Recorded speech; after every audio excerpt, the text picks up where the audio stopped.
30 seconds remaining.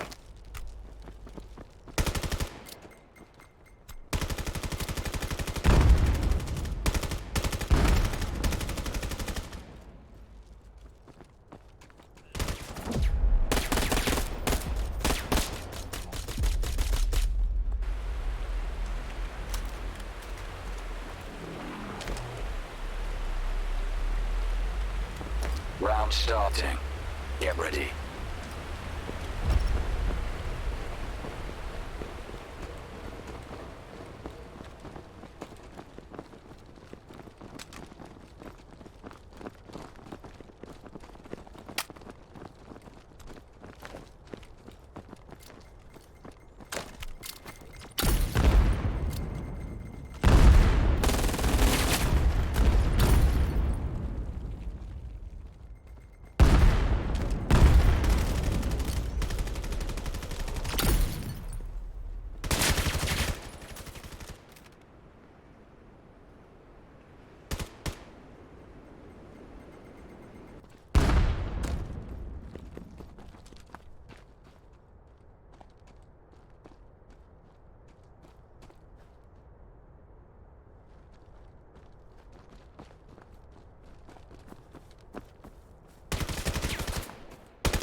Thirty seconds remaining.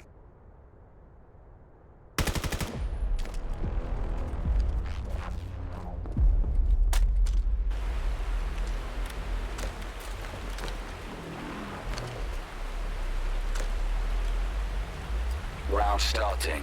Get ready.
Scan started.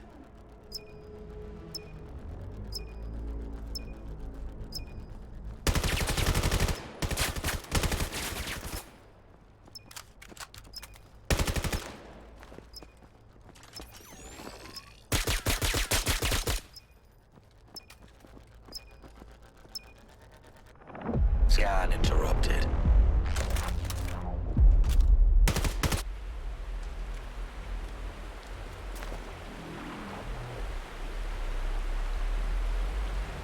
Round starting. Get ready.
30 seconds remaining.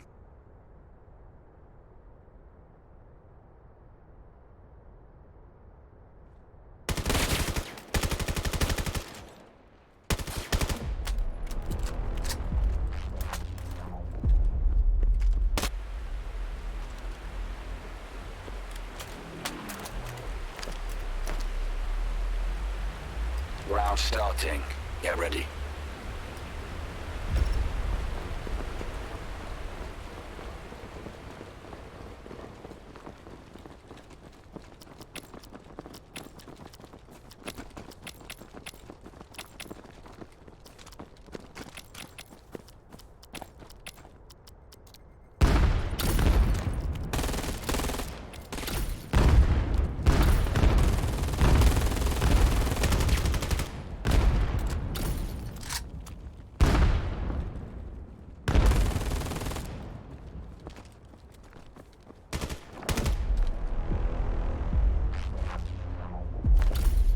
We're switching sides.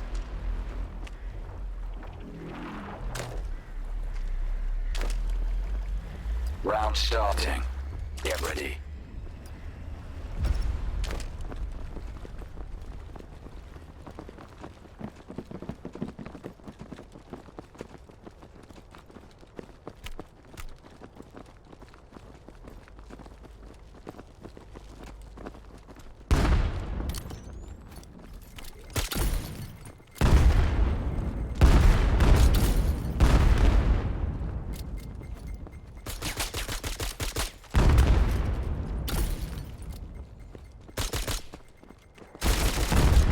Started.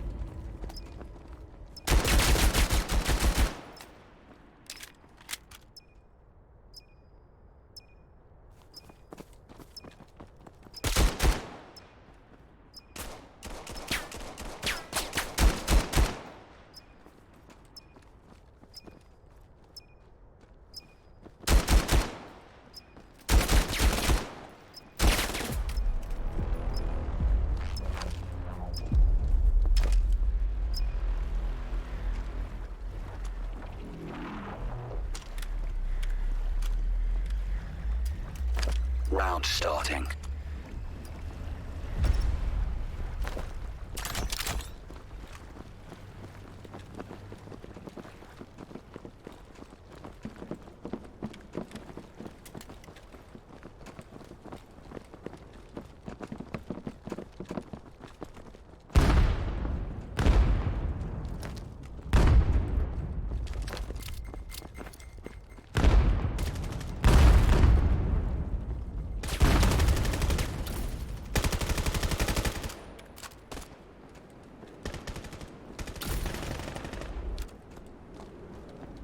Scan started.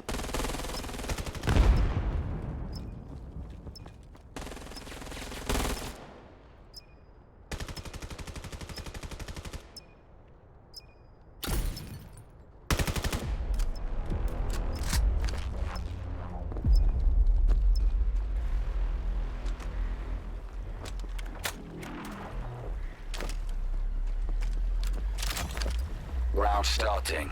Get ready.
Scan started.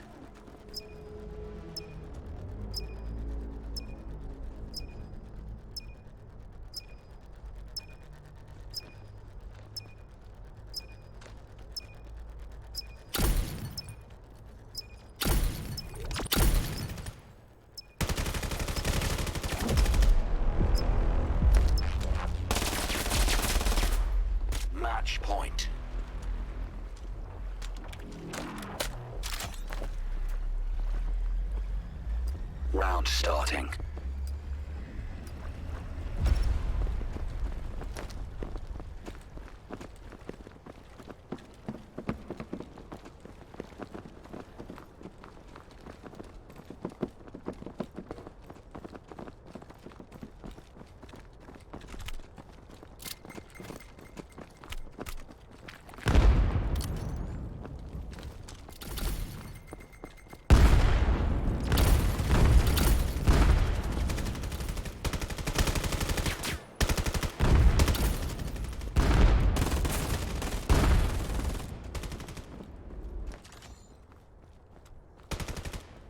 Scan started.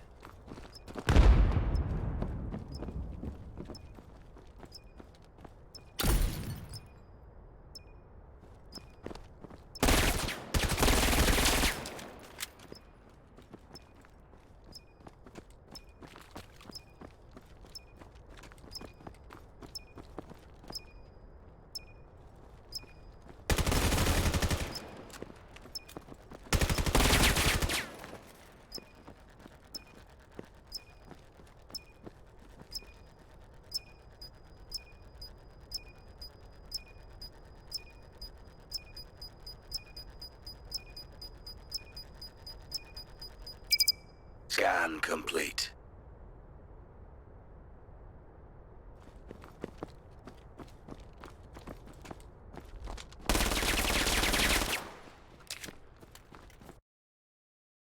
Use this time to warm up.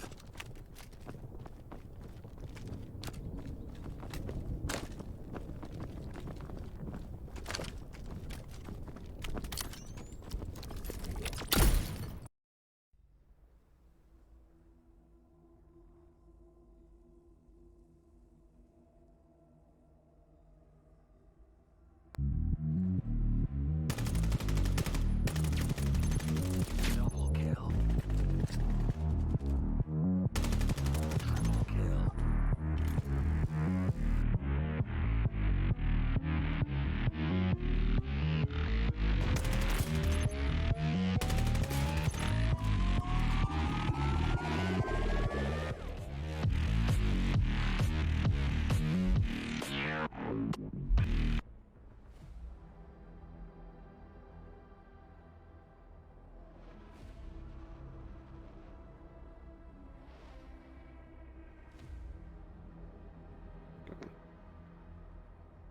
Got.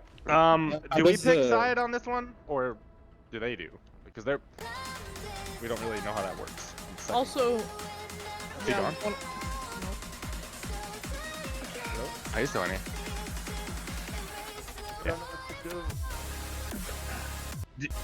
Oh wait. Do we pick side on the second map, or do they? Okay. Owen! And for tiebreaker, it'll be the other. Oh, team also, then, do you have right? to reload Or to link every back to time? us. Okay. Oh, okay. So and tiebreaker is back to the first team who picked side, right? They pick sides again. Okay. I'll make a lobby.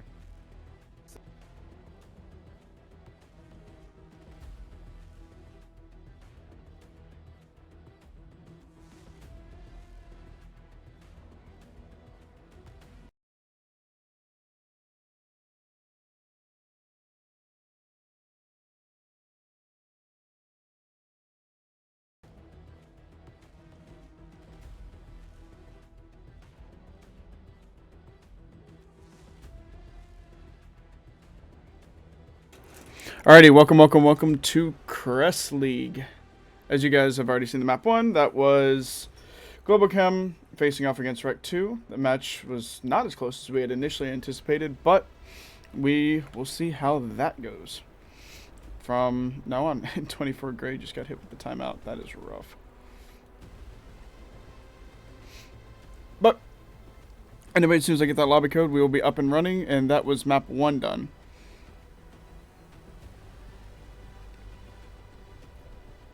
But yeah, no, as the brackets pinned and stuff like that.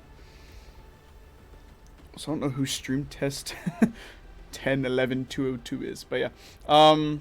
Let's see, bracket link is pinned in chat for anyone that is curious.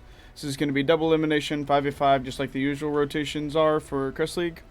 Globochem won the first one, and we are cycling basically just through all of the matches. But yeah, that was Globochem's win first.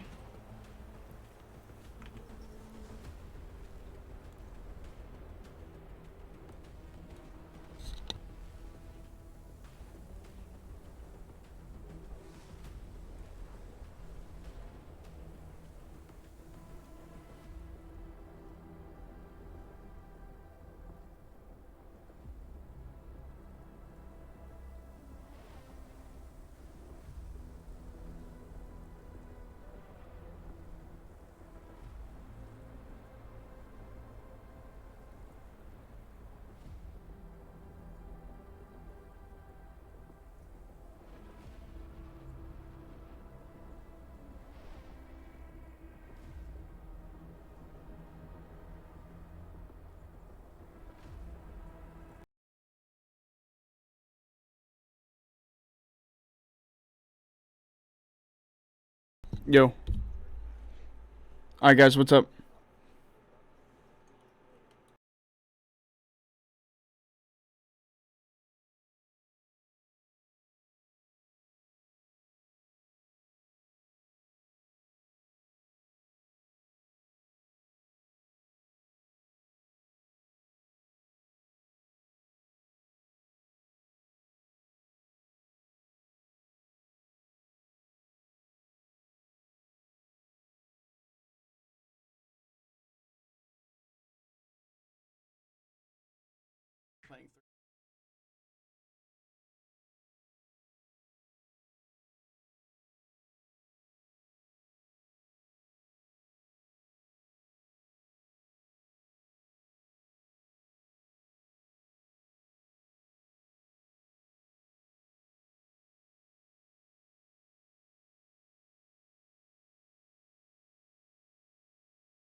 Owen! In case you guys haven't figured out, I'm only using the ads to to hide the lobby codes. But yeah, welcome. We have Globochem versus REKT2, map 2. And we will get this started off very shortly. Match And starting. I'm not going to keep it emote only forever, guys, I promise. But yeah, Round should starting. have a good map. Get ready. Globochem is currently up 1.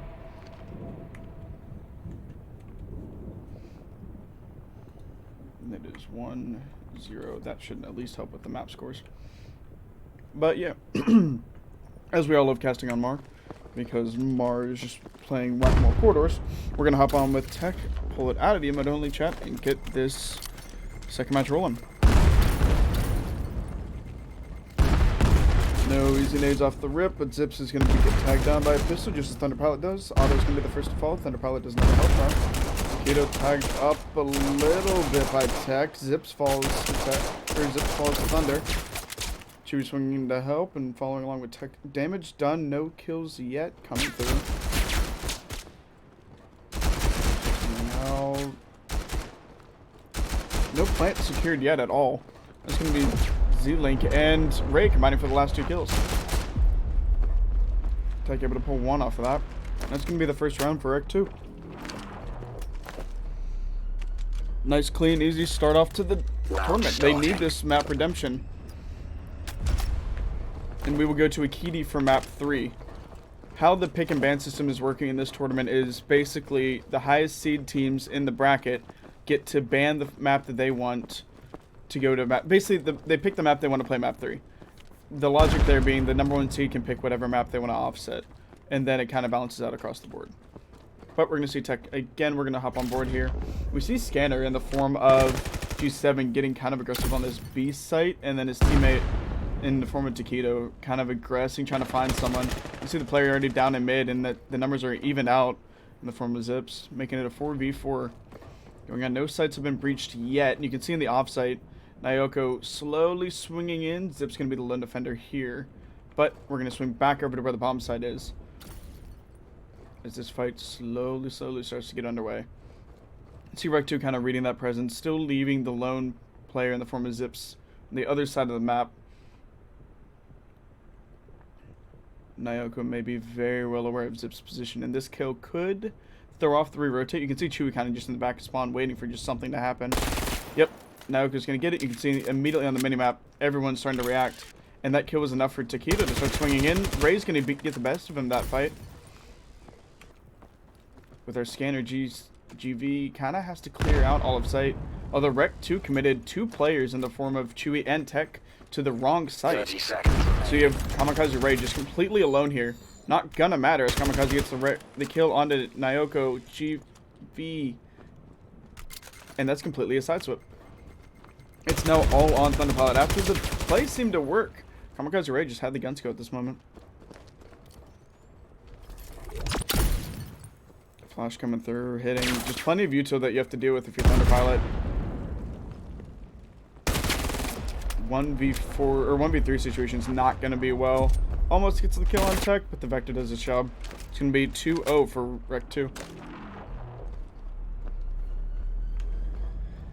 Round starting.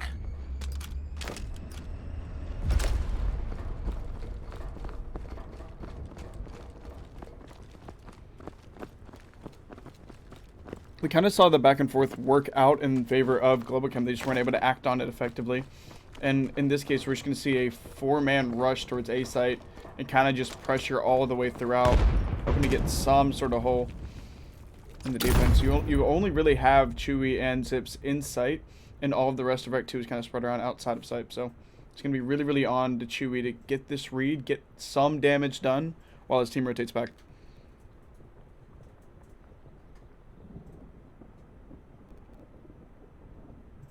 The slow walk, the crouch walk coming through.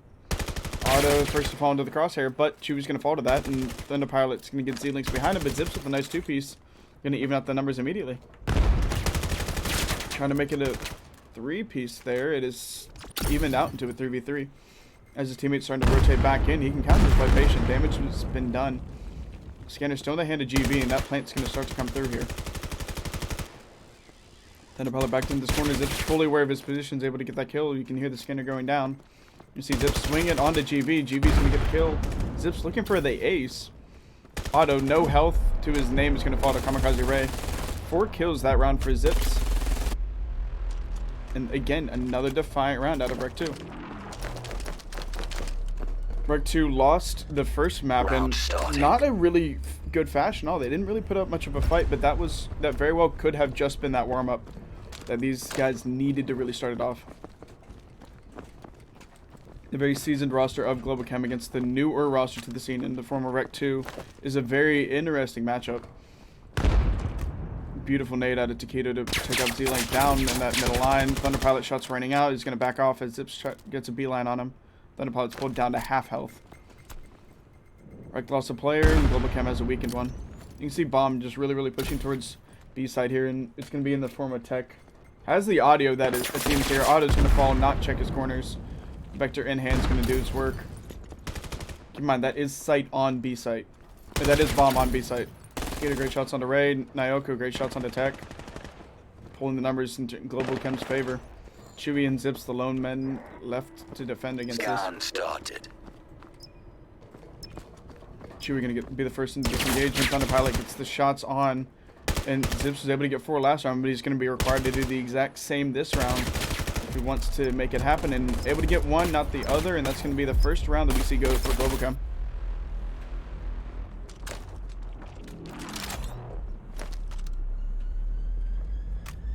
Round starting. Get ready.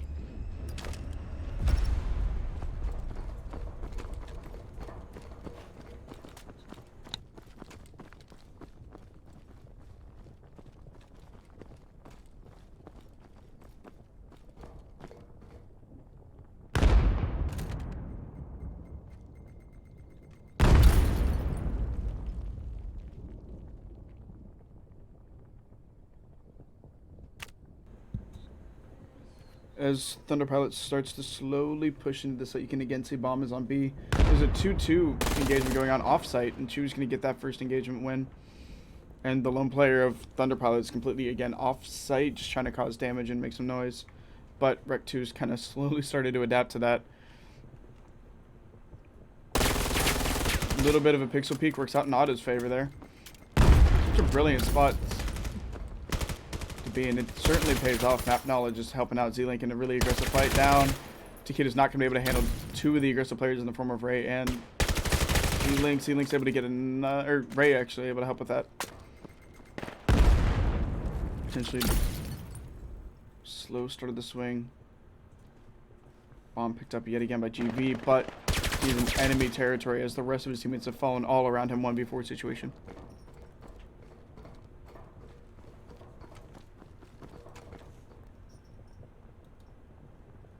Thirty seconds remaining.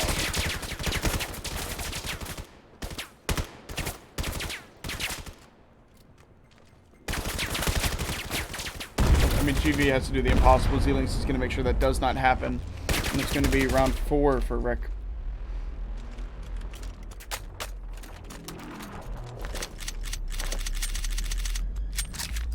Round starting.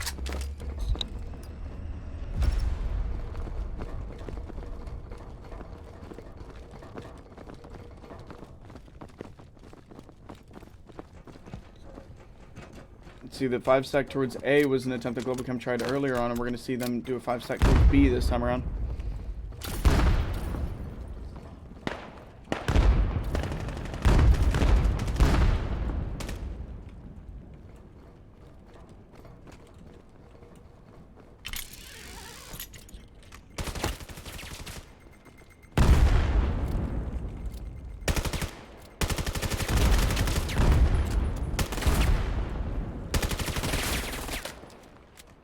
Shots kind of running out across the board, and it's going to be all on GV yet again. He's able to pick up 1, able to pick up 2.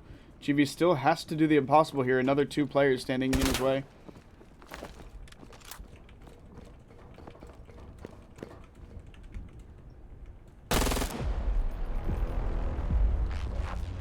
Vector kind of ending those streams really quickly, and that's yet another round for REKT2.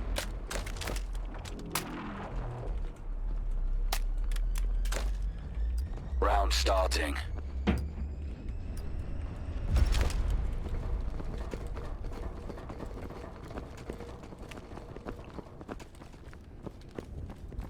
Globochem really have to make something happen here. A lot of their attack rounds have not gone their way, either due to just different combinations of setups or not being able to help teams or dying to just the random players in sight. You've got to really make something happen here. We're following along Chewy, who's about to see the full force of Globochem, as he already has the kid around him, and Otto's going to drop him quick. Clearing out the hallway, Zip's able to get the trade out. Shots onto GV, and is also damaged himself. Zip's chasing this kill. GV backing off, not wanting to give it to him at all, as the rest of Globochem surges in above him. Kamikaze Ray is now going to be in a tall task at hand. See GV drop tech, Zips drop Thunder Pilot, and Ray's going to get this drop down. GV doesn't seem to be too aware. The one shot, though, is going to make Keto aware of his position. Scan goes down. 1v2 situation for Ray. Ray gets your first spray down, but not the second. It's going to be Globochem's second round.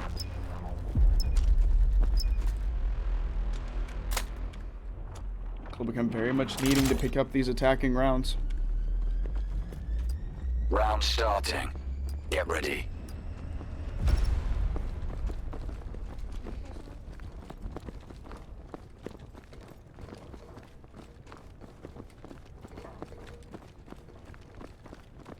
You can see yet again a 5-stack towards B. Not really messing around with any of the advanced plays, not really messing around with trying to pull the players the other direction. Just trying to take a 5v3 on site, and we're going to see how that goes shortly as the engagement starts to come out. Hopping on board with Z-Links against Thunder Pilot in this really, really awkward cat. And from the ladder, Taquito able to get that pick, as well as GB picking up another, and Taquito picking up yet another. 2 players remain for REKT2, and they're the players that were off-site. It's going to be a very free plant for Globochem. And Zips and Chewy stacked with a really tall task. Chewy even now more so. Chewy's forced to do a 1v4 here, off-site, and rotate all the way through cat. Globochem 5 stacking a site and just kind of powering through has been working out much more consistently than any of the advanced plays. You have the gun skill and you have the talent for it, set it up and run it. You see that laser from Taquito is able to cross into Chewy. Shots are there. It's going to be yet another round of Globochem. As they've started to get more aggressive on these site pushes, they've started to really get these round wins. The very much needed round wins. Round starting. Get ready.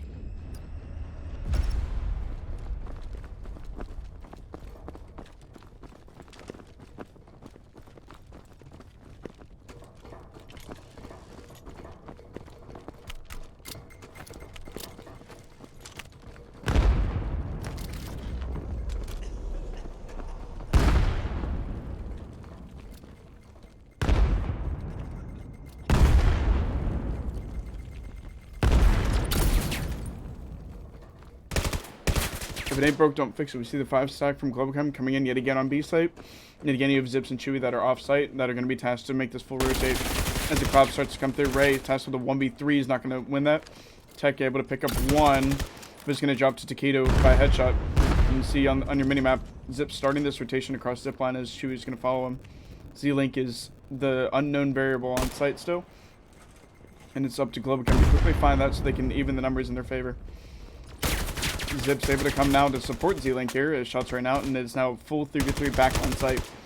The unknown variable is down by Thunder Pilot, and it is just a 2v3. Taquito, beautiful shots. Chewy able to pick up 1. Chewy able to pick up 2. Chewy has to get this on a Nyoko. Bomb is not down yet. 44 seconds remaining. Nyoko has a little bit of time to work, and Chewy does not have much of a health bar. Chewy's going to hear this zip line and know exactly what the plan is. The cross rotate back to A. It's whoever gets there first. Nyoko should get a decently safe plant, but he's going to immediately have to respond to the injured Chewy. Chewy on Zips is going to start to swing this in. Nades coming through the porthole. Not going to find their mark. Nyako's still full health as this plant slowly starts to come down. 16 seconds remaining. Not a ton of time to work with here. Nyako has to either pick the plant or the kill. Chewy not going to make the decision easy. Slowly starts to swing down. The plant comes through. Time is now on Nyako's side. Nyoko playing this upper staircase side as Chewy goes towards the other side. They're going to meet here on the cross. Chewy with the pre-fire is going to rain true. Less health, but the more optimal weapon. Chewy able to clutch up for his team. Is going to be able to get to this defuse. It's going to be a 6-3 for the favor of REKT. Yet again, a good solid lead going into these attacking rounds. It was very much needed on Mar. There's so much room to cover for the defensive team, the attacking team. You 5 stack, you 4 stack, you get some early kills, and it all goes in your favor. Globochem still with 3 rounds, picks up the very much needed ones.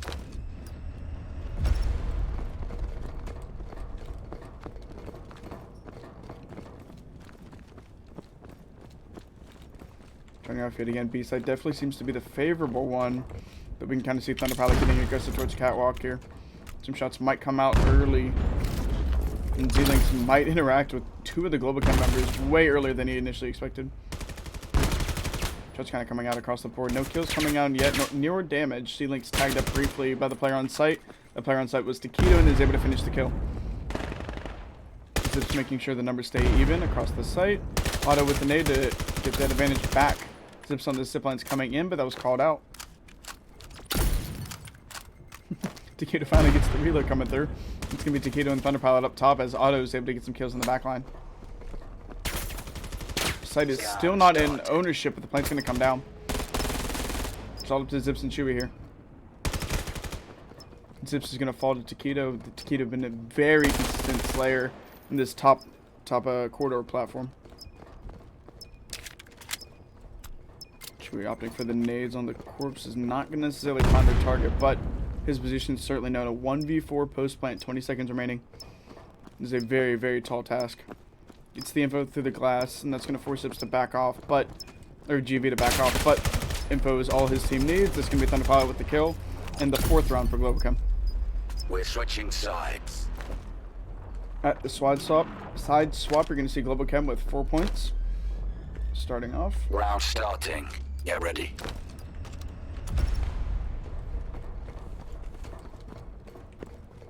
Okay. Try that.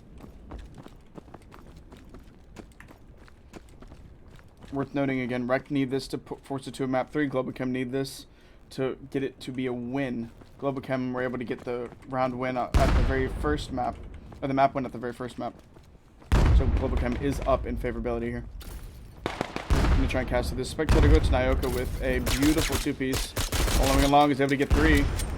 Potential ace here as Chewy and Ray are still on site. Shots coming out. Ray is able to get Takedo. Nyoka to ace here. GV steals the ace, but a 4K for Nyoka. Beautiful work to start off this round. Globochem trying to even the numbers immediately. 5-6. Down in rounds, but up on the side swap. As everyone here knows, it's first to 11, and the side swap just went through, so we're going to see REKT 2 on attack, and we're going to see Globochem on defense. Very curious to see how they properly get this set up, because I don't have a map or any other real assets to help you guys out. I'm going to have to do a bit of sky camming to see how they're doing these setups. We have 4 players attacking this A site with the lone defender of Nyoka. Thunderpilot and Takedo seem to realize that, though. They're swinging over to help. Nyoka yet again alone on the attacking site as all of REKT 2 start to surge in. Chewy's going to be the unfortunate victim of that vector, and that's going to let the entire rest of the team know exactly where Nyoka's position is. Maybe up to Nyoka to rotate to safety here. Scan started. Scan's going to go down on the B side as this engagement comes through. Ray and Zips combining. It's going to be numbers advantage for REKT 2 off the start. Zips able to get one as well. Lone player left in the form of GV. Shot's going to come out from Zips, and that'll be all she wrote. 7-5 for the former REKT 2. I'm doing sky camming for pretty much the rest of this due to the spectator glitch, so we can see what's going on exactly. Round starting.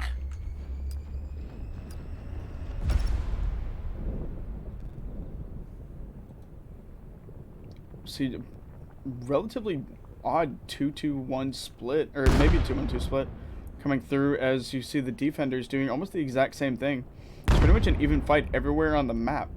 You see scanners going A side as these engagements start to be B side. A full trade out makes it 4-4. Chu and Nyoka on the bridge side. And trade out as well, making it 3-3. Perfect trades coming through. The fight that's really going to matter here is on this A side, though.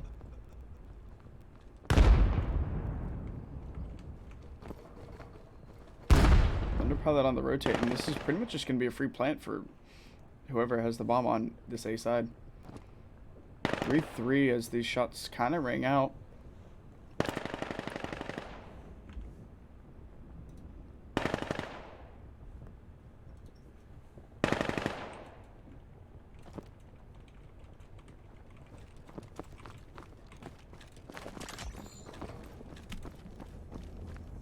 Scan started.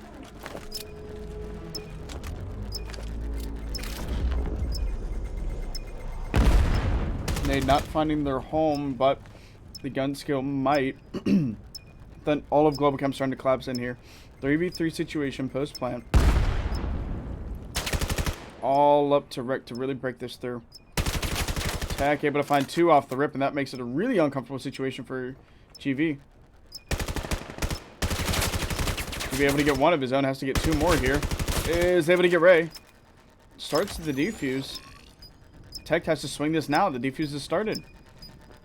Tech on the swing. The one hand out of GV comes through. And that's going to be the defuse. Brilliant win. Great work out of Globochem there. Numbers were not in the favor after the 2 players fell. GV clutching up. And again, the very much needed round win. Round starting.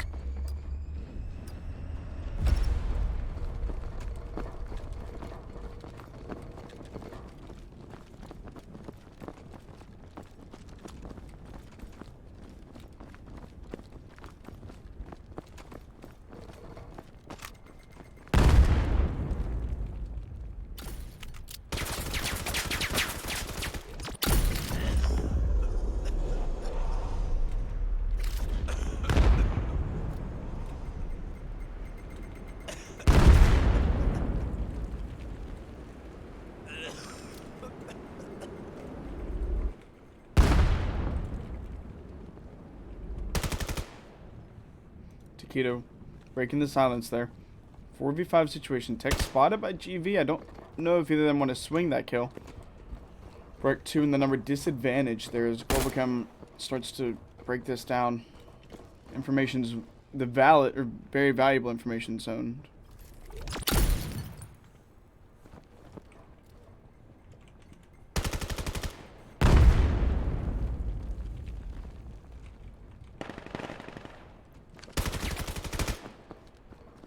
Kamikaze Ray still number slaying going in the favor of REKT. Missed up zipline as Otto's in this offsite. Thunder Pilot rotating back across. See Kamikaze Ray about to be in a lot of activity. Tech with great shots on the GV in the top cross. Otto kind of alone on this site. As we're in a 3v4 situation now, in a 2v4 situation. See Thunder Pilot and Otto attached to the 2v4 here. Chewy knows the position of Thunder Pilot as this scan goes down. Otto being chased down by Chewy. The pre-fire somewhere there. It's not, and Ray and Chewy combining for the last two. It's going to be REKT up on map here.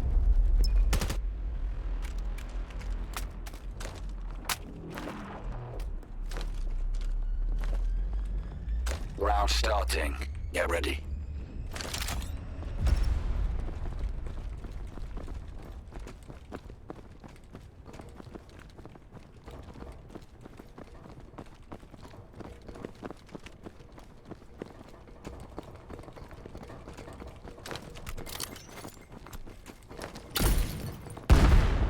Nades command, not necessarily finding any YouTube, but that is going to be a lot of information driven on the side. Zips across the map, is able to drop one for, or drop Thunder Pilot, and that's going to be numbers advantage yet again for REKT2.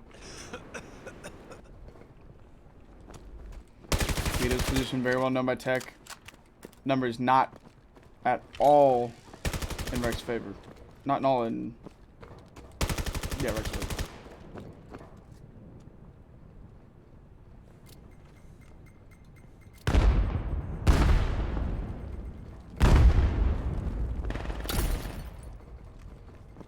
Nayoko goes coming down. Tech on this cross. Should be a decently easy plant. Yep, plant coming through. Nayoko underhands the nades. Nades not going to necessarily find their home. Nades do. The second nade comes through. Vector works out. One-handed defuse starts. Looking the wrong direction though. Otto able to pick it up. Able to pick up Tech, and that's going to be the round win. Nice, easy sweep. Also worth noting for the audience, we don't have the double nade rule in effect for this tournament. So double nades are allowed. Not necessarily welcome, but it's definitely allowed. Round starting.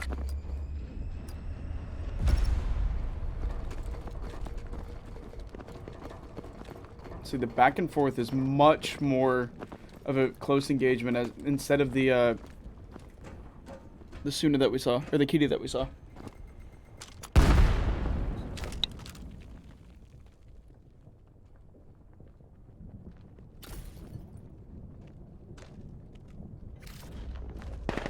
Just a slow approach as the shots ran out across the board. Can't see it because of the spectator glitch, but we love it. GV kind of playing this smoke. The audio is definitely heard by Otto. And he has to be aware that Chewy might swing for this, so covering GV. Chewy not going to get any information. Ray and Thunder Pilot going to trade off screen. Taquito again in this really top, dangerous catwalk position. Might have seen a glimpse of Chewy. Shots ran out, and Vector going to rain true there.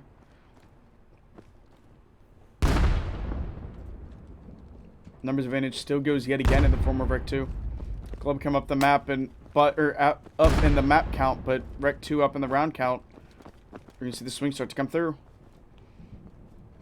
Those deadly laser sights. We know Otto is looking directly at where Chewy's position is. GV has the audio. Otto looked away. Might have gotten timing. Otto did get the timing. He was holding the angle where Chewy was. The rotation is starting to come through. This is now site ownership for the form of REKT2. 30 seconds remaining. Could be able to get a pick, but that's going to be bombed down. Numbers advantage 2-3. Chewy has the help on site. GV and Nayoko. Tall task here. GV trading shots out. Nayoko going to get the nade play. Hopefully the nades rain as true as they did last round. Vector in hand. Has to make something happen as GB falls. Zips able to get them both, and it's going to be yet another round win. REKT 2. REKT 2 2 points away from putting us to a map 3 here. Round starting. Get ready. Globochem, a tall task to bring it back. Down 4 rounds, or down 4 rounds to the win.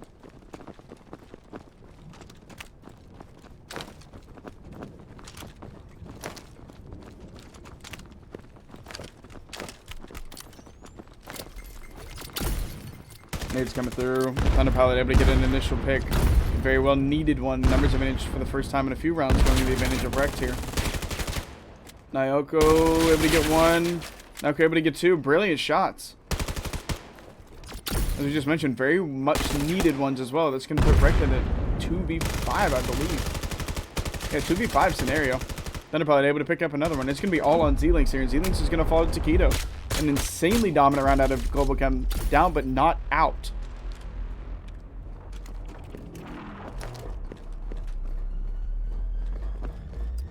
Round starting.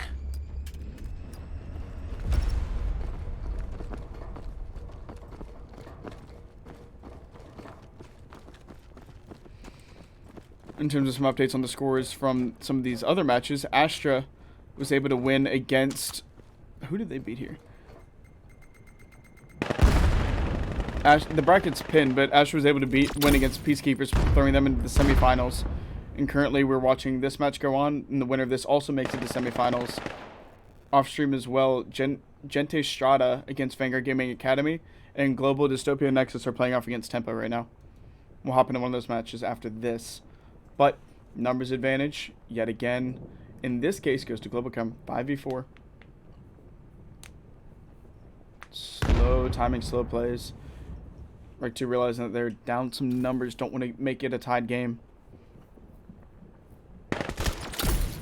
I'm on board with Auto here as they start to push into the site.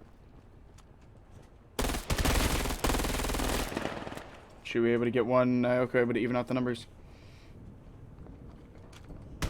Chewy in a really precarious position. Swings the wrong way, doesn't get the peak, but Auto misses some of these shots. Chewy realizing that he's surrounded by 2. Has to really make a decision here. GV able to clean up Chewy, the dangerous player inside. Thunder Pilot able to get a kill onto Ray off site. And the last player for what it seems to be REKT 2 is going to be Tech. 30 seconds remaining. 1v3 scenario. 30 seconds. Has bomb in hand. He really has to make something happen with it. Gets the audio onto Auto. Playing Ring Around the Rosie with the piping. Reload just barely not needed there. Is able to get it onto Auto. 1v2 scenario. Shots ring out. That's going to give all of his information away if the kill onto Auto didn't.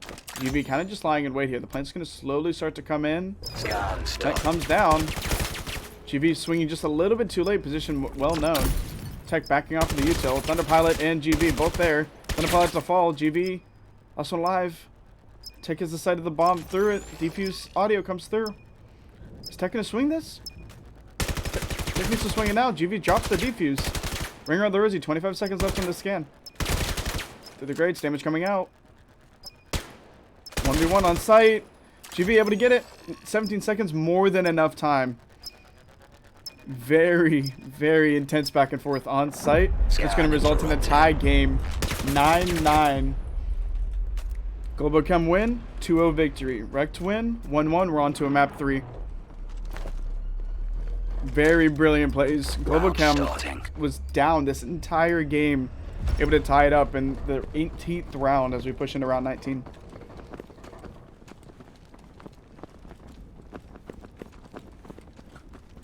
For cam a little bit just to see these setups. A 4-man rush towards B site. Essentially a 5-man with Ray only having the mid presence. You have Thunder Pilot and Nyoko off site here. It's going to be all of this initial interactions going through. Trades coming out. Taquito saw Chewy, but is going to get dropped by Ray. Ray, that off-site player, has been proving insanely useful. Nyoko has to back off from nades, gunfire, and everything else in between. Zips is going to drop Thunder Pilot right there, and that's going to be all on Nyoko now. In a 1v4 situation, completely surrounded on genuinely all sides. Beautiful nade. Going to deal damage on Ray, but not the kill. 1v4 situation is going to be a very free plant for REKT2. Now Nyoko, 1v4 situation, 40 seconds remaining. 1v3 situation, 40 seconds remaining. Has to get the defuse as well. Great shots coming out. Shots running true. Nothing you can really do. One was under, one was in front. This is going to be the 10th round, or round 10, and match point to REKT2.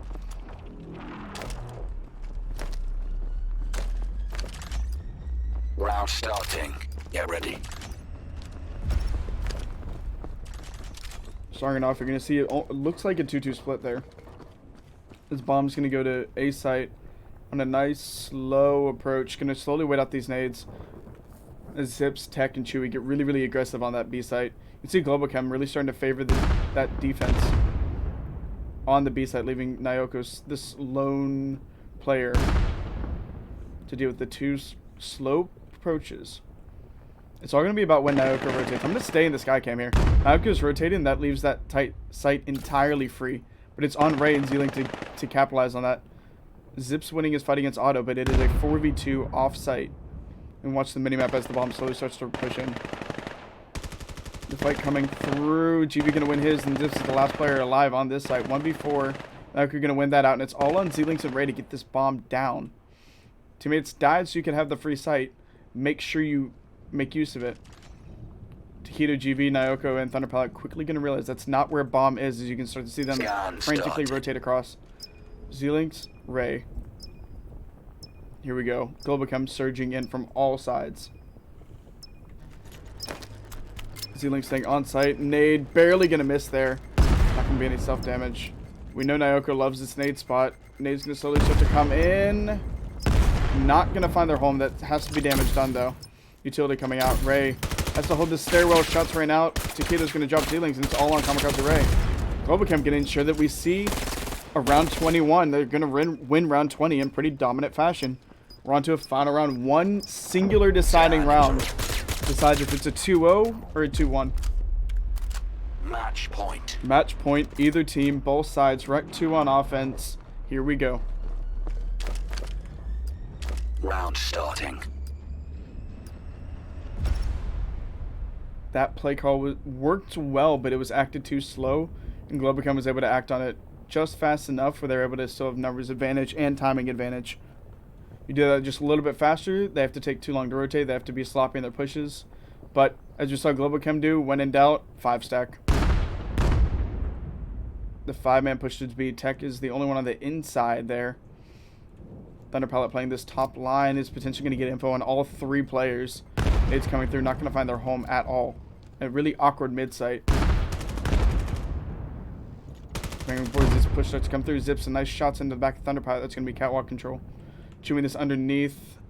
Side if I can find him. Takedo shots ringing out.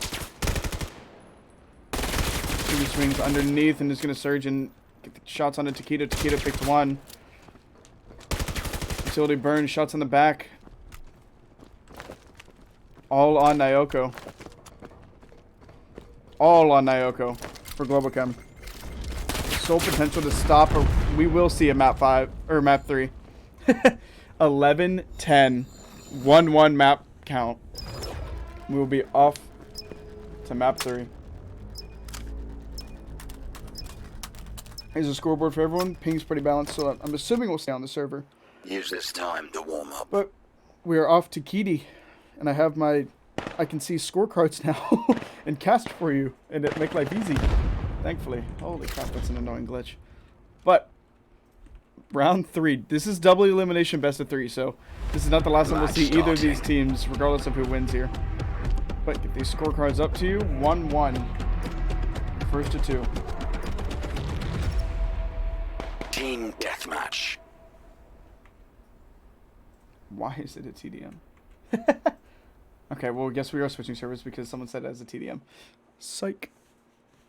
But, gonna get that code for you guys to a millisecond ad break while I get the score put in, and we will continue on with that match. The bracket link is in chat, and post your predictions as to who do you think will win.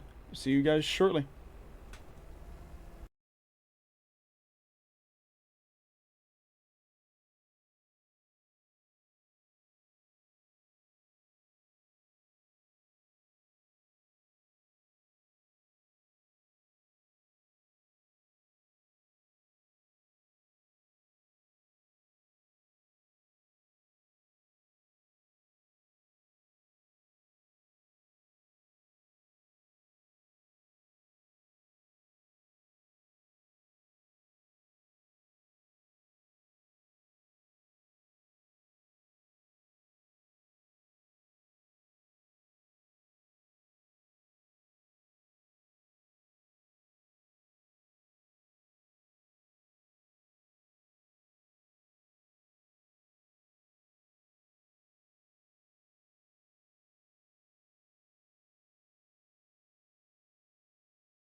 Round starting.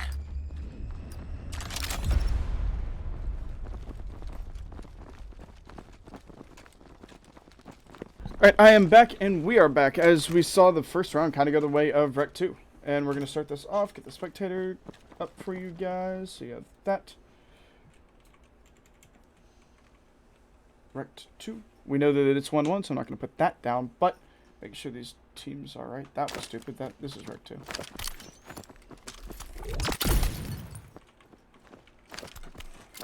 Cool. And REKT 2 is up that first round.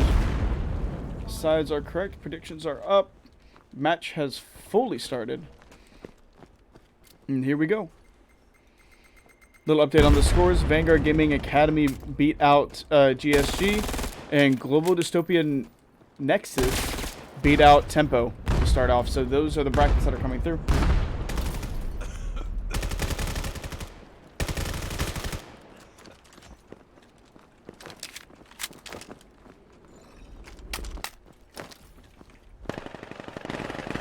Scan started.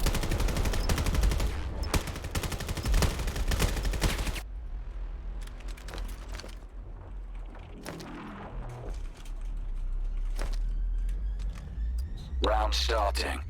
Get ready.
Scan started.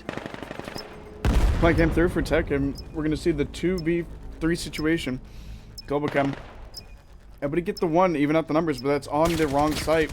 You see Thunder Pilots slowly start to swing this in. Shells come out, not going to find their home. Should be tagged down to lower health, but it's not going to be enough. Nade coming out through the tapestry.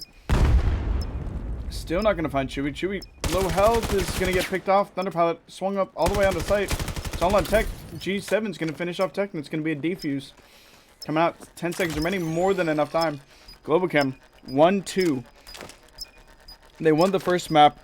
They do not want to lose out the third. Worth noting, winner of this goes on to fight. It goes immediately into the semifinals. This is a semifinals. This is quarterfinals Round matching. Starting.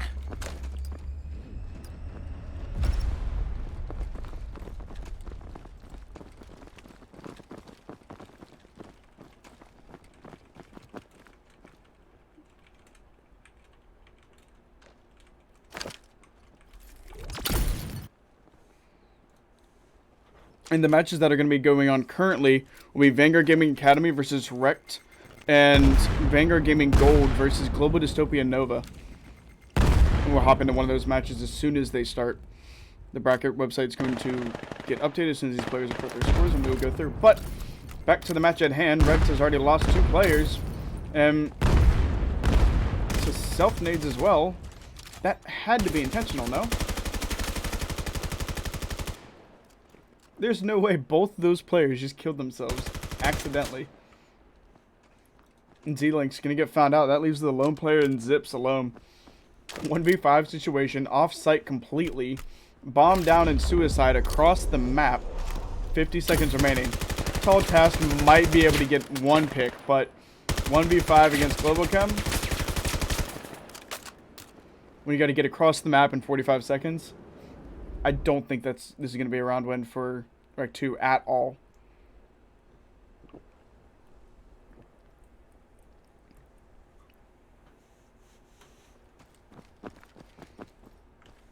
.30 seconds remaining.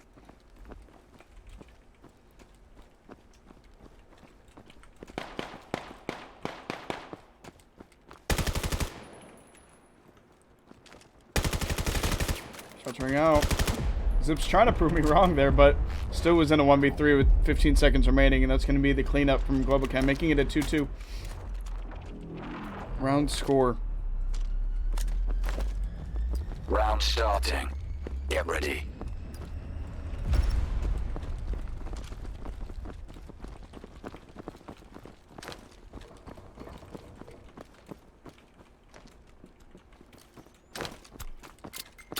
Nades coming out, and no one is there, but a good clear out. As you can see, Global get all the way aggressive, and that's going to be enough information to surge backward. Awkward situation for Takedo as he's about to see the full force of REKT 2 at this down line. Really weird engagement going on down connector too.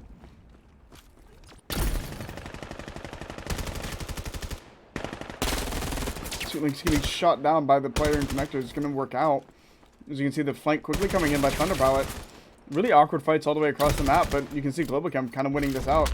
REKT able to get the plant down, kinda. Scan started. As Globochem starts to lose players, it's actually all going to be on GV here. The fights went the way of REKT 2. GV able to pick up one, has 2 more at hand. Both players injured, but neither player's position is necessarily known. GV stuck in the really awkward spot in Graffiti. Able to get the pick on the tech. Not a health bar to GV's name, though. Chewy backside in the barrel we all love. Just waiting for a peek. Devs, if you're watching, please make that wall bangable. But, while it's not wall bangable, Chewy going to utilize it to the full potential and win that fight out.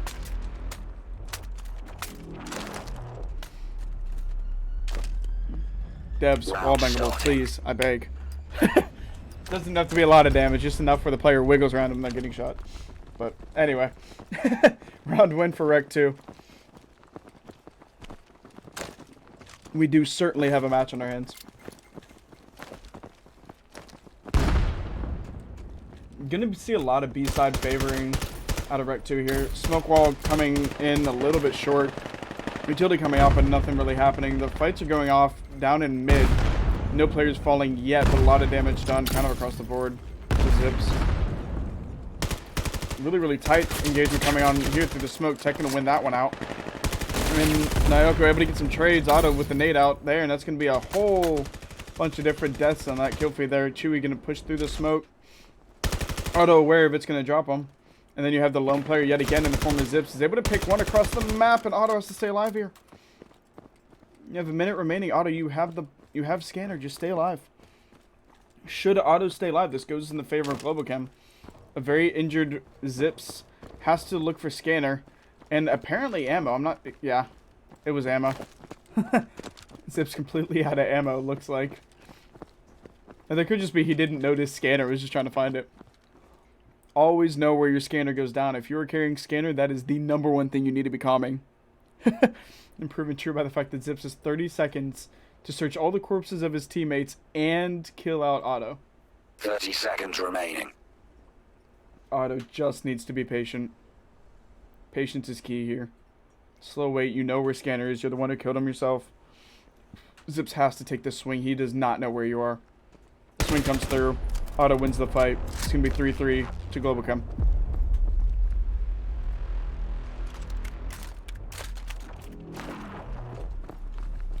Want to mention again, we have all of our quarterfinalist teams. PeaceKeepers and Gente Strana are facing off in loser bracket right now. And our quarterfinals is, we're watching one right now. We're watching REKT versus Vanguard Gaming Academy. Vanguard Gaming Gold versus Global Dystopia Nexus. Global Dystopia Nexus. Y'all need a shorter name. But you have the lone player in the form of Tech with bomb down suicide. Hopefully not figuring out why that is what it's called. And the fight's running out in mid. And it's going to seem like REKT 2 is going to win out in those engagements down the mid line. Although Takedo looking to even out the numbers does down mid. Beautiful shots out of Takedo. Very much needed. Globochem going to kind of give up this site. You're going to have the lone wonder of GV. But it also seems like REKT's going to give up the site as Chewy falls down mid. Look at the minimap really quick. All of the deaths are in that mid fight. Not a single player has died pushing any site. It's all just been the mid mayhem. The lone player in the form of Tech will hop on. He's in a 1v3 situation. A minute left. Still plenty of time to work, but Very interested to see how this fight goes down.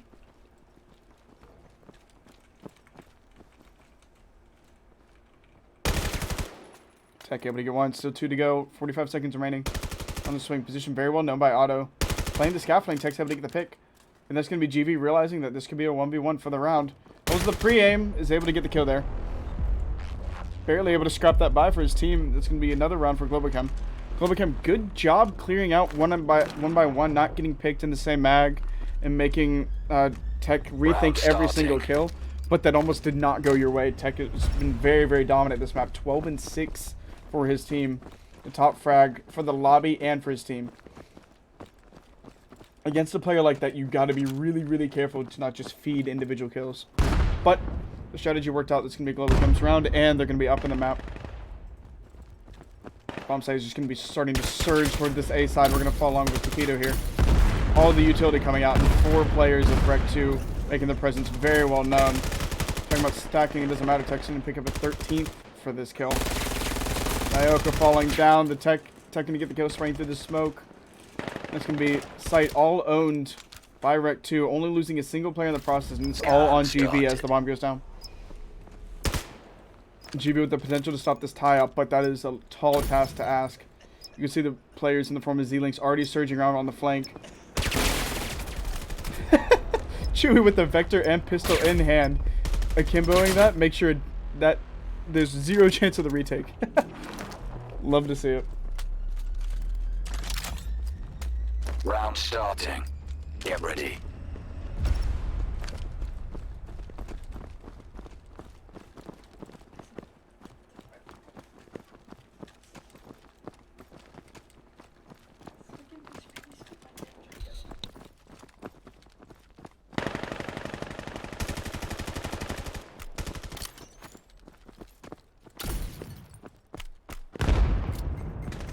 She was trying to swing this down, utility coming through, and that's going to be Zips able to get a kill, or able to get 2 off site. Screen looking for a 3rd, and Z-Links, or Taquito's going to make sure that doesn't happen. Z-Links with a native zone, though. Numbers advantage yet again for REKT 2. They tied it up. They want to be ahead here. Nyoka and Z-Links, or Nyoka getting onto Ray, and then Z-Links able to trade it out, and that's going to be the plant coming through for Tech. Hopping on board with Taquito, last alive for his team. Looking for util to really work with here. Nade coming out, might find its home. All of the utility coming through, not going to find anything significant there. Taquito, really awkward ask of a 1v3, and that's going to be REKT 2 with the round win. Numbers advantage is consistently winning out rounds here. You lose players early up in the beginning, you got to get your shit straight. Round starting.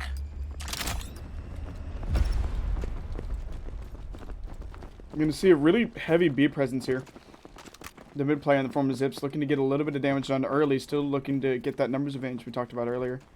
Thunderpilot had pushed up down midline. Good bank for util, and Thunderpilot's going to back off to try and clear out this A side so they can go help B if needed. Thunderpilot and Zips going to be in a really awkward fight in a couple seconds. Thunderpilot's going to fall to that, and Zips is able to get the mid presence and the numbers advantage as the fight is going to start to come on site. Z-Links to fall to Taquito. Taquito using the smoke as a pixel peek. 2 brilliant shots, able to get the kill lead for REKT 2 as well. Back to our favorite barrels on the map.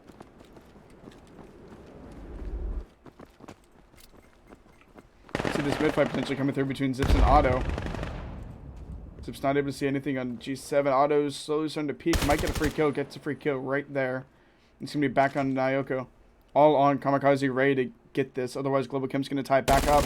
Vector in the hand. Nyoka ensures that it happens. Tied back up. We're switching sides. And that's going to be the side swap, and we're going to deal with yet again the spectator glitch, which we love to see. Round starting. Get ready.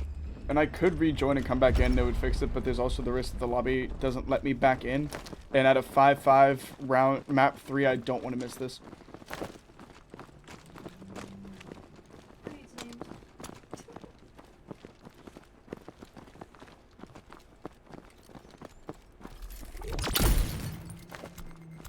Utility coming out. Tech, pistol in hand, just gonna get the headshots onto Nyoka. Shots through the smoke.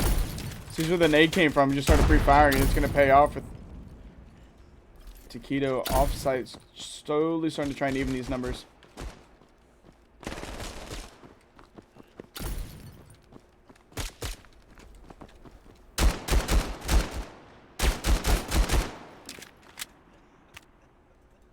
Scan started.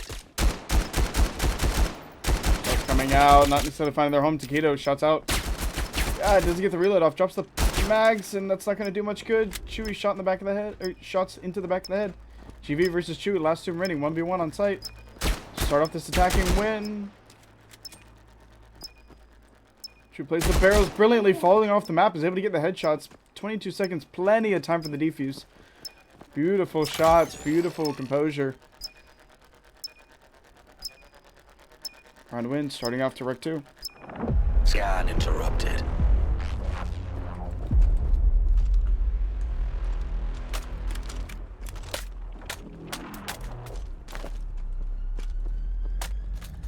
Round starting. Get ready.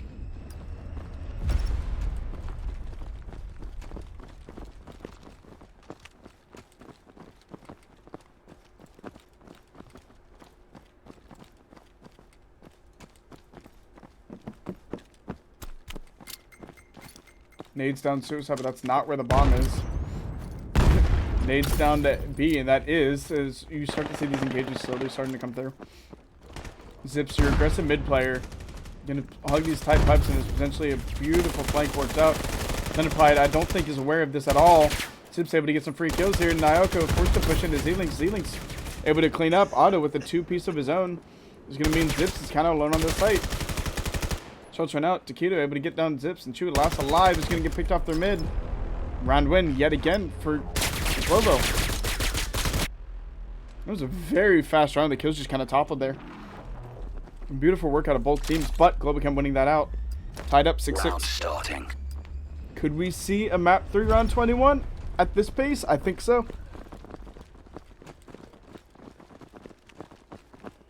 Both teams kind of really showing why they belong in the semifinals here. I mean, loser bracket's definitely not over for any team. We've seen teams make these loser bracket runs, but loser bracket is also very much not where you want to be at this stage. We ran right past Taquito, was able to snap with the Vector. Vector winning out in those engagements that it should. Shots ring out as all of this util is being dumped onto A site. This is where bomb is. This is not a fake. This is just a full commit that we're seeing. Coughing in the smoke, Z-Link is able to pinpoint exactly where Nyoko is, and GV gonna fall. Z-Link, Thunderpilot starting to push out, Z-Link is able to finish off him as well. Thunderpilot and Zips are able to get that trade.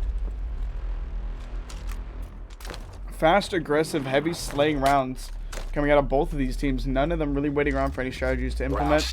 Just throw both teams at each other, think you're the better team, and hope for the win. It's clearly working for both of these teams. I've seen 2 rounds go the way of either of these. Just pure aggression. Speaking of pure aggression, you see a 5 stack towards B site. So we're going to hop on board real quick.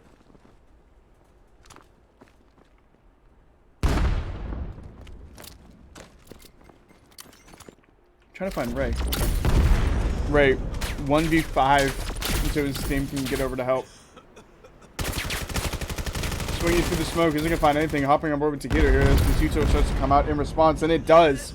Z-Link and Tech combining for 3 kills with the nades. That's why you always watch your spacing. Z-Link to drop. Tech and Taquito, you gotta hurry up and get that kill. You have someone from behind you. It's Zips. Zips are gonna fall. Taquito popping off.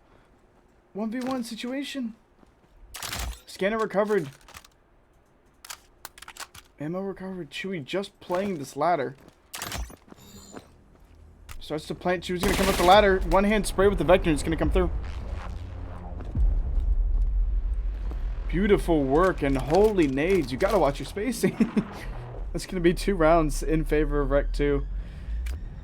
Round starting. Although, again, we've seen Globochem bring it right back to an even out, despite being down multiple rounds. I'm definitely not putting it past them at all, but Chewy with the one-handed Vector spray coming off the ladder after the audio, exactly what you needed to do in that case. Brilliant work. 1v1, why put the added pressure on of a straight gunfight? It looks to be the exact same push, almost, except Ray's just in a slightly different position. Ray kind of wanting to play a little bit more aggressive on the swing. Tech and Ray combining for 2. Globochem falling to a lot of initial damage as Tech gets another one. Auto able to stop the bleeding a little bit. Bomb is still on the move and it's still in the hands of Globochem, but you gotta really make something happen. Chewy across this mid is gonna get the spotting onto Auto. From behind, Tech shots out. It's all gonna be on GV here. GV surrounded on multiple sides by multiple players. Is able to get Tech, but it's not gonna matter. Zip's immediately there for the trade. REKT, the perfect collapse. If you just clear out your site, if you don't see anything, immediately push to the other site. Do not give them room to slow down. Round starting.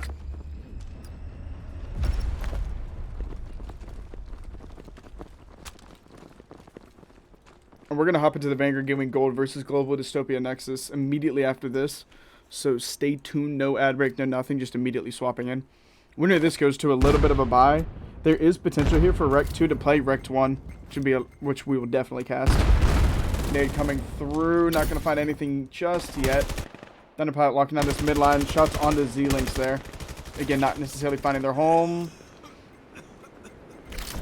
Utility coming out in full force as you see all of the Globochem team collapsing onto this B site.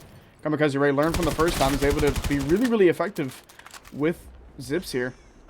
And owning this site completely back. And you're going to have the lone player of Thunderpilot traded out with Tech, and it's not going to matter. That's going to be 10-6. REKT really, really wanting to make it into the semifinals here. Match point, not as close as the first one.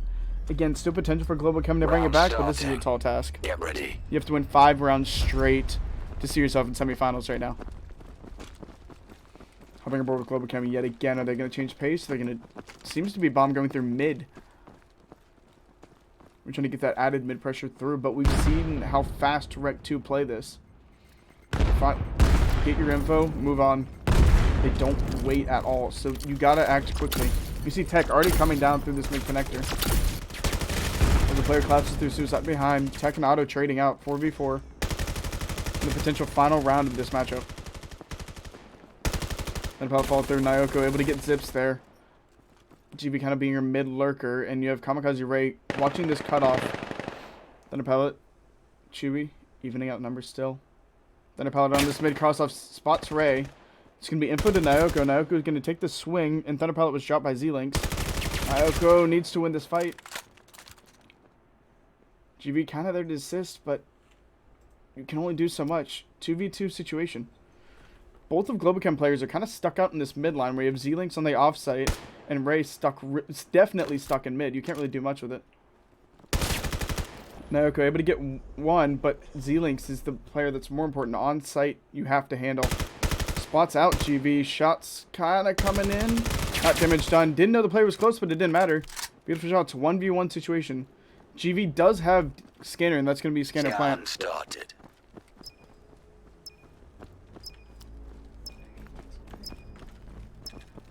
GV and Z-Links. Information's known.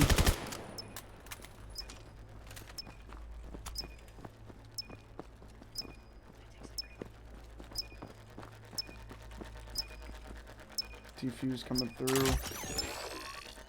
Z-Links has to pull this off. The slow pressure. Pistol in hand. Free firing is not going to matter against an M4. We're going to see yet another round as Globochem is barely able to clinch that round up. Match point. Yet another match point for REKT. Round starting. Globochem going to win another 4 straight? Or REKT going to put the nail in the coffin? That is currently the question. We're going to see the bomb go through the same exact mid hold. It's going to be on Zips to get this initial damage done in mid and get that information across to his team. Smoke going to come across. Nade going to come through. Nade not going to find its intended home. There was no target there either. All 4 players at Globochem playing this mid line. Zips is okay to take this coughing. I'll go. First of all to Zips. Taquito immediately getting this trade. 4v4. Auto Salute starting to push up this connector. Ray's the one tasked with denying it. Z-Link's playing this offsite. Might get a spot on the Taquito and does. It's going to be Globochem now with the number disadvantage and the round disadvantage. GV hoping to find a pre-fire through the smoke, but there's nothing really there. Z-Links don't want to give him an easy kill.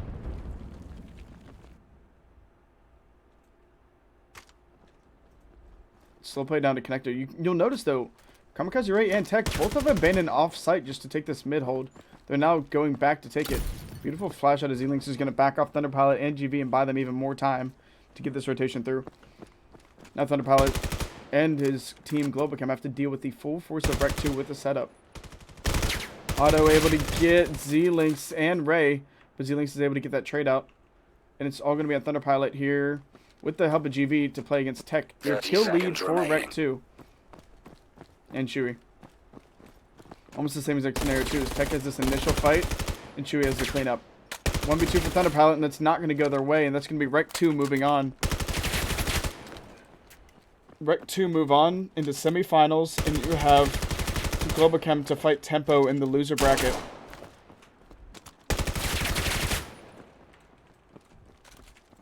Beautiful work, and we're going to hop right in to the Vanguard Gaming match. We're going to go on and see Vanguard Gaming take on REKT1. Two of the arguably top teams here. Going to quickly put in this code and we will dive right in.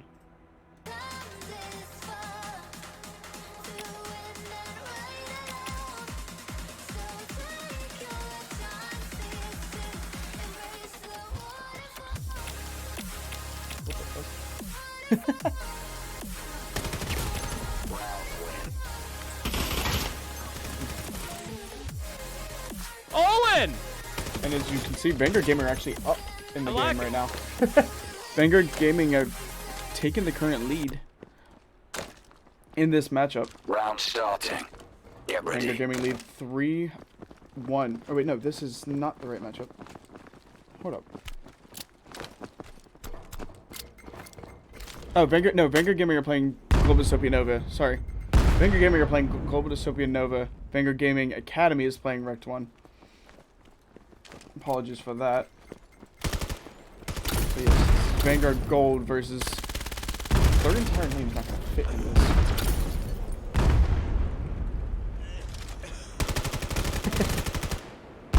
There you go. See, Global Dystopia? Get it. Someone in. I don't... Is that a good compromise? We know DYS is Dystopia, they have DYS in their name, that kind of works out.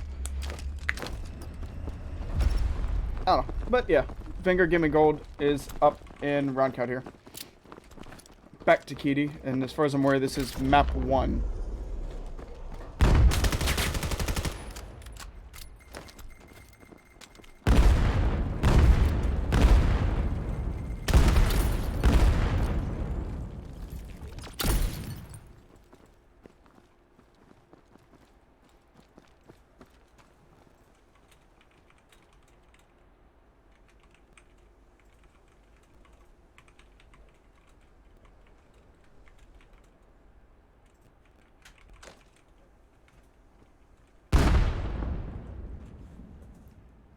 Back to almost the same exact scenario we just saw. If you have a 1v4 kind of this pressured site, this is all going to be tasked on Omi to find these initial Dystopia players. Shots running out, not going to find anything. He's able to find 2 with it though. This Cray slowly starts to re-break into sight. Shots right and true. It's going to be Deuce and Cray combining for those last 2 kills. Once again, a quick reminder of the bracket. You have Astra and REKT confirming their slots in the semifinals. You have the winner of this to fight Astra, and the winner of REKT1 and Vanguard Gaming Academy to fight REKT2. And currently in loser bracket, you have PeaceKeepers, Gente Strana going off against each other, and Globochem and Tempo going off against each other. And for just updating the tournament organizing side of things, we are an hour and 45 minutes in, and we have currently 4 matches done, and it's still an additional 4 matches playing. But shots raining out, and that's going to be numbers advantage shit again for Vanguard Gaming Gold. Although Dystopia able to flip the numbers back up. Staying on board with Skyla here, and it's Alta as the lone defender for Dystopia.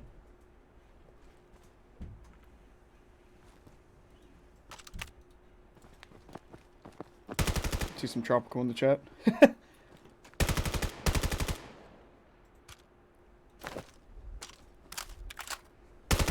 Hey, Tropical, the spectator, I know that you're probably not the person. Spectator glitch when we switch sides, please fix. Please wall bang the barrels on back kitty. Like, that needs to be a slight thing. And then V crouch. Top 3 things from a tournament organizer. The cheese barrels on kitty, spectator glitch number 1, and then V crouch in general. But as Skylar cleans up the kills, we're going to see 6-1 for Vanguard Gaming Gold. But yes, hello and welcome, Tropical. And enjoy the show.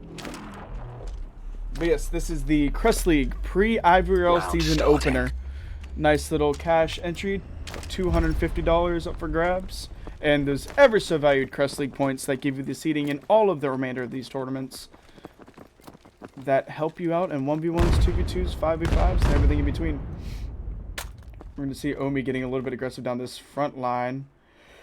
This middle, but the engagement is going to be down on A site. As you can see, Dystopia slowly crouch walking their way up, but Skyla, the reason why you don't want to crouch walk your way to suicide is a Vanguard Gaming player could get all the way in. I don't think these players are going to notice each other. Yeah, they didn't notice each other somehow. They walked right by. Tabby slowly peeking up to window. Skyla seems to be aware of their presence, but is peeked all the way through into Alta. And that is a jump scare of a lifetime for Alta. And Nade's coming through, and now Skyla knows the presence of where they are. Beautiful Nade's going to find some damage there. Shots raining out, and more utility across the board. That's suicide for a reason. As you can see, Gaijin falls there as well. There's just going to be 2 players left of Global Dystopia, and not a single player of Vanguard Gaming has fallen yet. It's all going to be on Odyssey and Tabby here. Odyssey has scanner, so they don't have to worry about the recovery, but the shots coming through the smoke are a very strong indicator that you do not need to be here. Worth noting on the minimap, you have players in the form of Cray and Achilles locking down this pathing. All they have to do is wait for the audio of a player to come out, and Tabby's going to be the first to fall into this trap. Shots run out. Tabby's able to get one, but not the other. Odyssey has to deal with the exact same predicament. And now Omi has taken this spot. And Omi is able to get this. Just clean rotations. You always had to deal with 2 players of Vanguard Gaming.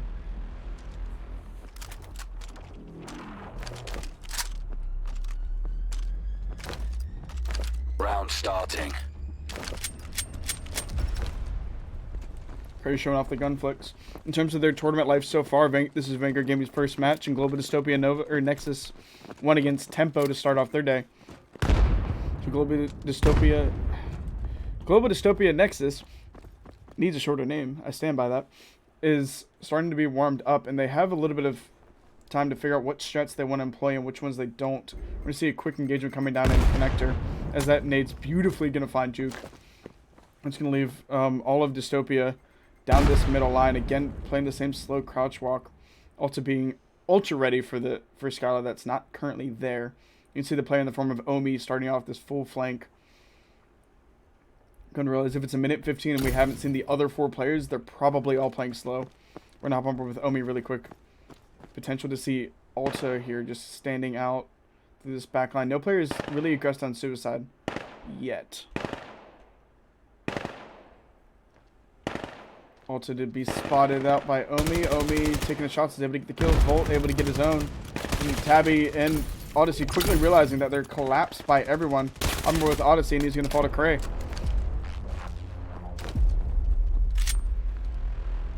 As we saw with kind of how REKT played this a little bit earlier, you have to play aggressive on Kitty or on Suna. If you give up like certain area holds, the other team's just going to fully take it. Like, if you notice here on the map really quickly, Vanguard Gaming fully cleared out B side and mid, and then just by deduction skills, you can't really play slow. On Kitty you can play slow and then just wrap it back if needed. But on here you really can't, because if you play slow, you give up very, very valuable territory. Kitty is much more rewarding with that. So you can see Juke's first to fall for Cray, and then the entire rest of the team is going to be pressuring Omi here. Omi to swing out, is able to get Odyssey. Shot, Tabby goes into his crosshair next. More with Tabby, is able to pick one, but you really need to get these returns. First to take the swing onto Achilles. Achilles holding true there. Cray to drop Tabby, and it's all going to be on Alta here. Cray doubling up onto that kill, and that's going to be yet another round for Vanguard Gold. We're switching sides. This is the spectator glitch. Tropical, if you're curious. It clears up all of this in the bottom, and then I can't see my map either.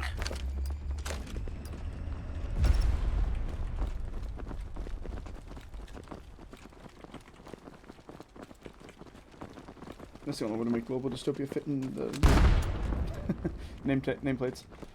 Alright. I see Vanguard Gaming slowly push this through. Pissed around. Time to go. Scarlet getting really aggressive with the smoke and util. Shots coming out on the altar. The one tap into the head. Spins around. Another shot in negation. Please tell me if I'm saying Gation's name wrong. In Taquito, I've left and come back to try and fix it, and then I've been locked out of the match, so...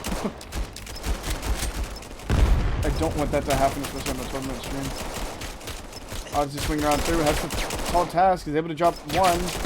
He's able to get one as well, and that's going to be... The full trade's coming through. Achilles, it's got a left standing for the team. Match point. Also, it's match point. If it was back and forth closer, I would.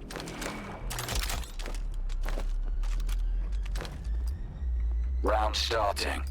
Get ready.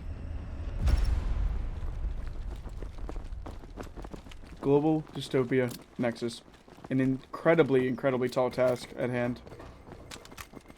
10 rounds needed here to win the map. It is a best of 3. I am presuming next map is going to be KD because of how these teams play. Beautiful 2-piece out of Juke though. Covering down that entire midline. The bomb pressure is starting to be towards B side, but the double kill certainly helps. Tabby going to be stuck in this 1v3 as we just mentioned before. Dude's able to pick up Odyssey. Tabby's stuck in this really annoying backside. Achilles able to get it. Juke on the ladder. Spotted out by Achilles. Achilles to get aggressive with the play and also to make sure that Achilles can't. Deuce picking up Gasion. Also on the swing. Alta is the lone defender here to try and deny this winning point. 30 seconds remaining. Has to slow clear. Knows Deuce went the other way, but shot in the front, and that's going to be it. 11-1 was the current score for that. It's all a party in the armory. Anyway, we're going to quickly cycle to the next round, and we will return shortly. I need like a Crest League logo, like right there. In here. Like maybe right there or something. That would look cool. But yeah. Alright, we will return really shortly with the map 2.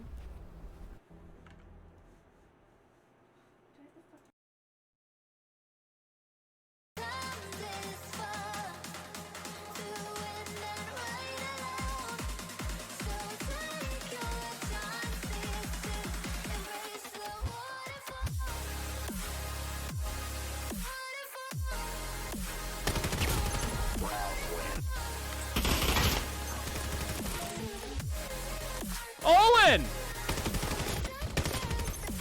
I like it.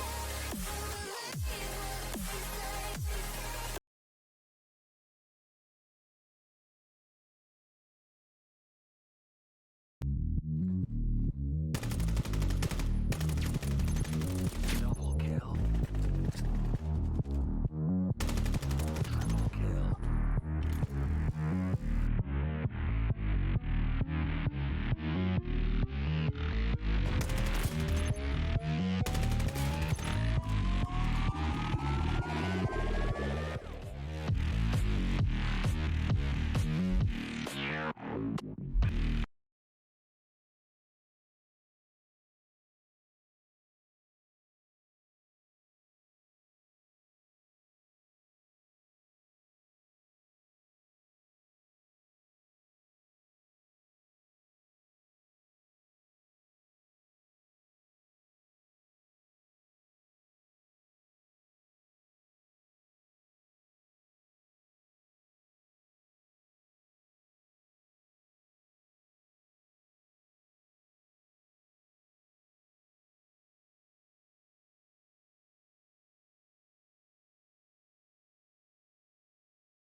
And we are back, and I was right. It is going to be Kitty.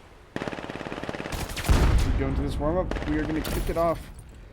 Global, Dystopia, Nexus. Match starting. Get ready. But certainly not impossible for a team of this caliber. They have been playing for a fair amount of time together, and ahead of the IVRL season, it is important to kind of understand how some of these stronger teams play in the form of like Vanguard Gaming, REKT, Vortex who aren't in this tournament, but still very, very worth noting on how they play. Watching this aggressive setup towards A side, we're going to see the typical 2-1-2 split you see out of most players and teams at this caliber for this map. Utility's certainly coming out, not necessarily finding their home as to damage. Deuce Volt takes a little bit. See Achilles to this midline. 1-1 trade out of Cray and Odyssey. Achilles is your mid hold, and then there's a hell of a fight going on in backside between Tabby and Vanguard Gaming as a collective. His teammates on the side. Alta is able to swing over and help out.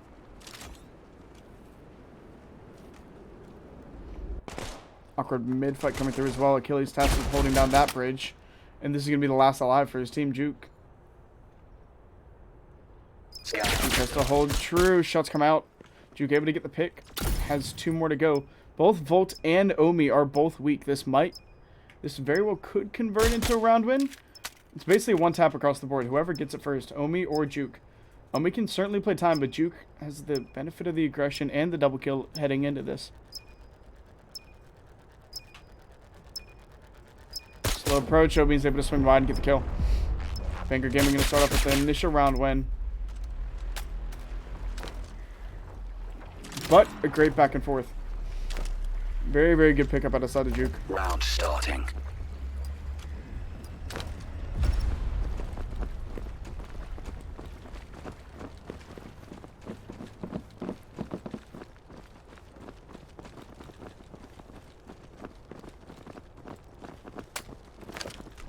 Gun smack against the side, and it's the same aggressive push out of both teams. Juke able to really swing this hard on the Achilles. He's going to take down that mid player. It might have been a trade, but it's a very beneficial trade. Now you don't have to deal with the mid player in the form of that. Tabby holding off shots onto Cray. Omi immediately getting the trade there. And more with Omi. It's Omi and Odyssey. The pre-fire Omi's able to get that done. Nade coming through, making it through the scaffolding. At least the first one did. Scanner in hand of Omi as well, but very, very injured here.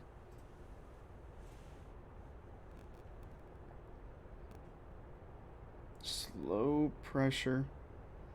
Volt coming up to assist. Through the scaffolding is Omi's able to get a pick on Engaging.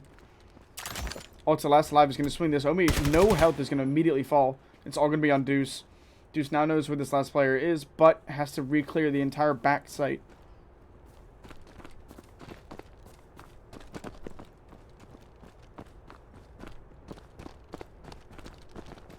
Just a 1-1. Bomb not down. 40 seconds remaining.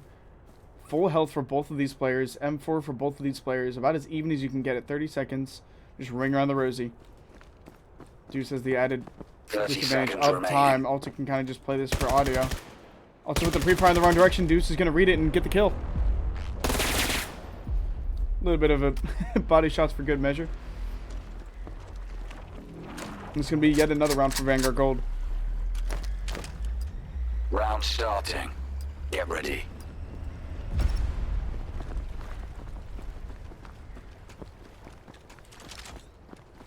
A little bit of a different tempo here. You're not going to see all 5 players pushing towards A. Will Global Dystopia read it, or will they switch up? Seem to be doing the same setup, except they're sending Juke toward that aggressive midline as well.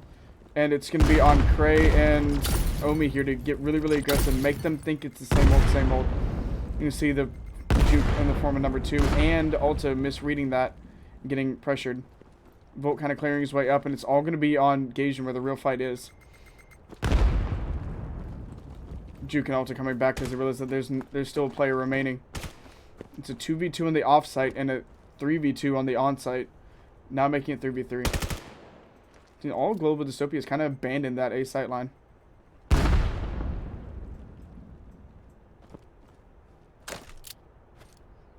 Utility being burned, a minute left. No players gone down yet, no players taking damage yet. A lot of information being known. As I say that, Omi and Tabby going to get a quick trade, 4v4. In the mid line, you're going to see Achilles win his fight. And it's going to be all the players on the on-site initially.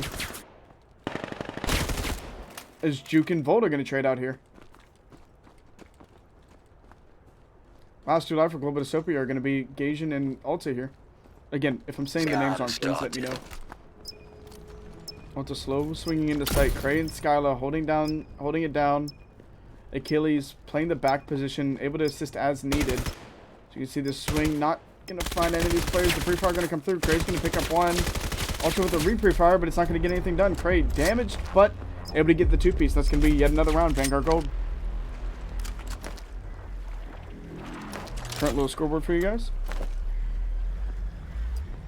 Round starting. Get ready.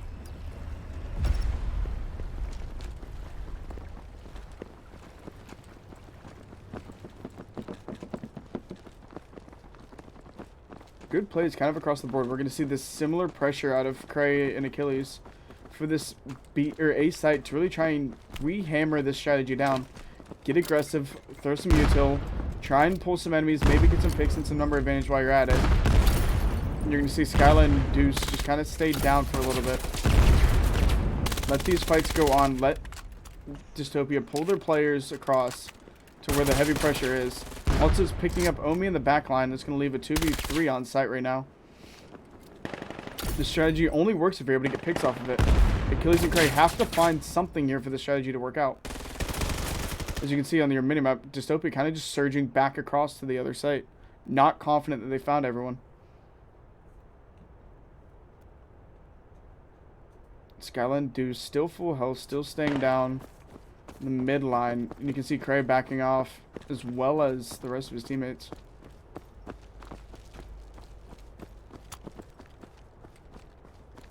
See Achilles staying behind for coverage.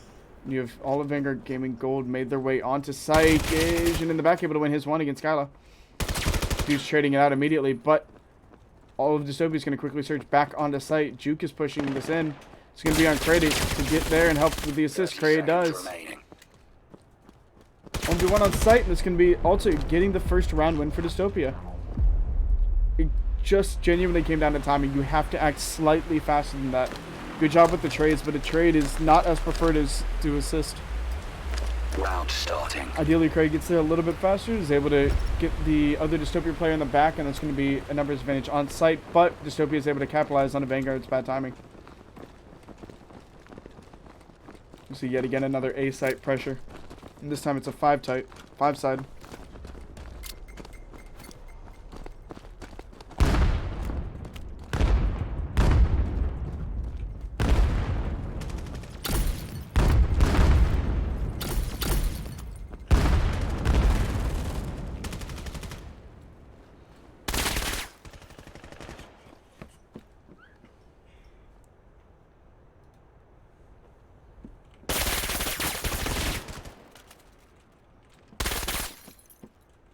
Scan started.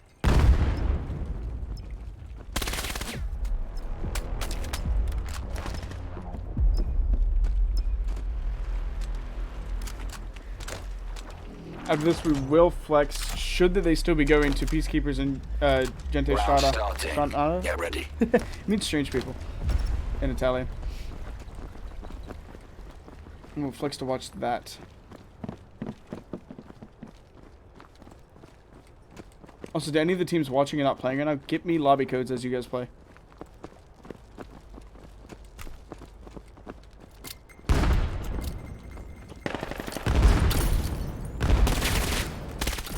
Touch right now, that's a trade out through 4v4 situation, and as you can see again, like the slow pressure here, really work at a Juke to kind of play that audio. It's gonna be mid-side control as well.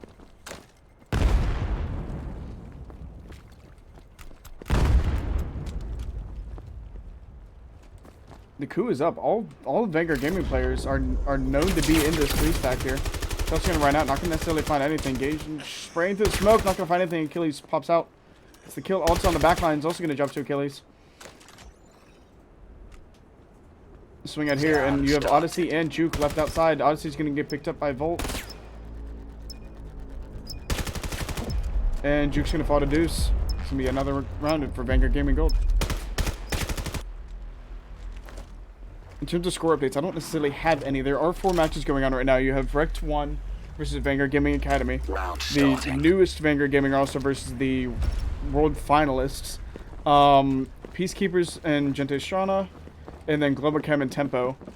And Globochem, Tempo, and PeaceKeepers and Gente are going to be your elimination rounds. Winner goes on to fight loser of this. Loser of this match specifically goes on to fight the winner of PeaceKeepers and Gente Strana.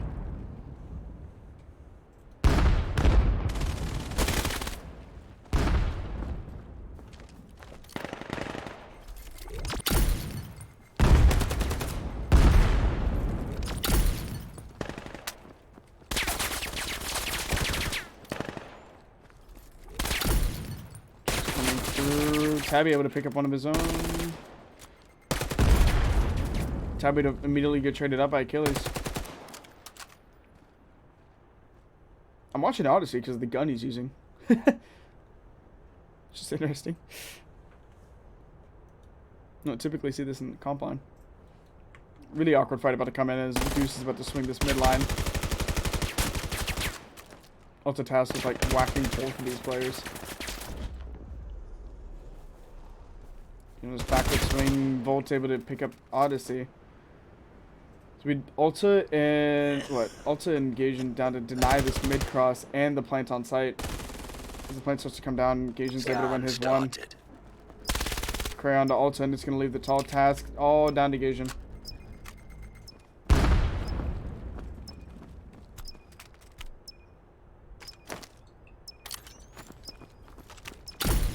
Nade banking off the rock. It's a good flash, but Skylar not getting hit by it. Headshots all across the board.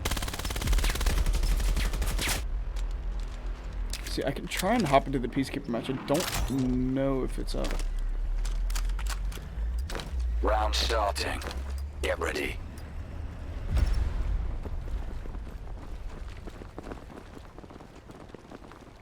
Let's see. I will keep you updated with how this match goes, but we're going to try and pick up the Peacekeeper match.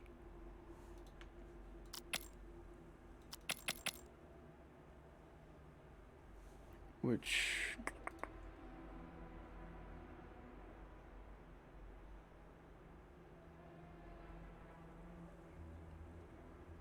this will be Peacekeepers versus Gente Strana.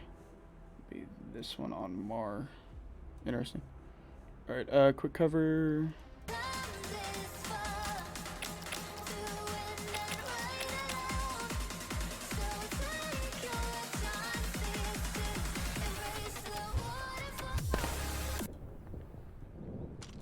Yeah, not exactly a tighter map. Seems to be pretty one-sided as of right now in favor of Peacekeepers here. But we can cast this match through. Gente Strana gonna be on your colonist side to start out.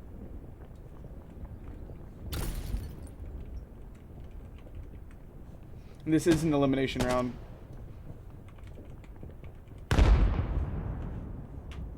The very new player in the form of Proxy is 7-1 right now.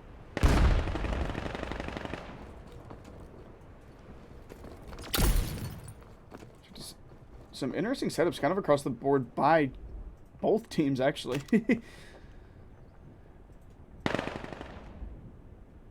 Okay, yeah, you're stalking, kind of swinging to B side. Proxy able to get the initial pick, Shook able to get the other pickup.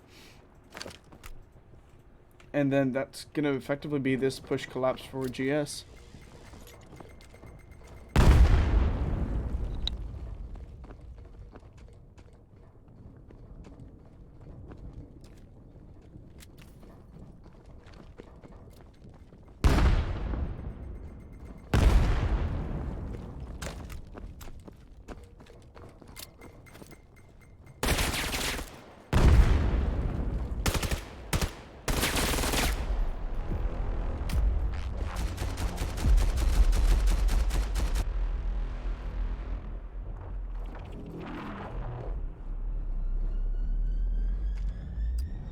Round starting.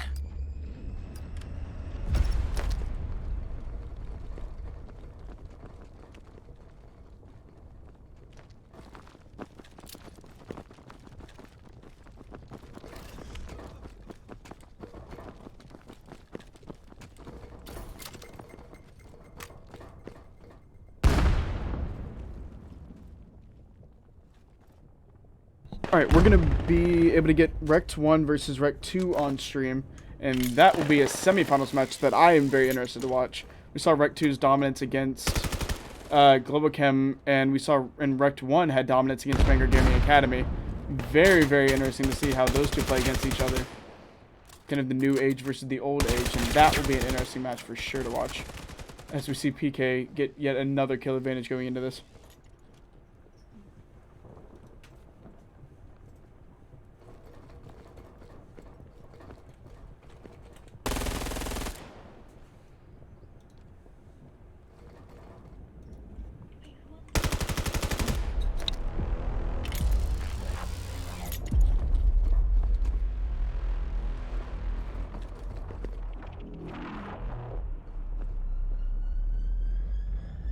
Round starting. Get ready.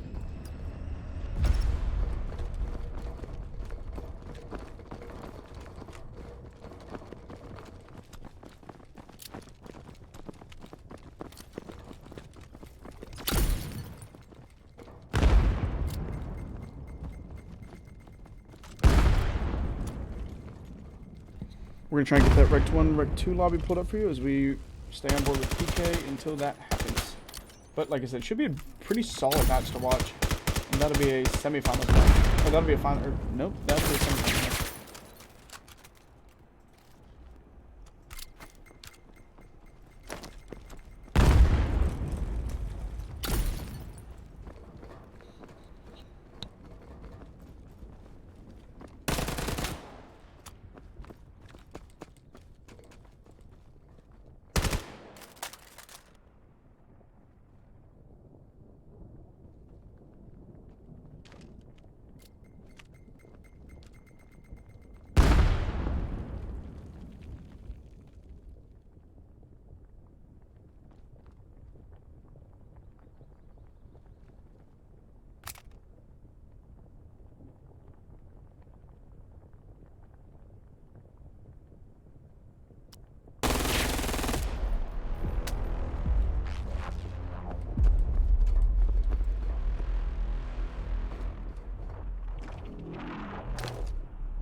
Round starting.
Thirty seconds remaining.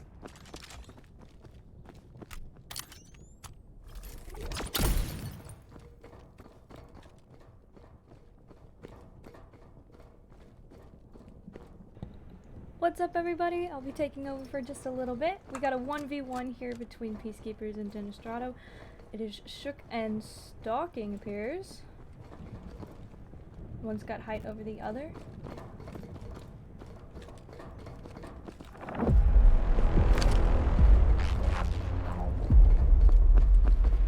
We're switching sides.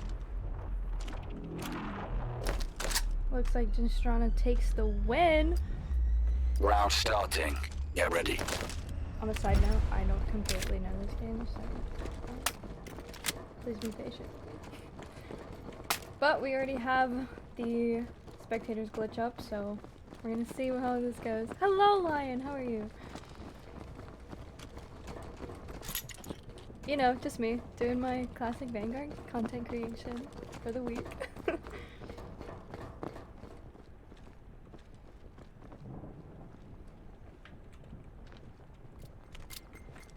All right, let's see what this setup is looking like.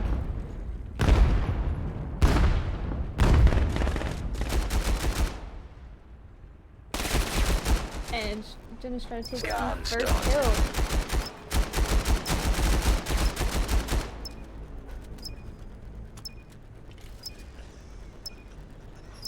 Looks like we got a 2v4 situation going on here. You wanna go home? You wanna go home?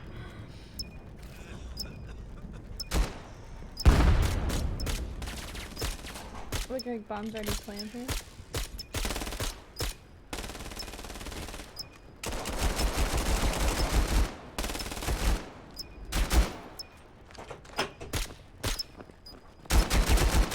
Oh. Wait, what? Oh. I'm confused. Scan complete.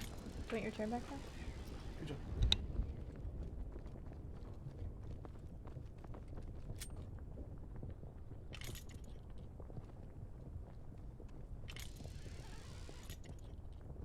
Alright, and we're back. Use this time to warm up. Let's see, GG's. To that match, we'll move on, and then we will go to a quick break, and I will get you guys watching the REKT versus REKT 2, which will be a very, very good match. But, see you in a sec.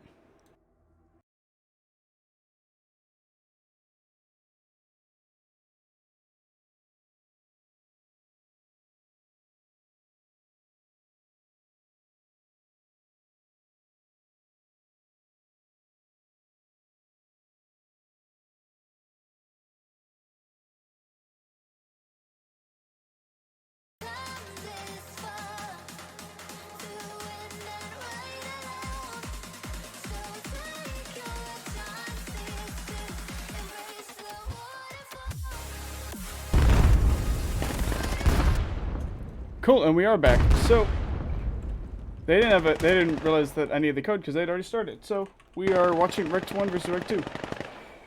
REKT 1, the winning team. This is match 1, by the way. REKT 1.0 just to help with the distinction. REKT 2.0 to help with the distinction. But yeah, this is your semi-finals match. So this is a pretty solid match. In all fairness, like the winner of this goes on to grand finals. Like you immediately get a grand finals appearance if you win here. So hugely important match going on.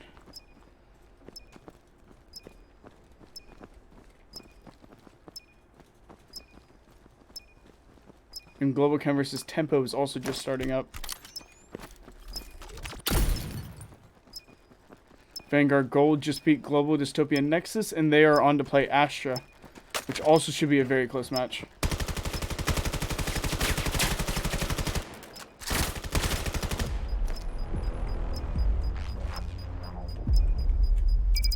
Scan complete. Scan complete for REKT 1.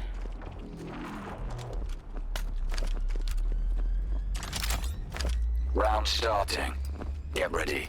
2 hours and 15 minutes in, we have completed 6 full matches, and we still have 4 operating right now. So, keeping really, really good pace. I'm happy with this. But yeah, just your quick bracket update. This is your first semifinals match. The second one will be Vanguard Gold versus Astra. And then your loser bracket round, you just saw PK win up against Gente Strana. And they're on to fight Global, Dystopia, Nexus. And Globochem versus Tempo. And actually, correction, we have completed 7 matches. But still, great pace. Happy with it.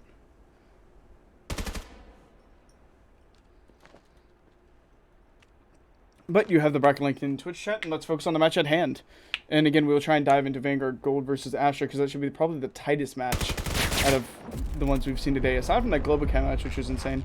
But the trade is going to give that round We're to switching REKT 1, and sides. we're going to swap these sides. Which is the easiest name change I've ever had to do in my life. You're switching 1 to 2. Round starting. Get ready.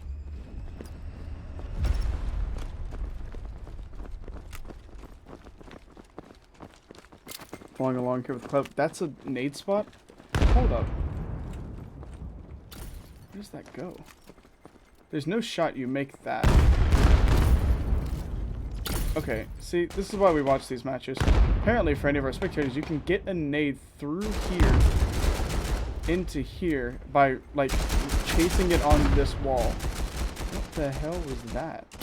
So if you underarm it and you skim the nade with the wall, it goes in through. Okay, well, wild. Alright, we're going to hop on board with whoever is left alive. Kamikaze Ray! Audio is going to cut briefly.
We're back with the audio. Round starting.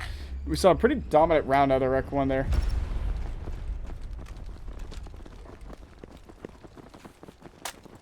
Sounds back. Apologies. We were doing a... Anytime I have to do tournament commissioner stuff, I bounce out and bounce back in. We do have audio, yes. Sound bounces in and out. Apologies. Whenever any officiating has to be done. But yeah. And what's going on is we're watching... This is a semifinals match. Winner of this goes to winner finals. And then winner of the following match we're about to watch between Astra and Vanguard Gold, which I'm wagering is going to be a decently close match. Winner of that also goes to fight winner of this. But beautiful two-piece out of Z-Link, and Nadix also getting a two-piece of his own.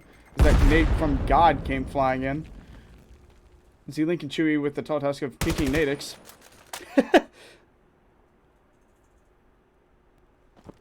Chewy just fell to Nadix there. Nadix, one more kill remaining as far as I'm aware. Yeah, 1v1 here. Z-Link, crouch walking is not going to matter against Nadix. Nadix with the shots on. It's going to put them to match point.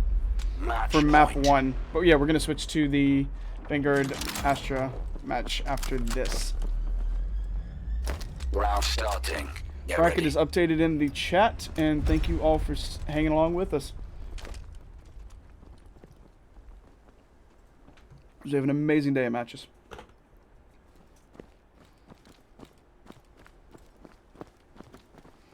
And also, that's half the point of this. Like you said, we need to practice. REKT doing the token. Let's crouch walk everywhere until we get a kill. Like a bunch of turtles. Dodum, dodum, dodum, dodum, dodum.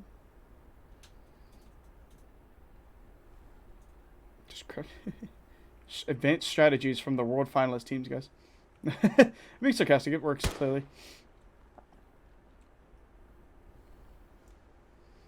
But it's going to be kind of on to whatever player peeks this first.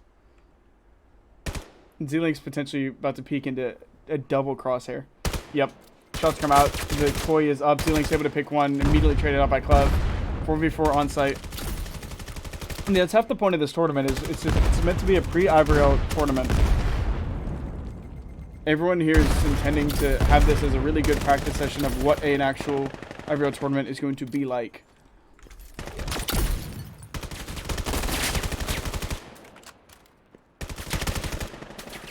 We have the lobby code, so potentially REKT, if they finish it here, we will immediately go to Vanguard versus Astra. 30 seconds remaining. Orzo and Nadix on site with scanner here.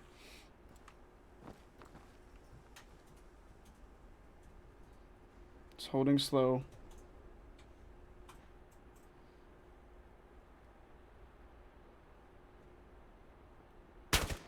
Shots coming out. Orzo able to get zips. All on Ray here. Ray able to get Nadix. And the reload coming through. Swings Orzo. Not going to find it. 1v1. Time ran out. Kamikaze with the kill. And the round win. Match point. Still match point for REKT 1, but REKT 2 able to snag another round win off of that. Great work to keep the team alive. Starting. Jazz hands for good measure, and off they go.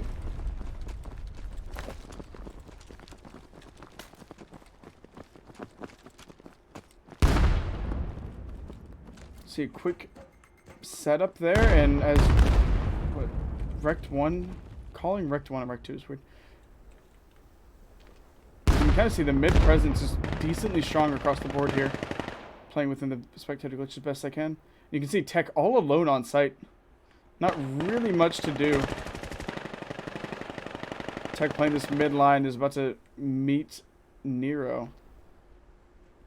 The ladder we go, the lone defender. Bomb in the hands of Orzo. Two of his teammates still defending on the off-site. Tech needs to get that information across to his team ASAP. Shots coming out down this midline. He's gonna tap the wall, so Nero very well aware of his position. Clev with the flying headshots with the M4. Up the ladder we go. Knows Kamikaze Ray is probably somewhere on site, as you can see this like slow clear that he's doing. Misses up the ladder climb. One-handed ladders is an incredibly like high skill thing. By our favorite barrels, Clev knows that he has to be there. Ray, if you move, we're about to get a haircut. Orzo intending to be the barber swings around. Clev is able to get the shots on, and it's going to be all Chewy. Chewy looking for some nades and some stuff to work with, but in a 1v3 situation, it's a tall task to ask.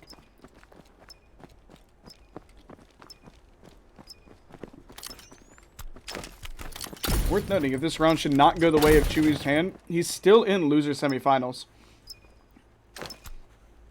REKT 2.0 will play the winner of PeaceKeepers in Global Dystopia Nexus. Beautiful double nade out of Chewy, but it's just barely not enough. And that'll be the match over for REKT 1. Quick scoreboard to showcase.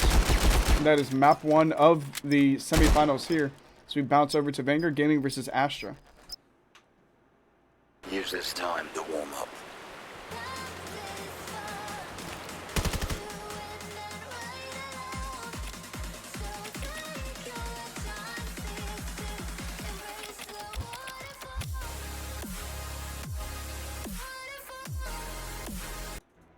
Oop, commercial break done. And we just swung in as round 1 goes to Astra to start it off. And perfect timing. Just missed the warm-up. Swinging right in as that map 1 finishes. Again, this is supposedly going to be the tight back and forth round. I'm genuinely very curious to see how this goes. Vanguard Gold, Astra, semifinals. Winner makes it to winter finals here. Two very, very strong teams in the IVRL that any new team should really be paying attention to. Here we go. Hopping aboard with Achilles here in this potential mid-fight. So you can see the slow pressure out of Astra coming through. The one back and forth between T and Achilles' old teammates. Skyline now tasked with dealing with T pushing up. See, the lone player of Hagen's not necessarily noticed on B site. His beautiful nade on the Deuce, and that's going to open up all of A site. And again, a really awkward situation for Cranomi here. You have to deal with the player on the complete opposite site as your complete other site was taken over. Crest's going to play this midline as the 1v1 goes on. Looking to even out these numbers. Hagen's just playing slow, and Omi knows there's a player over here. You have to deal with him first. All Hagens has to do is peek at just the right time to get 3 shots in the back of the head just like that. It's all going to be on Cray for this 1v4 situation. Hagens played that exactly as he should have. Perfect timing and everything in between. APC in hand, nades in hand. Is it going to be enough? We're about to see.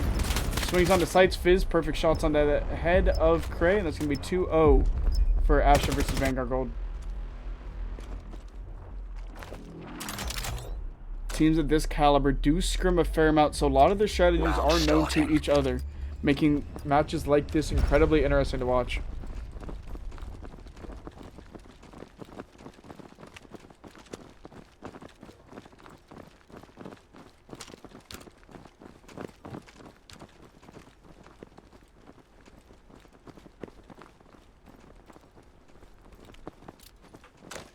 You can see the full mounted B pressure. Omi still not necessarily in position yet as all 5 of the players and all of the util start to surge in. Nades, flashes, smokes galore. T able to fall to Omi's, or T falls to Omi's peak there.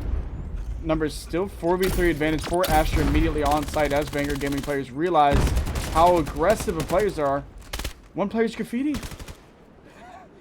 Swung right under Omi. Omi with a beautiful 2-piece, able to pull it off. Sorrento does that player graffiti, falls to Omi as well. Omi across the board, beautiful shots on. Doesn't realize that there's yet another player on site. And that's going to be in the form of Matt H. That trade comes through with a single bullet out of each of the players is all that was needed. Beautiful, beautiful work across the board for both of these teams. Round starting. Strong Get defense ready. there. Vanguard Gaming taking their first very much needed round win there.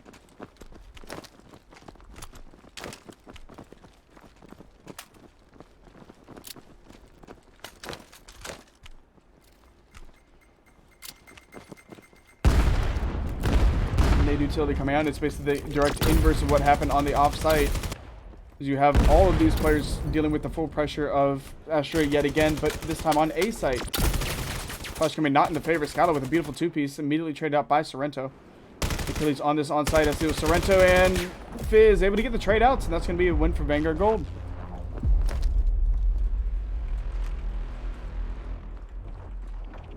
Astra making the very aggressive 5-stack plays. 5-stacked B, 5-stacked A. Neither went the way that they necessarily wanted to. But a lot of gun skill coming out from both of these players and both of these teams. A caliber like this is something that you most certainly want to be seeing.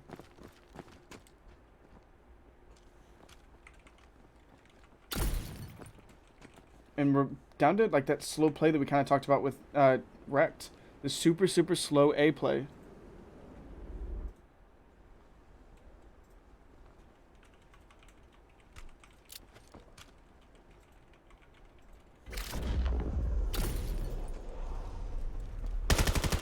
Achilles with the perfect shots on the T.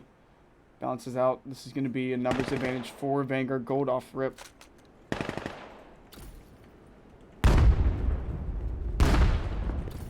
Nades coming out on A site. You still have that lone player in the form of Hagen. Still looking to do about the same amount of damage as he did last time. As it was just this engagement that's about to go down.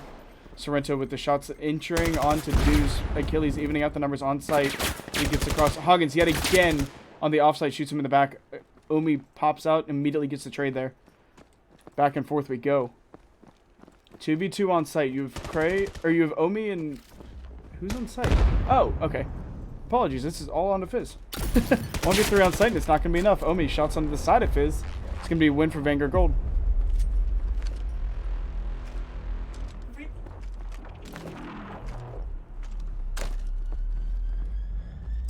Round starting. Get ready.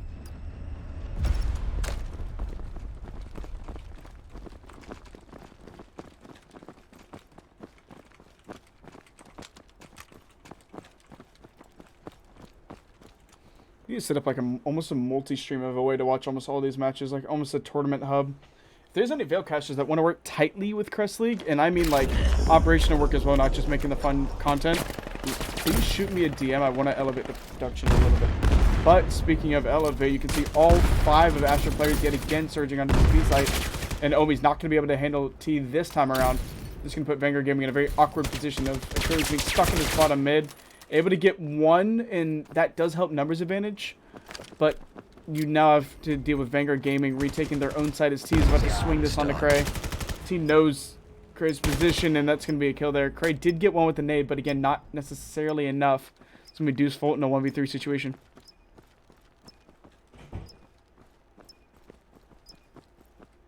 Matt H holding this line. You can see the laser in the pre-aim is going to go through. Asher with another runway to tie it up.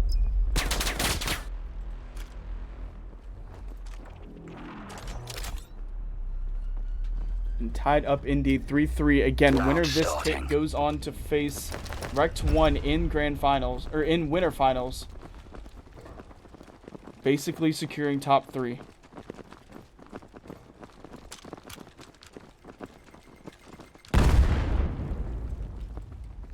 Hey, if the 5 stack on B worked the first time, let's do it again. We're going to see the exact same offensive setup coming through, except this time it's a 4-piece out of Omi. Denying the ace is Fizz with the 2-piece of his own, but now has to deal with Vanguard Gaming players kind of all around him. Achilles is surged from behind. Achilles with the slow approach up, and then you have to deal with the cross. Escalab tapped away, tap away, tap away, but it's going to be Achilles shooting in the back. A beautiful 4-piece stream out of Omi. When it comes to a 5-man push on a B site, 1 player and getting a 4-piece is exactly what you need to break that down. You cannot discount a singular player in this game, especially with how fast the TTK works.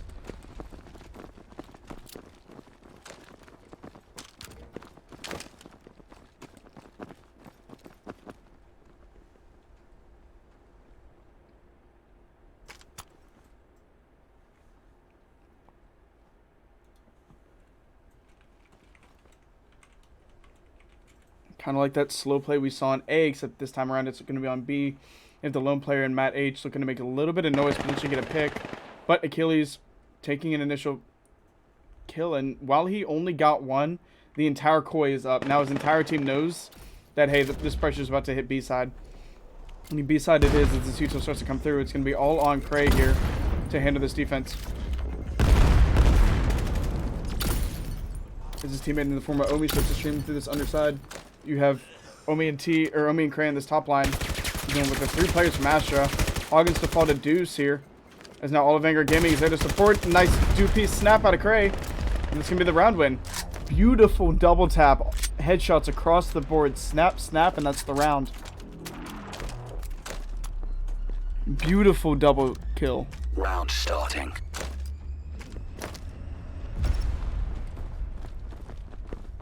And that's all on the snap reflexes at this point of players at this caliber. Again, 5 stacking a site is Astra, and it's going to be A this time. That naked spot disaster. No damage done, but there was potential there for sure. Just getting aggressive done. Suicide, also learning why the name is Suicide. Meets the full force of Team Astra. Without getting a single pick. Achilles able to get T. Sorrento and Fizz combining for 2 more. It's going to be the site broken wide open for Astra. Achilles cut down by Matt, and it's going to put it all on Cray here for his team. Cray with the tall task of a 1v4 post-plant situation. Not too much you can do in this scenario, but as Omi showcased us before, 1 player can certainly kill 4. Fizz the first to fall to Cray. Sorrento's position is known, but Matt H and Hoggins can kind of play off that audio. Matt H with the pre-aim, as before, wins those fights. It's going to be Astra with another round, making it only a score differentiation of 1. Round starting.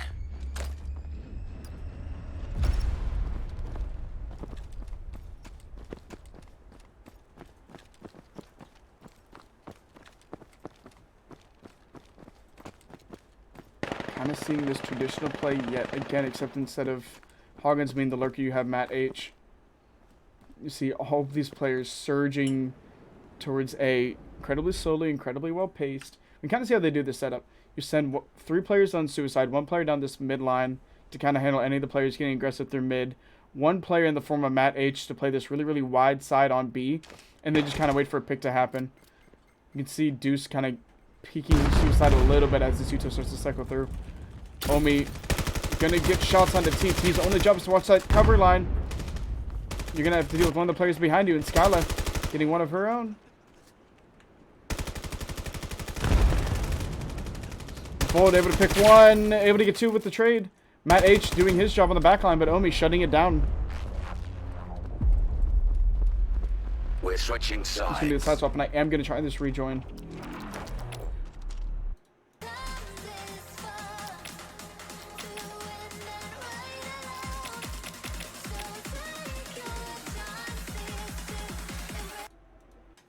And I think it worked. Yeah, it did. Okay. Hey, Vale, fix game, please. I beg. Name's back up for you. Just gonna have to do it like this way each time. Love the game, Vale, but spectator help me out a little bit. Alright, pissed around. First off, Sorrento taking the top. He's basically fell down to graffiti, and it's all gonna be on. The pistol just flying right now. Hoggins and Matt combining for their kills there, and you're going to have Vanguard Gaming forced into this back line. Skyla the only one able to get 1 in that pick, and it's going to be a 1v5 required out of Skyla.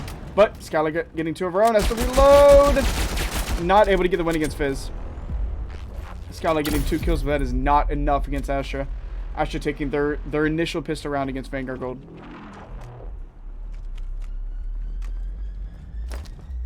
Round starting.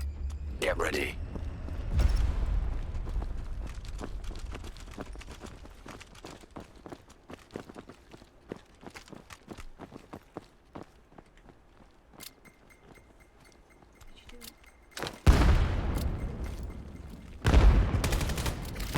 Shots coming out, 5 stacking A, taking a page out of Asher's book. It's not working. It's 4v4 on site. Omi with 2 of his own, though. Shut down by Fizz immediately. Achilles, Crane, and Volt are the only ones left alive. They made it to back site, but you got to work with that. Shots coming out through mid. Sorrento able to pull that off in a long-range fight against Deuce. SMG in hand, that does not matter, though. Achilles going to be tasked with shutting down Fizz, and Cray holding this line against Sorrento. Bomb is down for them. They have to double back to recover it.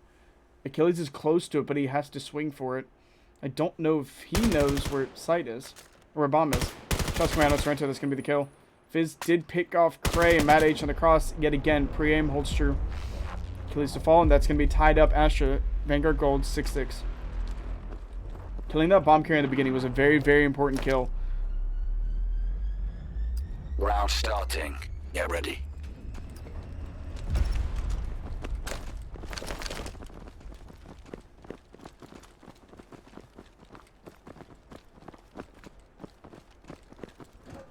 Similar setup on attack and similar setup on defense. You're going to see all the Vanguard Gaming players just surging this A site yet again.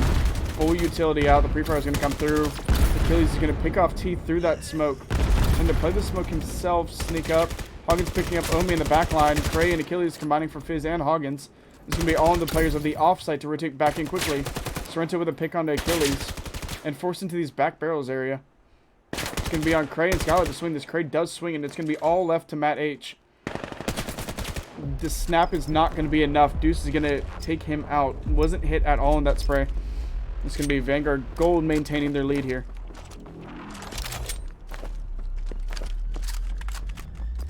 Round starting. Get ready. Trying to have Vanguard Gaming going for a slightly different approach, sending 2 players with bomb towards B side this time around. Nade coming through. Not finding any of the Vanguard Gaming players, but close enough to clinch. You see, T was in charge of this defensive position when they were on the other side swap, but Vanguard Gold has completely given this up. I don't think they're aware of T, and this looks like it's going to be a free pick for T. is going to leave the player of Omi all alone in this back suicide push, as Vanguard Gold quickly has to collapse on it. And they notice with the pressure that there's not all the Vanguard Gaming players here. You can see them on the minimap flexing to handle B defense as well. There's an Omi in this 1v1, as you can start to see T pushing this back suicide. 1v1 goes through and it's just a trade. T is going to be offside on this as we go to where the main fight actually is. Matt H and Volt millimeters apart, sprays through the smoke. Volt's able to get it. Saw the nade from Sorrento, who knows exactly where he is. So it's going to be on who peeks first. 1v1 situation. Volt doesn't have bomb. T has to cross through this mid site. He's able to recover and get this plant down. T flying at him, hoping to take advantage of the out of position. Flash coming through. Volt going to be slightly over the edge. The trade comes through. That's going to be the round win for Vanguard Gold. I don't know how Vale evaluates 1v1 trades, but that round win did go to Vanguard Gold. Round starting.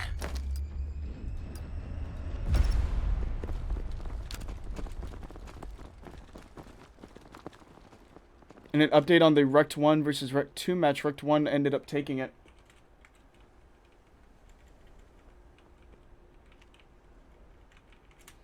So that means in terms of the bracket at least, you're going to see REKT 2 face off against the winner of Global Dystopia, Nexus, and PeaceKeepers. And REKT 1 is going to face off against the winner of this. And again, the slow approach this time around. All 4 players stacked on this B side. You have the sole player in the form of Crest to catch where T normally rotates. But nothing was found just yet. It'll be on Matt to get this spot out all 4 of these players and get that information across to his team.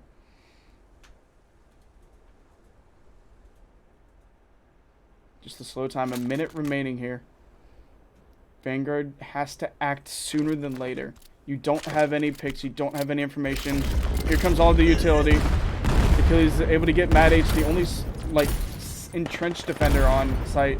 As the swing starts to come through, you see T and Sorrento were able to move into position relatively quickly. T able to get one of his own, Deuce trading it out. Hoggins to get the offsite player of Cray. And Volt able to break open sight. Sorrento is able to kill the planter. Volt not able to get the trade just yet. Sorrento tagged up just a little bit. 30 seconds remaining. 30 seconds left if it's a 2v2, but you can see Hoggins doing the aggressive flank down this backside. The plant has to come through. You have Omi mistakenly watching this midline. If Hoggins can make this flank happen just a little bit faster, he can catch him completely off guard. And Deuce can't necessarily grab Scanner yet, because Sorrento's still in a very good position. Sorrento's going to start to take this swing. Hoggins' nade's coming through. Volt got the scan off. Hoggins is going to win that out, and that's going to be an Astra victory here for this round. Omi knew exactly where Hoggins was because of where that nade came from, but he had to address Sorrento first. Even though Sorrento didn't get the kill on Deuce, you still have to address the topside player. Not really much you can do if you're Vanguard Gold. Reading Hoggins a little bit faster would have helped, but he didn't make himself known at all, so that's going to be the Astra round win. 7-8. Intense back and forth. We'd love to see this on stream. And again, this is to fight who goes in the finals. Half the reward is just playing REKT in the in the winter finals yet again to get yourself into grand finals.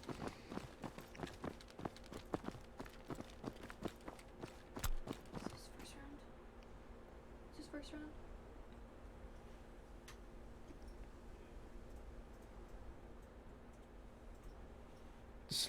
Slow play. It's an A push here. Bomb's A. Bomb's playing your backline. You can see, again, they're hyper aware of where T likes to push. Number 8 in the form of Volt right here is tasked with watching where that normal push comes through.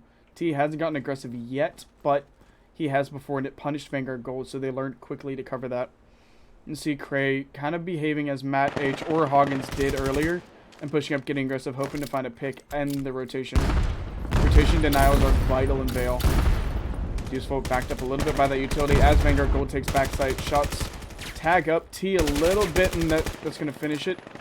And Cray doing his job again, denying that rotation. Shots on the Sorrento, and that's going to be a Vanguard Gold win. 2 rounds off of the map 1 victory.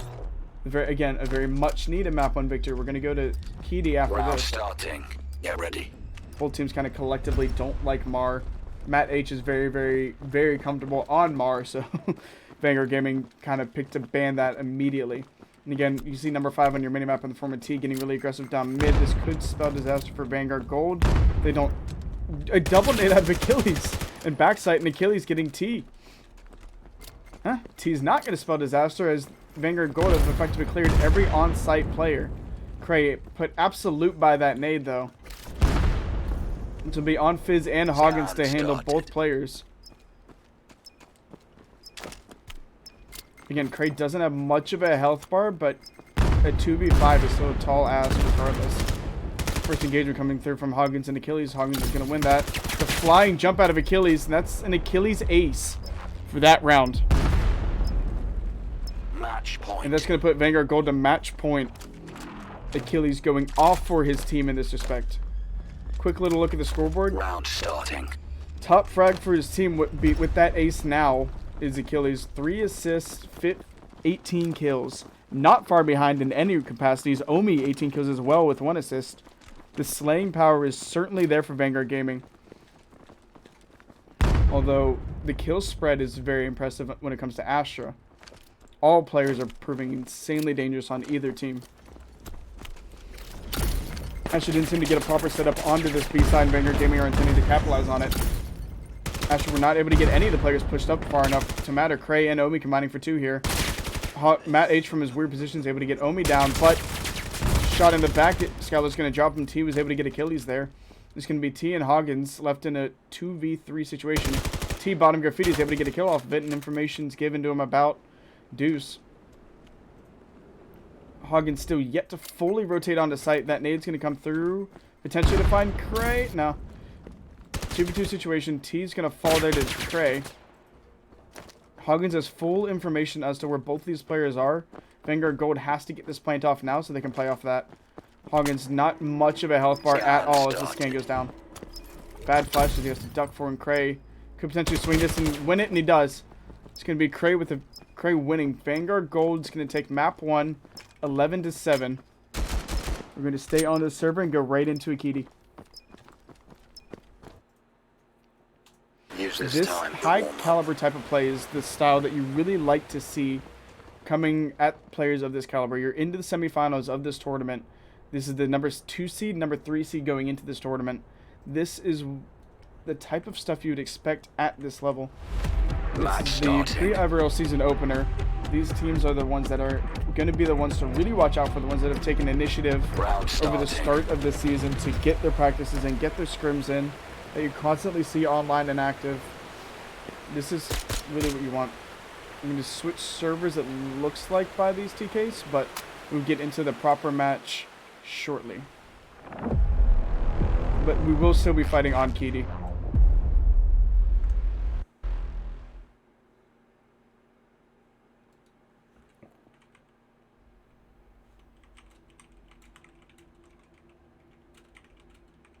(11-7) was that scoreline yet again, and going to the matches that are happening off stream, we currently still have Globochem and Tempo going on.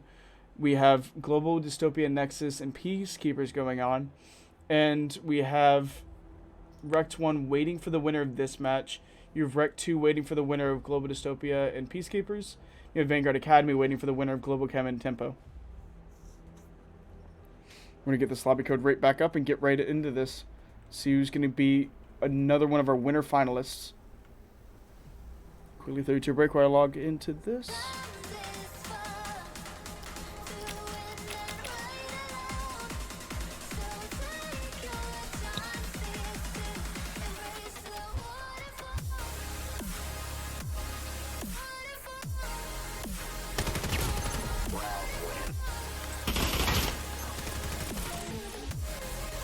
Owen! I like it.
We'll be starting shortly.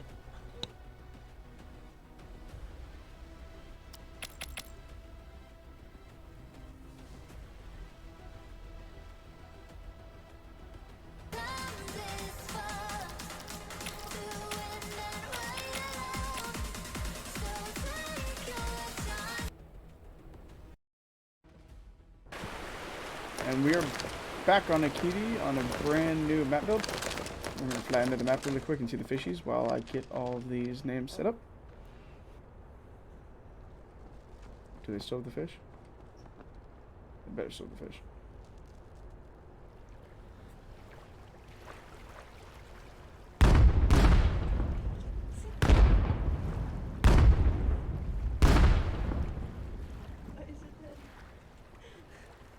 Fishy, wake up! What are you? That's all I can think about. It's like,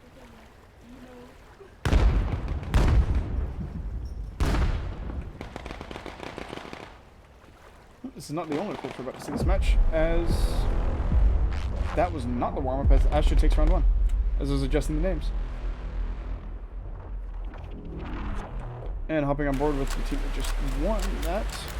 Come on, Vanguard Gaming is up the map, so Astra has to win this and the following.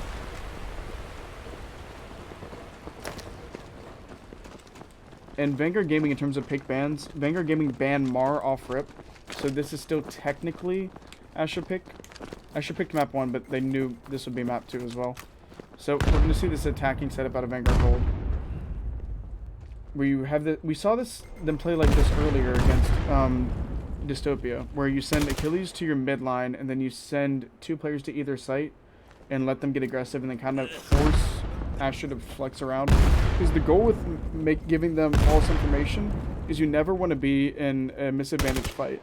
If you're on attack, in theory, you could just 5-man stack one site and you'll have numbers always. Speaking of numbers, Hoggins is going to give his team some numbers advantage off that.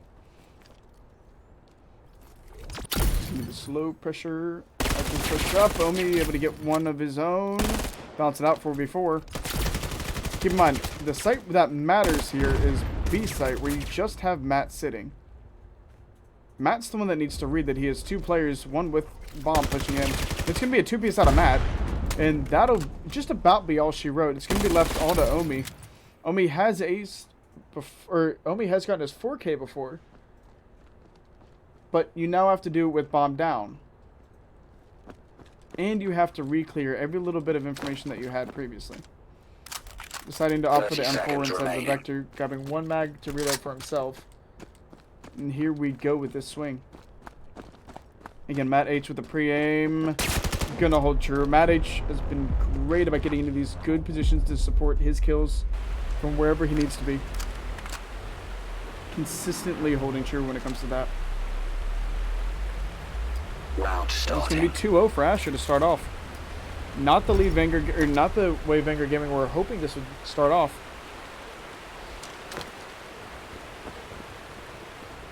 Keep in mind, loser of this plays winner of Vanguard Gaming Academy and Globochem. So it is possible that we do see a Vanguard versus Vanguard, which would be kind of fun. But you can get a little bit more of an aggressive match going on here as we can see this off-site, or the previous off-site is now the full on-site. Hoggins is really stuck by util out across the board. Cray and Achilles combine for 2. T trade out with Cray. That's going to be site ownership as of right this second. Sorrento on this backside is going to get dropped by Deuce. And then back in a 1v3 situation. Deuce not a health bar to his name, but none necessarily needed to start off. Matt H creeping across bridge. And Achilles has this pre-aim down pat.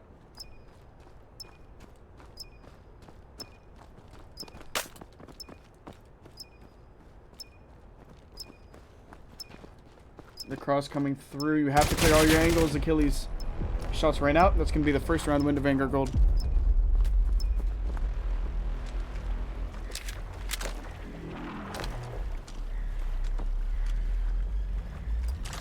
Round starting.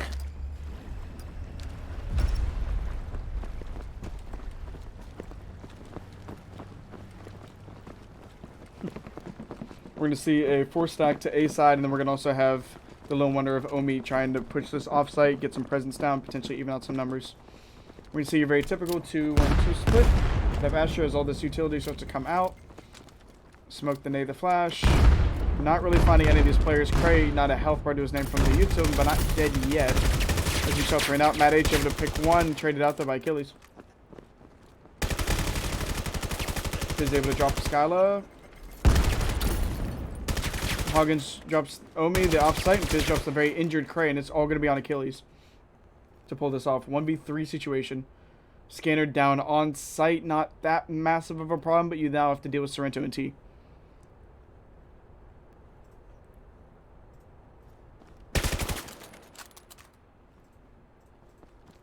Sorrento pushing up. This is going to be the first engagement that you see here. The scanners are covered. 55 seconds, and that's going to be a pre-aim of a hell. Plant's going to go down. Sorrento's going to swing that. Swings it as soon as the plant goes down. It's going to be a free DC. Volley shots for good measure, and that's going to be 3-1 to Astra. Scan interrupted.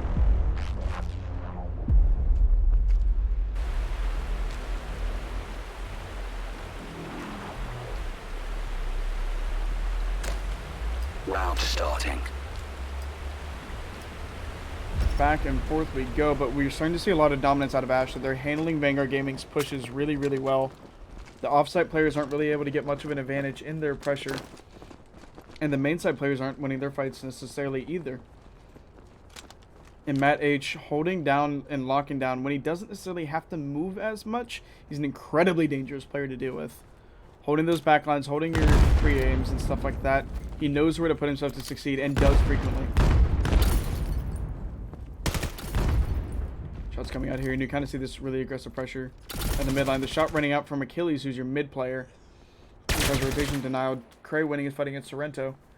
This is starting to be a really uncomfortable situation for Astros. Deuce drops Matt and Fizz there. Fizz getting that as a trade though, and now we're all on T here. T a 1v4 required. 3 of Vanguard Gaming's players are injured, but your position's known, and Vanguard's not afraid to pre-fire at it. You have 39 seconds here. Cray and T gonna trade, but that's not gonna matter. Vanguard Gaming able to take their second round.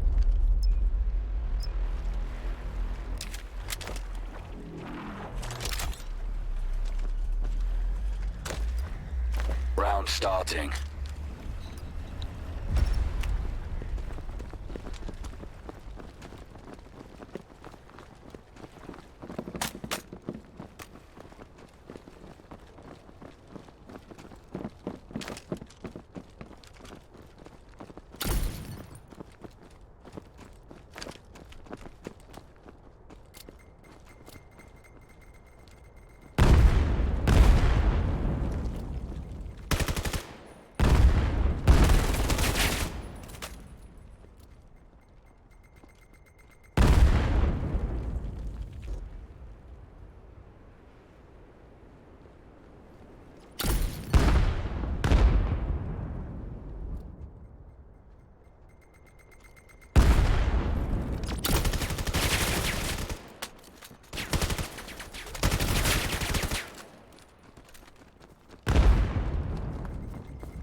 Round starting.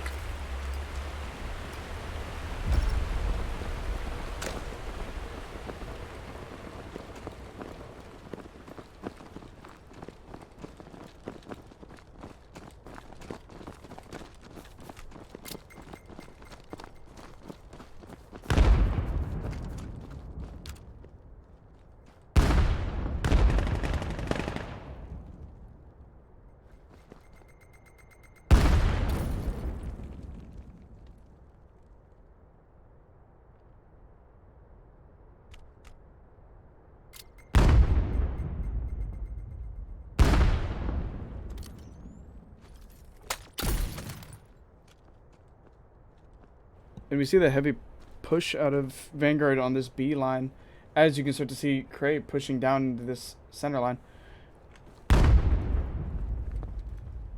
You're going to have an Omi versus T, or you're going to have a Cray versus T engagement potentially on the offsite, as Vanguard Gaming's kind of just waiting for a pick to come through. Achilles being the one to start to break the silence here. Cray clearing out the offsite, shot in the back though. T and Hoggins got their pick as the rest of their team follows on the onsite. There's going to be a free plant for Vanguard Gaming. T and Hoggins now have to deal with Omi, Scala, and Achilles. Achilles weak and the rest of Vanguard at full health. M4's across the board, although Hoggins does have 2 nades to work with here. Neither finding their home necessarily, but it does good to clear it out. Team made it on the onside and is able to pick up the 2-piece Scala to get the trade. Scala in a 1v1 with Hoggins here.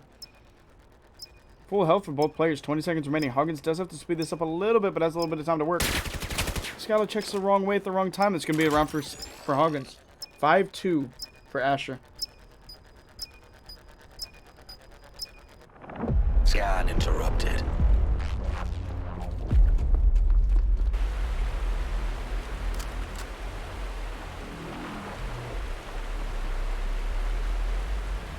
Round starting.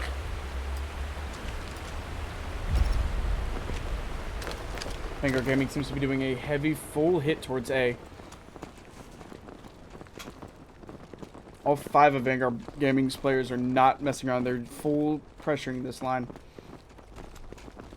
Full speed, you start to see this utility get primed and come out. All the way over, and Astra has not had time to set up, and they're dealing with a 5-player push.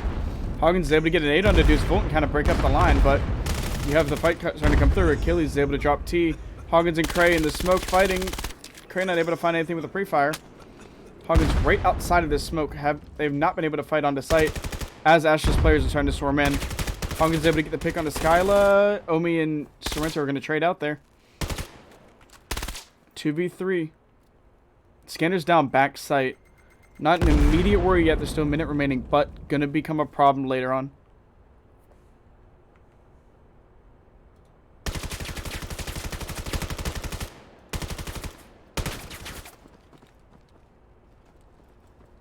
Fizz able to get the pick, and it's now all on Cray. 1v3. Scanner's down back site. Fizz seems to be fully aware of that it is. We're now dealing with an uncomfortable situation in terms of what Cray intends to do. Might even get audio through this, as Hoggins still seems to be playing this midline really, really tight. 30 seconds remaining. Shots coming out, 30 seconds remaining. You still have to recover Scanner or win the 1v3. Tall task in either aspect.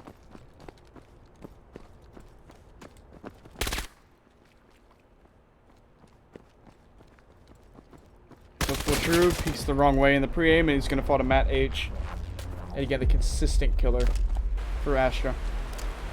8-4 for his team right now. Round starting. Get ready. Almost approaching that side swap. Vanguard Gaming have to steal another offensive round off this. Those are going to be a very uncomfortable situation for winning this map.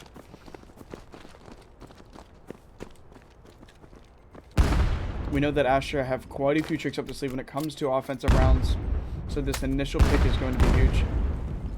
Speaking of initial pick, Achilles Hoggins in the midline. Hoggins pre-nading where Achilles always is and finds its home. Vanguard Gaming stuck out on islands. 2 players on either site. Still have to go in against the 5 players of Astra.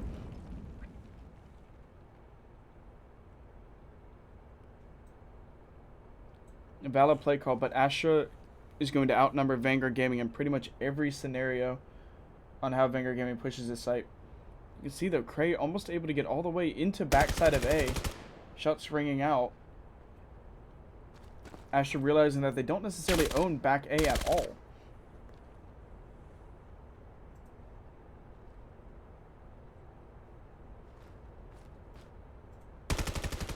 T able to get the pick onto Cray that was backside, and Astra's turning their attention towards B site. 40 seconds remaining. Hoggins has a strong guess that Omi might be there, so he's just going to continue to hold this pre-aim. Omi's slow clearing all the way around. Has to find Hoggins and does. Seconds And remaining. it's going to kind of break open the Astra line, but Astra still have only lost one player. 20 seconds remaining. You have to get on site. This is going to be a midway surge. Crest drops Omi there. And the two players of Vanguard Gaming are left to scramble. 13 seconds to get this plan off. Time is not on your side. Numbers are not on your side. And neither is T. Skyla able to trade out her teammate. 5 seconds remaining to get this plan off. Is barely able to pull it off. Literally a second remaining of time to get that plan off. Now, the second hard task. You're in a 1v3 situation. You couldn't have rotated anywhere, and it's all on Astra just to clear this back site. No utility to work with either. Astra using up the last of their util. Sorrento with the pre-aim is going to drop Skyla, and that's going to be 20 seconds to defuse the scanner, i.e. making it 7-2. This, as of current, is Astra's map. Scan interrupted.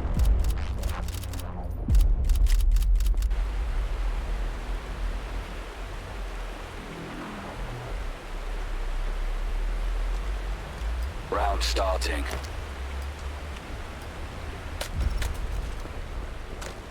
Vanguard Gold up in the map record, but not at all up in the map. Astra really looking to get one more round before the side swap here to kind of cement themselves in the lead. Having to only win an additional 2 rounds on offense is not that hard if you're Astra when you have this much to really work with. See Vanguard Gaming going for more just the typical 5 stacking towards B. It's worked out in the past. The Sorrento pre-nade is going to break that down to start off, as well as that flash coming through. That potential nade stopping just short. You know you have players on the back line. Deuce able to pick up one of his own. Cray able to pick up one of his own. It's a trade out. Omi cleared out all the way through backside, and you're potentially going to have a plant down, but Mad H has rotated all full circle. Surprising Omi there, but immediately traded out by Deuce. 2v2 situation, and this plant's going to potentially come in now. Scan started. Scan started. There's zero question as to what site it's on. Hoggins playing the back flank, T playing the front cover. And it's all on Skyla and Deuce to hold this defense down. T able to pick up Deuce as he tries to address Hoggins. Skyla tasked with handling T and is not able to do it. It's going to be 8-2 for the side of Astra.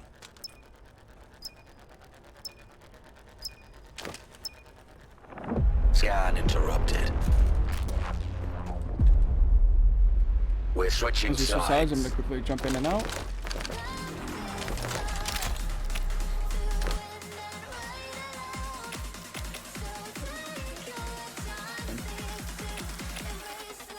The spectator glitch, you can go.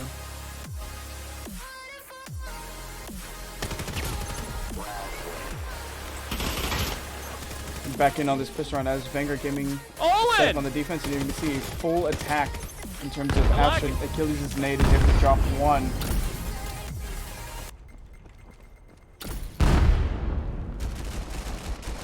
Achilles is able to pick up 2, and that is huge, especially if you're down this many rounds. Omi able to pick up Matt. Hoggins is able to trade him out. So you have an awkward fight between Cray. Hoggins, Cray able to win that out. Fizz is able to get the trade. Awkward smoking. It's going to be all on Fizz here. Fizz in a 1v3 situation. Has scanner in hand, but not really much room to work here. Reminder, Vanguard have to win the next 9 rounds before Astra can get 3. First to 11 Vanguard have a long way to go. Winning each and every round, including the pistol round, is vital. Scan starting to come through. Shots ring out. None necessarily finding their home, but Fizz is already tagged up to half health from the previous engagements. Deuce able to confirm his position. Achilles dropped on the flank, but that trade comes through, and that will be the defuse. Vanguard Gaming going up.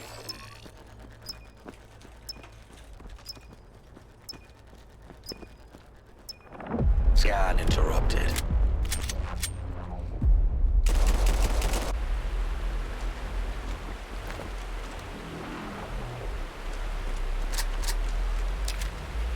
Round starting. Get ready.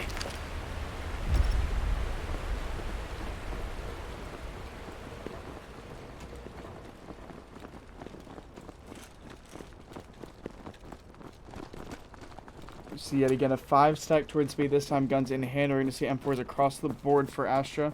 and an APC and a Vector in hand for Vanguard. An interesting site defense for the side of Vanguard Gaming. Just a really passive setup on B.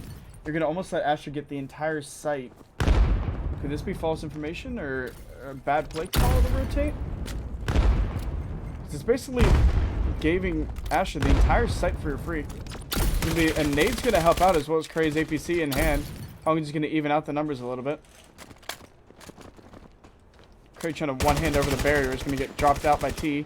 Omi trading out on the Hoggins. Omi in a bad spot. T's going to get that kill. It's a 2v2 situation. Deuce and Skyla have to handle T and Sorrento as bomb is down. 40 seconds remaining. Great flash coming in, but it's not necessarily going to matter as they don't have any time to put in pressure. Deuce has plenty of utility to work with here. Nades on the backside, flash on the backside. Not going to necessarily find their home. Sorrento and T like really, really close to each other. Free fire coming out in the corner that they're not. The nade does find its home though. Skyla has the info on Sorrento. APC in hand. Might it be able to make it work? Sorrento able to snap onto Skyla. 9-3 for Astra. Not what Vanguard Gaming wanted out of that picture, but brilliant plays out of Astra there. Round starting. Get ready.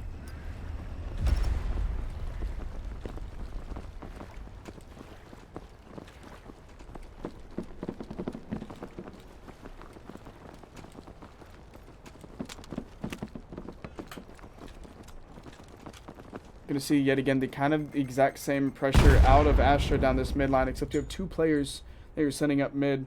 It's gonna be really on to Deuce and Skyla to figure out that it's not gonna be A and get there quick. A beautiful nade out of Achilles gets the number advantage in Vanguard Gaming's favor, but they have to utilize that as T shuts down Achilles immediately. Cray utiled off. Omi might be hearing these footsteps on the T, and it's gonna pay off, and Deuce able to combine with Hoggins. It's going to be both your mid players pressure down. Cray watching the mid line. The entire B site is not covered right now. Cray being the lone defender on B is kind of just giving up the site. Once again, they're playing retake here. As Fizz and Sorrento are going to start their plant. Flash coming through as Yuto comes through from Omi as well.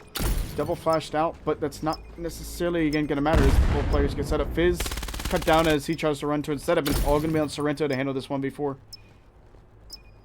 Sorrento knows how Vanguard Gold plays as he was on Vanguard Gold previously, but dropped quickly by Omi. It's not necessarily going to matter.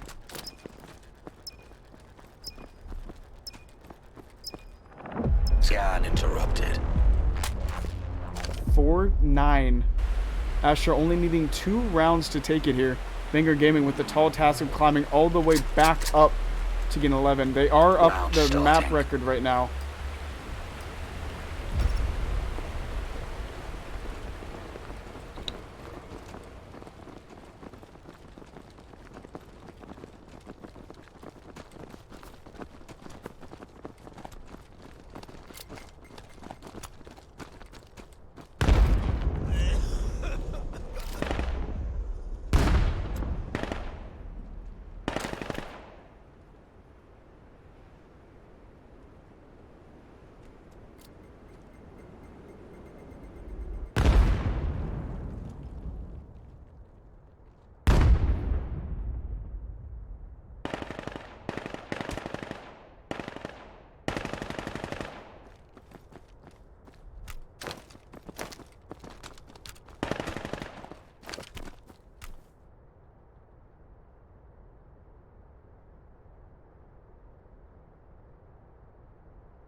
Thirty seconds remaining.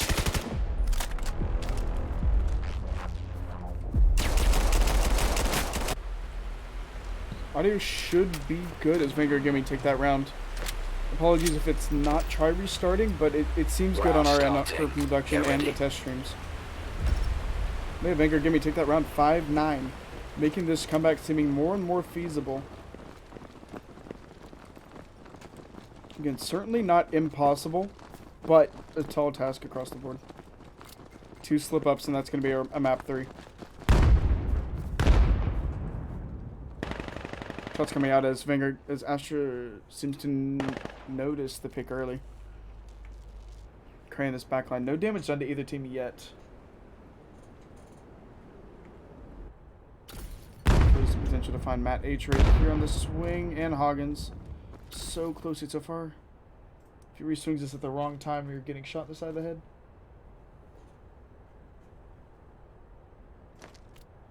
Utility coming out from Hoggins. You should know exactly where he is based on how that was thrown. And all of Ash is starting to surge as all this utility comes in. So you just get it. If those smoke grenades, Achilles dead twice over. But they weren't, and Matt H falls to him. Achilles, great shots from the back line. Start to get really, really awkward gunfights from Omi here. Omi right behind T. Might not have realized it. T able to get it. Omi, the drop shot in real life, is able to get a nice 3-piece. Beautiful work out of Omi there, and Deuce Volt gonna come out for the last kill.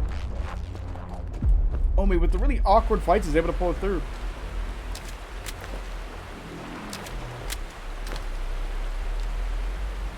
Round starting. And plays like that are exactly what Vanguard Gold need to work this round or this game back into their favor.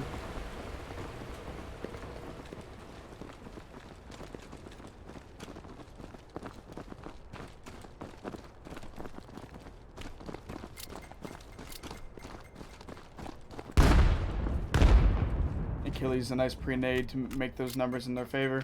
Another nade potentially to find someone. Damages Sorrento a little bit there. And Astra weakened as they start their push. It's not a state you want to be in, especially as you start to get down this aggressive push. Another nade comes through. Cray onto Hoggins. Sorrento standing out is going to get caught up in that through that pre-fire. Achilles is going to drop Matt. Sorrento trades out with Cray, and Omi's going to come out on Fizz, and that's going to be yet another round win. Vanguard Gaming only down by 2 now.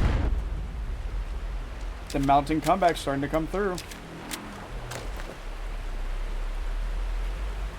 Round starting. Bit by bit is how you do it. Work it back through. Keep in mind, winner of this goes on to play REKT. And then loser of this goes on to face the winner of Academy and Globochem. And if Astra don't get it together, this could potentially be the last round they play a winner bracket for a little bit before they start the loser run. Astra's still up in the map. Really got to make use Deuce with that first blood. We watch Achilles really start to get confident here against Hoggins. The trade comes through, but trades work out in your favor in this case.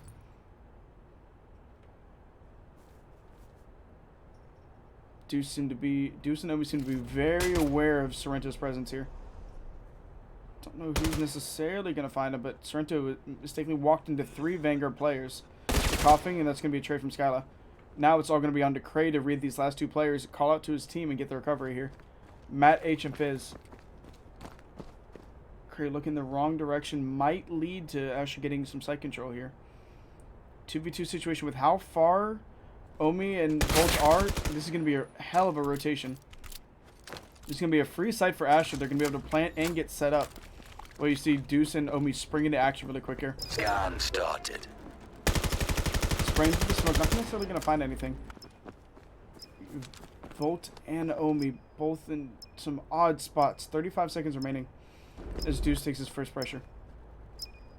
1 flash to work with for each of them. Opted to team up together to get these trades to come through.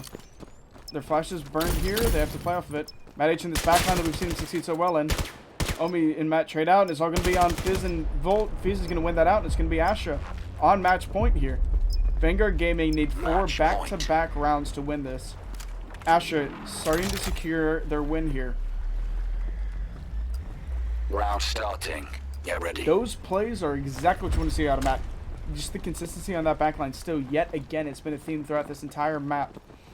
If you let Astra set up, they very typically will win.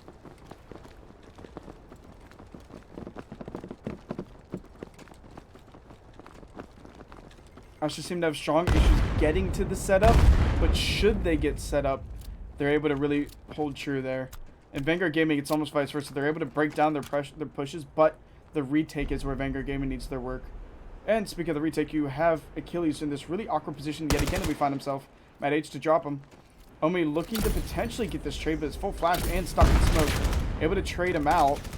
But Cray with a nice double nade and Deuce and Hoggins trading out. That's going to put it all on T here. Potential match point, but Scalish cutting him down with the Vector. We're going to see a round 8 go to favor of Vanguard. Match point still for Astra.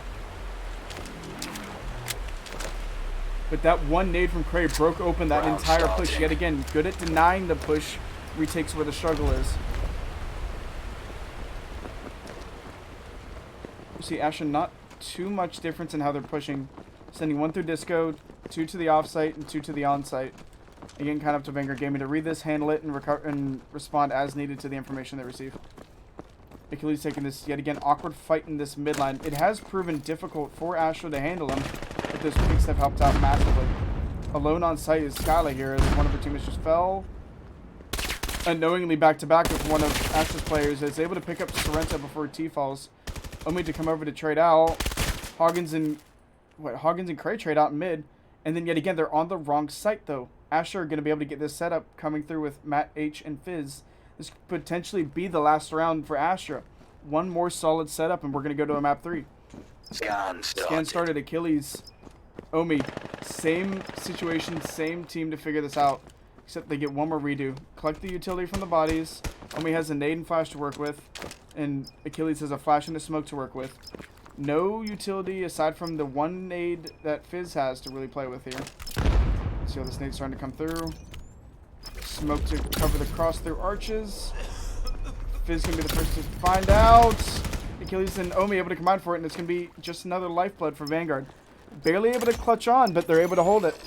9-11 or 9-10 for Vanguard to Astra. 1 round difference here. Back and forth we go. Able to break Astra's hold when it mattered the most. Play the util, play the back and forth, play the positioning, clear it out one by one. You really need to see this out of players like this. Keep in mind, Astra are coming off of an 8-2 lead going into this half. The recovery that Vanguard Gaming has made to catch up into the round 20 to only be down 1 round is impressive. But that's also showing how good both these teams' defenses are. Astra only giving Vanguard 2 offensive rounds and Vanguard Gaming doing the same. See a little bit of a change of pace as Astra's really starting to put pressure. Hey, this is the first time in a while we've seen them there. And Slaying is starting to win out for Astra. Skyla able to get the trade out on Fizz, but that's going to be numbers advantage to Astra here. 2v3 situation. Achilles is after crossing. He's able to get a pick through the glass. As Sorrento's trying to get this plant down. And already Matt H is going to prove a massive problem for Vanguard Gaming. Achilles has to check his left, or Matt H single-handedly can break this down and put Astra into a map 3. Matt H holding the pre-aim in a really awkward spot for Achilles to check.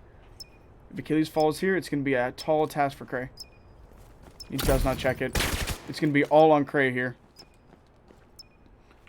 Sorrento's injured, but that might not be enough for Cray. 16 seconds remaining. One-handed defuse has to come through. Sorrento, the already weak player, falls. Has to handle Matt H. It's not going to be enough. That's going to be the match over. 11-9. Astra putting it to a map 3. Complete. Back and forth. 20 rounds. The potential recovery. What a game. And we get to do it all over again.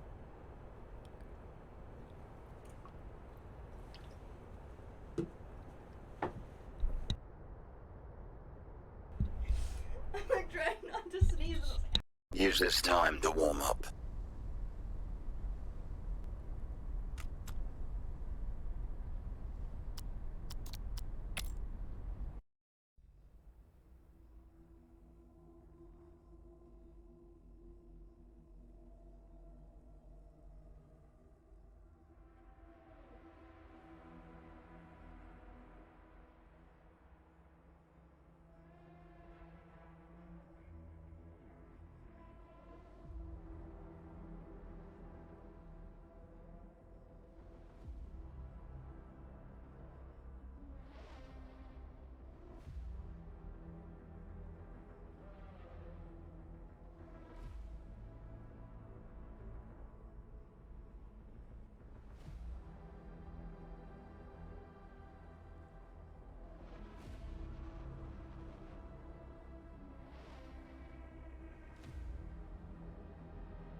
they're still playing. Cool. Quick update on the bracket. Globochem beat out Vanguard Gaming Academy, so the loser of this match that we're currently watching will play will play Globochem. And then REKT2 is still waiting on the winner of Global Dystopia Nexus and PeaceKeepers, as that match is still underway. So Globochem is sitting pretty, waiting on the loser of this current match that we are watching.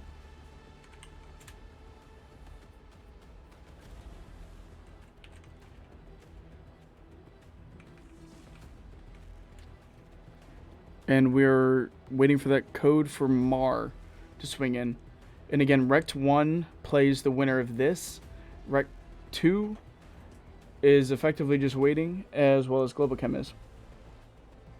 So again, a lot of really strong potential matches still yet to go, but running out of matches. We only have 1, 2, 3, 4, 5 matches left after this one, and that is the entire tournament over. As we have seen Vanguard Gaming Academy, Tempo, and Gente Strana out. Brilliant work to those teams. They put up great fights, and they know what they need to work on for REKT, so that is the purpose of the tournament, and I'm happy to have them and host them. I'm going to quickly check up on the update, and we will get right in.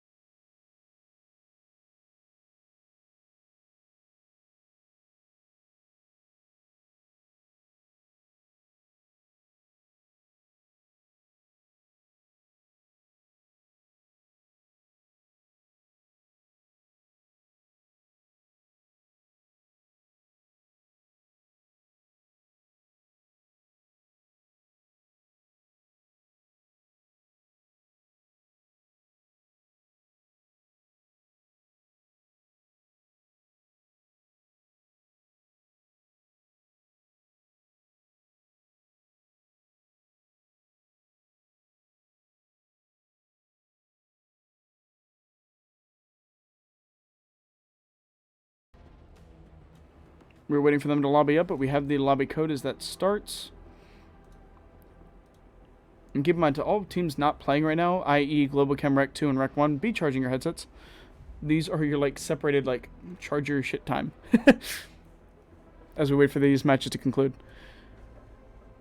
Again, this tournament's going pretty well pacing-wise, so I don't expect it to be too long, but yes, please charge your headsets.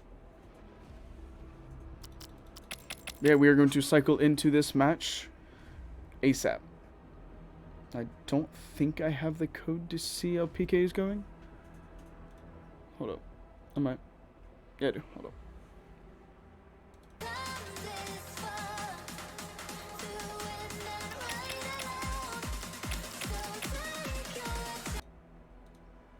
Just a super quick check-in, as we have a very close match with Global Dystopia Nexus up in this map as of current. Hang out here for just a little bit as we wait for that map 3 to load in. Quick little scoreboard check for everybody.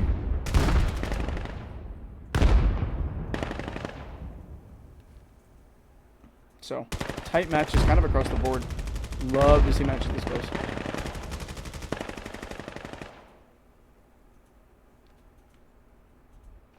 (2v3) for Global Dystopia. Off site right now. They do have scanner mounted between them, but it's going to be all on Tabby to clutch up. Good luck, Tab. It's also potentially match point here, so Tabby could win it off this. Yeah, we'll hang out here while they lobby up, and then we'll jump right in back into Vanguard Gold versus Astra.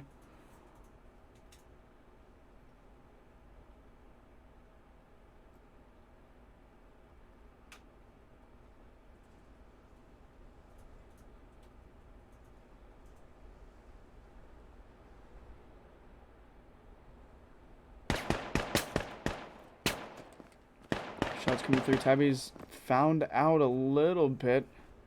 Again, Scanner's down, like, kind of right in front of Tabby, and 30 seconds remaining. forward in between rushes, and Jar hadn't recovered. 27 seconds remaining, and that's not a lot of time. Jar is able to make use of weakened Tabby and potentially switch through. Match point. Match point yet again for Global Dystopia. And I don't know the current map count. but best of luck to Round both these starting. teams, and I will have you a map update as soon as there is one. But we're going to swing into that Vanguard Gaming Gold versus Astra as I quickly throw you to the ad cycle.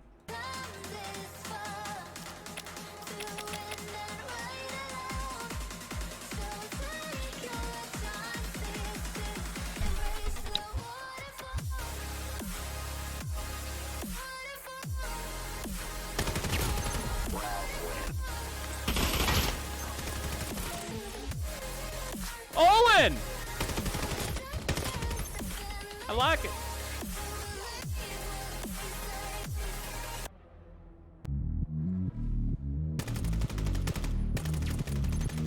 Double kill. Triple kill.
I'm going to guess from the non-players that PK ended up losing that because this lobby is closing down, so that very well may have been the final match for that team as we wait for the final player with the Vanguard Gaming Gold and Astra match to load up.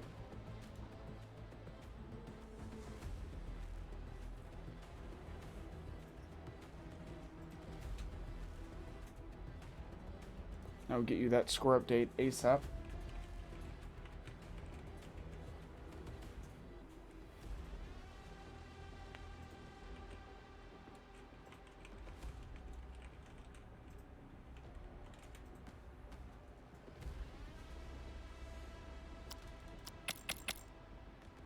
We're still waiting on. Oh, and they're going to a map 3. So yeah, they're going. Okay, so yeah, you have Global, Dystopia, and Nova going to a map 3 versus Peacekeepers, and they go on to fight REKT 2. So a very intense map 3 there, and you also have a very intense map 3 here that we're about to watch. As they just loaded in the 10th player, I'm going to cycle this ad, and we'll get right into it.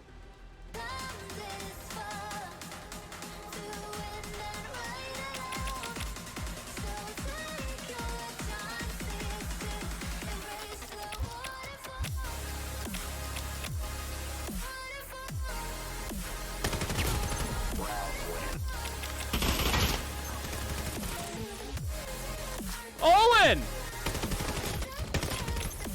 I like it.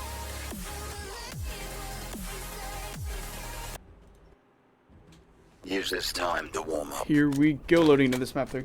Also, a nice thank you to iStock and Olin for helping us, or helping out with all of the Crest League stuff that we do. They are great supporters and occasionally sponsors for us through all of our tournaments. But we are queuing in against this map 3.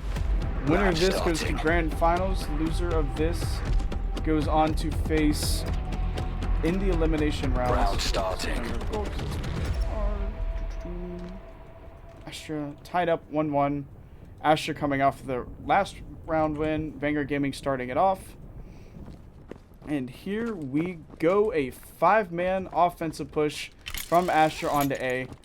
And it's all going to be on Deuce and Skyla to meet the full force of Astra in this pistol round.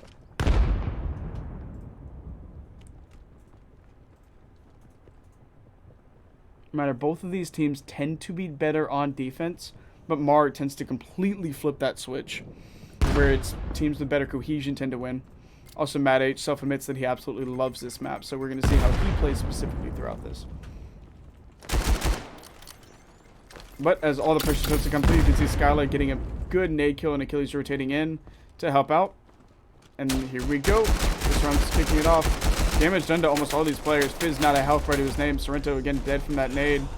Omi tagged up as well as all the smoke is starting to operate throughout all this. Plank goes down. Fizz, he gets shot by Achilles. Hoggins drops Achilles. Hoggins drops Skyla. Hoggins drops Omi with the reload. Deuce able to stop the bleeding, metaphorically and physically in that respect. Just around swinging out. Tilda coming out. Matt H. The defuse fake. 23 seconds left. You're allowed to do that. You have time for it. Matt H is kind of running away. H doesn't have a utility to necessarily play with. 10 seconds when you kind of have to tank it. Please. There it is. Deuce, the one tap. Perfect kill.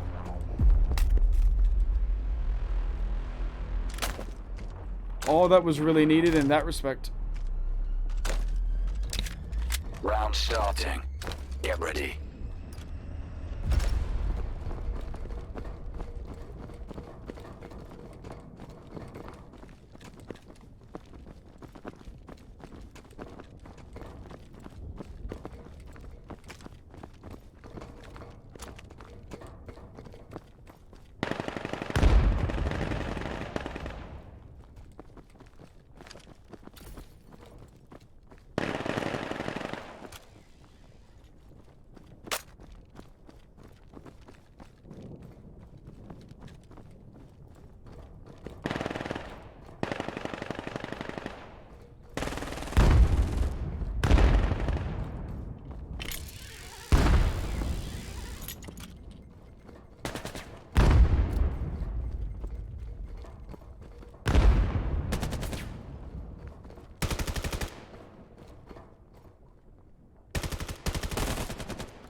Round starting.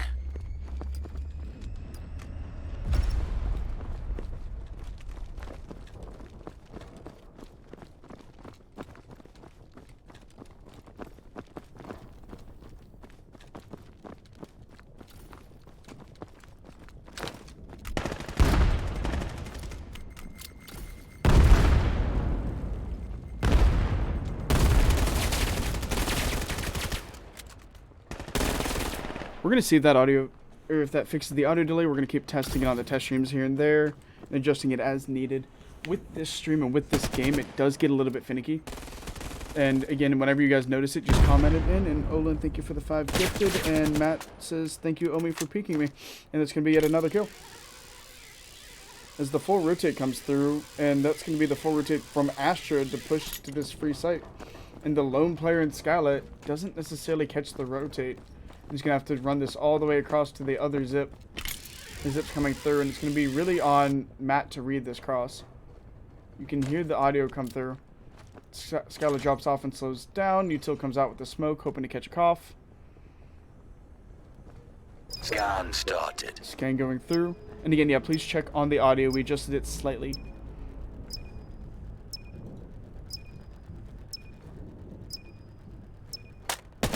And Matt H onto the injured Skyla. It's going to put up the second round for Astra.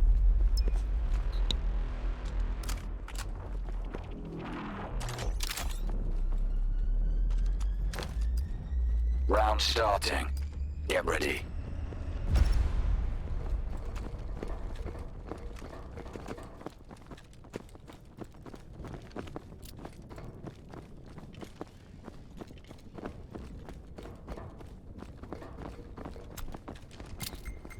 Nade coming through. Deuce hearing all of that above his head. Starts to back off a little bit. Skyla is able to find one onto Sorrento. Great shots. This fight on Catwalker is going to get a little bit awkward, as Hoggins and T are against Achilles and right now. Nade coming through is not going to find its home there. This Craze underneath Catwalk, just kind of playing for the audio and any other really information he can grab.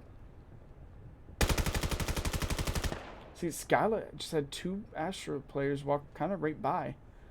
This could spell actually a lot of disaster. They don't read this at all. Fizz might be aware of Skyla's positioning, and is not. Skyla's just going to mow him down. Matt H also there, and Skyla, Vector in hand's going to do the work. And that's going to be Scanner down as well. That is not a good position if you're Astra right now. Hoggins and T. T not a health bar to his name. On site was ready to defend, and then you have Hoggins kind of playing this outer line, tasked with cutting off the cross, but is not able to get it. Deuce able to clean up the injured T, and Hoggins across the map diagonally from where Scanner went down and in a 1v3 situation. Not impossible, M4 in hand, trying to even out the numbers, but the shots are going to let everyone be privy exactly to where his info is. Omi headshots across the board with the Vector. Balances out.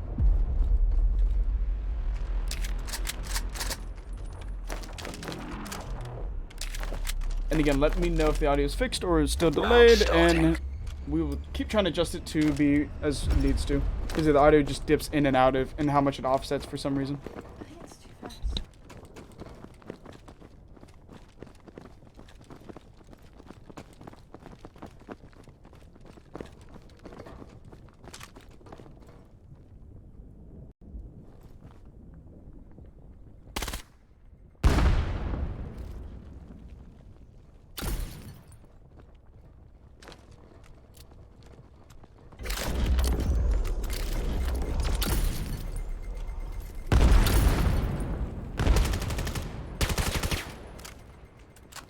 Gray, 2-piece out of T, and that is very much needed to put his team up, but Achilles returns the favor onto Hoggins. Numbers advantage is for Asher right now, but Scan started. Vanguard Gold is fully aware of their positioning. As you can see on the minimap, Deuce starting to rotate his way back in. The injured Achilles is close and is going to potentially try to get a pick onto T. Utility coming out. Not necessarily going to find its home. Scouting this top rafters position. As the collapse slowly starts to come through. Sorrento able to find its mark, or his mark. Deuce swinging in. Again, the injured Achilles is going to fall to Fizz there. Sorrento in the nice position. It's going to be a trade, and that's also going to be round 3 for Asher.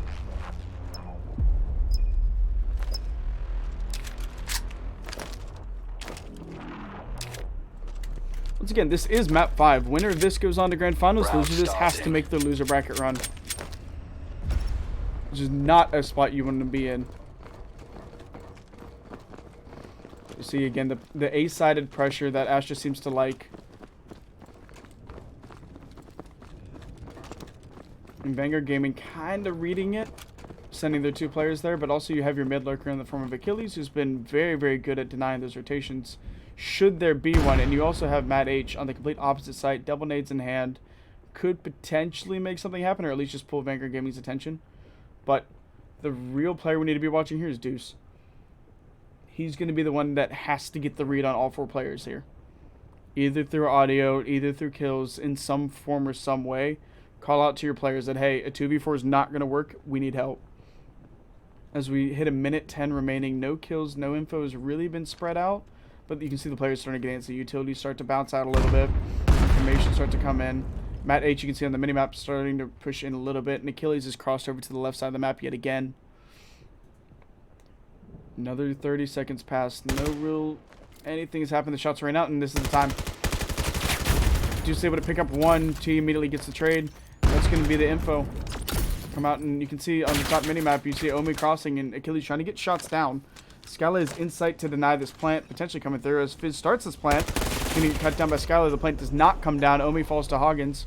Hoggins there. Skyla's able to get that trade in sight. 30 seconds Vector in remaining. hand is dangerous on this A side. They also know they have plant down. It's all going to be on the form of Matt H and TT. Again, insanely weak. Not a health bar to his name, but tasked with the aggressive pressure, taking on a Vector. Skyla also not a health. It's really going to be whoever shoots first. If we're going to come out, though, Matt H going to drop Skyla, the very injured player. Cray and Achilles are then going to have to defend this site. 6 seconds remaining. There might not be enough time if T couldn't get that plant down. Matt H and Achilles trade 1v1. Is barely able to get down. Actually, no, I don't think it counted. Yeah, it didn't count. The plant came in, but that went as a round win to Vanguard Gaming because they were out of time. Round starting. Get ready. 3-3, all tied up in the map 3.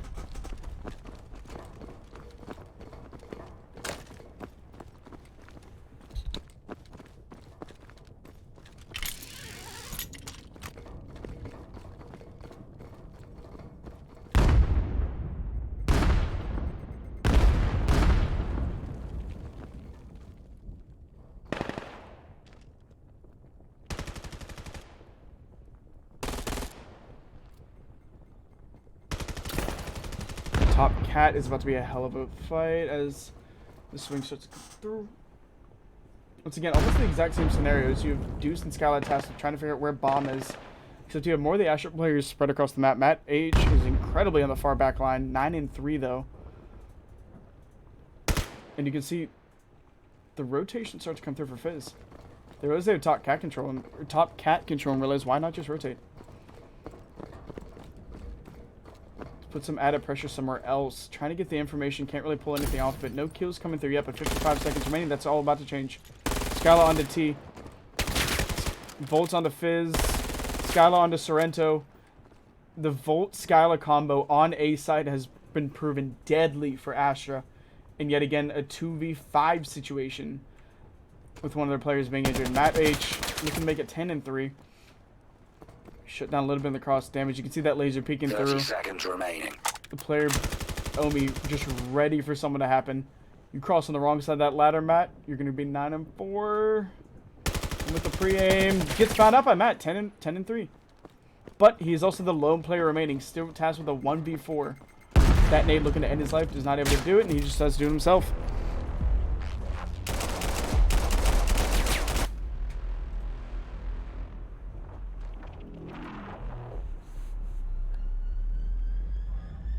Round starting.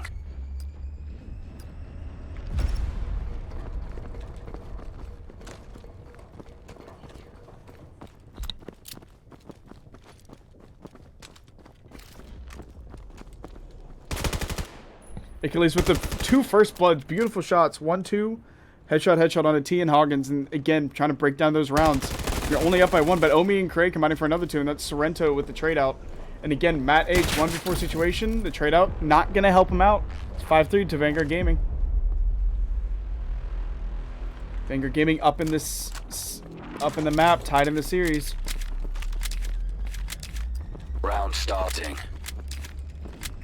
And we have Global Dystopia, Nexus, and PeaceKeepers also on their map 3. As we're waiting to see who makes it into loser round 3 in that match. Again, loser of this goes on to fight Globochem. Winner of this goes on to fight REKT in the grand finals.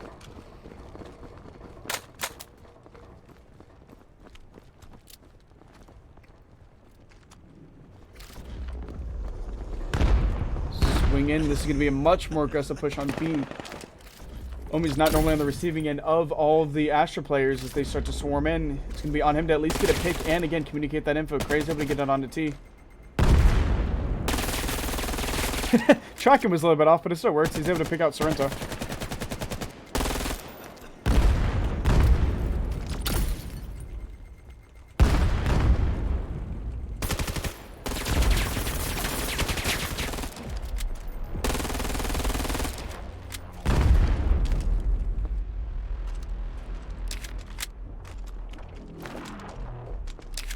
It's going to be Vanguard Gaming picking it up by 3 now. Round starting.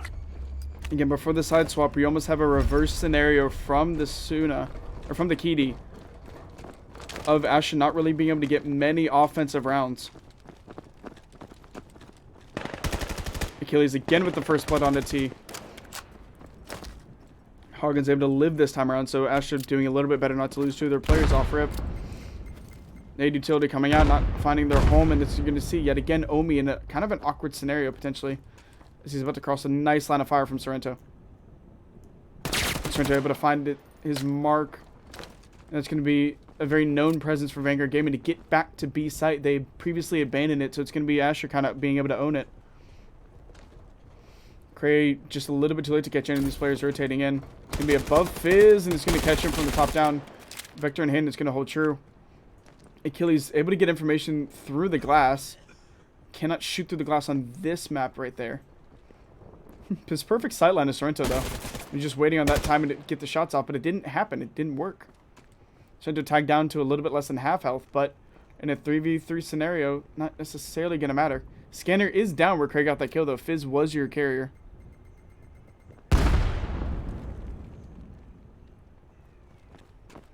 And Craig still puppy guarding the kill of the carrier that he was able to get earlier. Just peeking it back and forth, and it's going to be on Sorrento to shoot up at Cray or recover the scanner without him noticing. He's able to get the recovery and sprint away, and Cray is now aware that he accidentally let that go. Nade's not going to find its mark. We're going to lag our ass off for that explosion. Thank you, Mar. Worth noting, I'm an NA caster in a very EU match, so we're gonna hit this lag randomly. But that is gonna be planted down for Astra. So watch this internal match.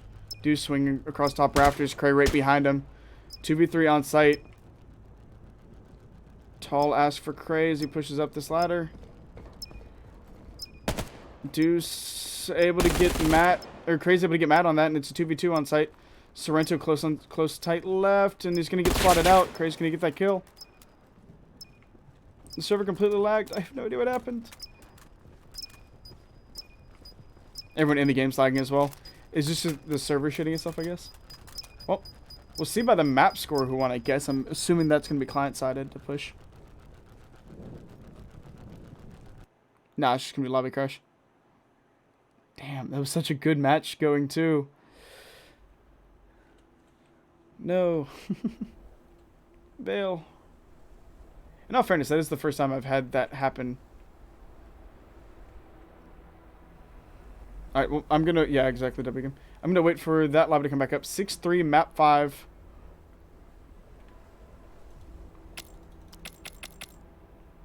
See, all the other lobbies are at least up.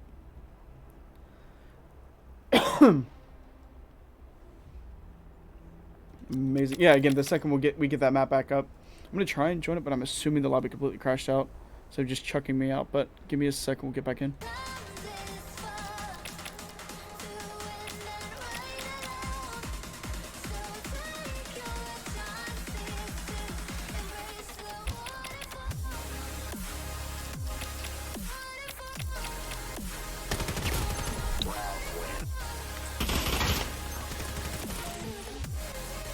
Owen! I like it.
Well, we are able to see the map 3 of the Dystopia and PK game because they're more NA based, Owen! so their servers are having less problems. So we can bounce to them really like quickly while we wait for more information on what's happening with that match, which is again insanely unfortunate, but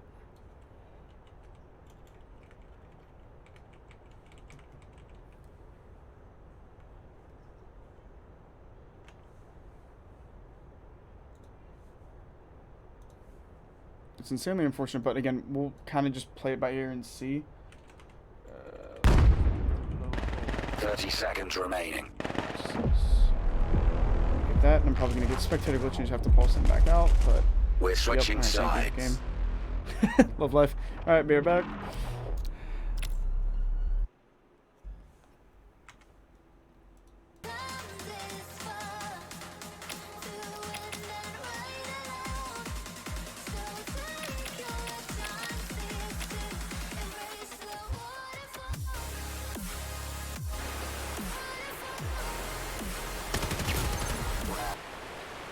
In terms of the tournament admin side of that match, they'll just pick back up from the round that it froze and died on, which I think was a 6-3.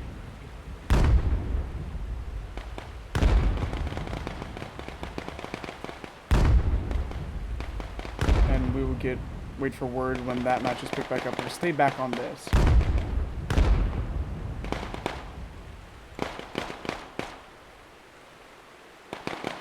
And worth noting, to bring us back into this match, this is an elimination round. this is in the bottom bracket. Winner of this goes on to fight REKT 2. Loser, this is out. And this is map 3, so these teams have been back and forth kind of throughout. But waiting on more info, they're going to restart the lobby, and after this match, I'm just going to join back in on that and pick it right back up. They're picking it back up from 6-3. The map that it died, or the round that it died, does not count.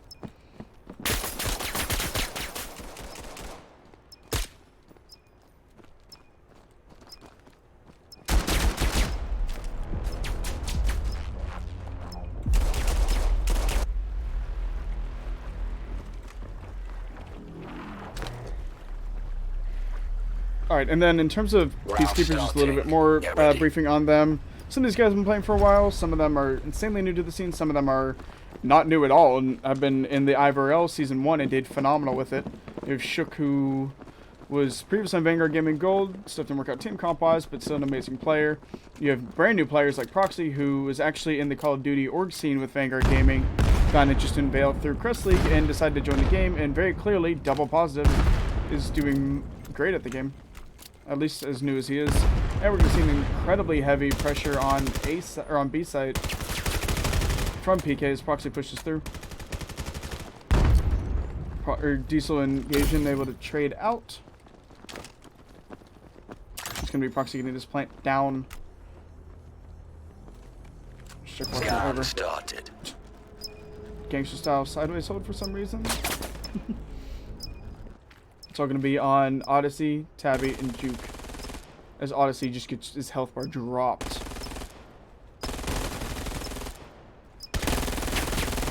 Proxy with a nice 2-piece. Looking for the third. Is able to find it. And again, 8 before the start of that round goes up and gets a 4K. Great work out of Proxy.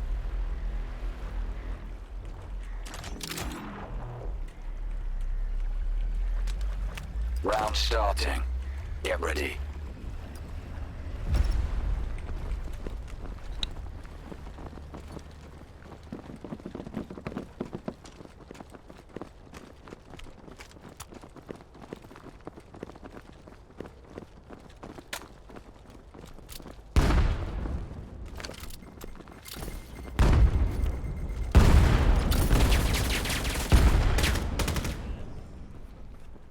Nades coming through. Proxy nades out. Juke and Odyssey combining for 2 of their own.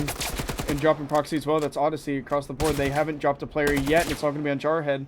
1v5 situation. Is able to drop out Tabby, but is it going to be enough? The answer is no. It's going to be Juke ending that round. 9-4. Again, elimination round. PK is 2 rounds off of keeping up the tournament life. Round starting.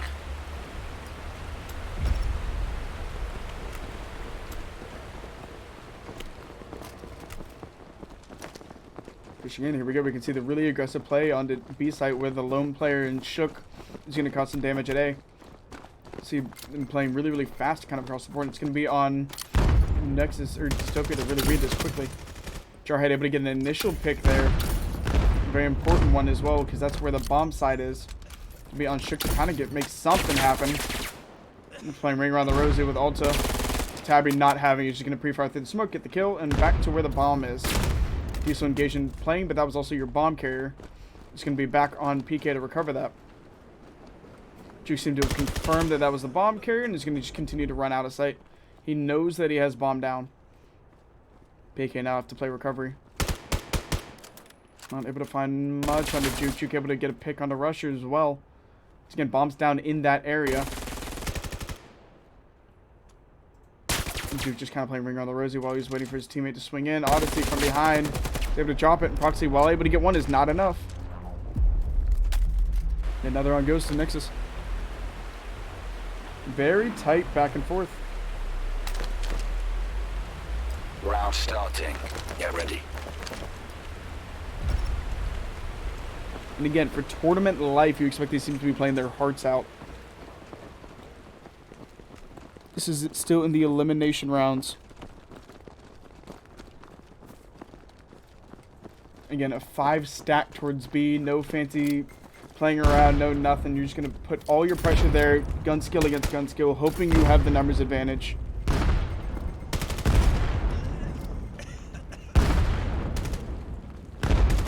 coming through. The numbers are not on Alta's side at all, and that's to deal with Proxy, whose gun skill, from what little we've watched recently, has been doing phenomenal.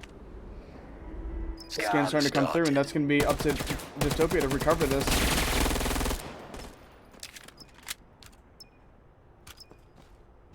Tabby, Juke, stuck in a really unfortunate situation in a 2v4 post-plant. You have Diesel, Proxy, Jarhead, and Shook all holding their pre-aims, and you got to break into this. Both players opting to play for Arches. Works out in their favor, even if they don't know, because only Shook is watching this, but they got to swing this in. You got to make sure they do it. The single shots are going to turn all of the attention towards them. Juke makes it in. Vector's going to rain true. Able to get 2, able to get 3. Jarhead able to shut it down. Last alive for his team. 2v4 almost went the opposite direction, but that puts PK to match point here.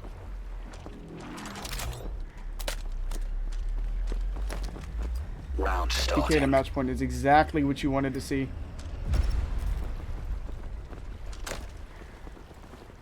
Especially after some of those shaky recovery rounds that we hopped in on. But Dystopia Nexus still not out. We saw Vanguard Gaming almost do a full reverse sweep. We've seen, Astra also almost pulled that off too. It's definitely not impossible, especially on this map, especially at this caliber. Just gonna need a couple lockdown holds, especially if Shook's able to get Juke. Gijane not finding anything, and you can see that, although you do see the start of a flank here.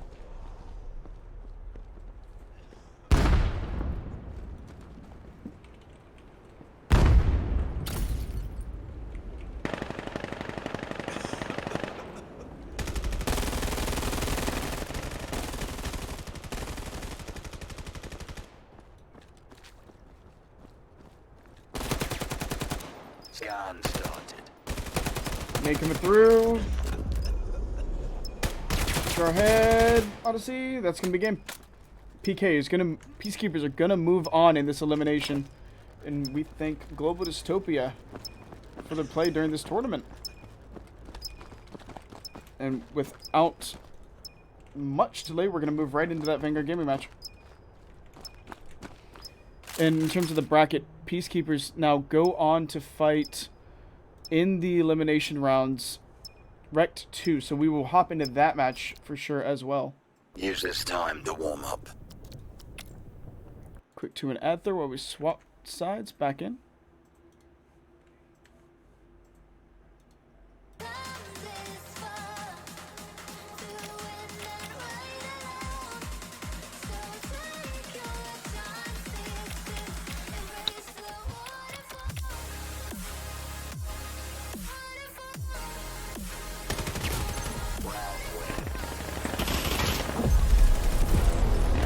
That actually should be the match that we just joined in on. It's going to be Vanguard Gaming pulling into 9. Or actually, no, they okay, so based on the kill line, they kill themselves to get to a 6-3 start. So what you're seeing now is the accurate score. So we are only 3 rounds late into this. Okay, good. They did what I asked them to. So it is truly 9-3 right now. Vanguard Gold and Astra fighting to face off in grand finals here. Kind of back to the same stuff. All the pressure on A side. And then you're left with Astra to really recover and defend here. Although Hoggins and T combining for those 2 kills is huge. Deuce, his position's known. He caught T with his gun down. Hoggins breaking into sight. 2v2. Bomb not down. Or bomb not planted. Bomb is down. Achilles with a nice pickup onto Matt H. He's going to leave it all on Hoggins for this 1v2.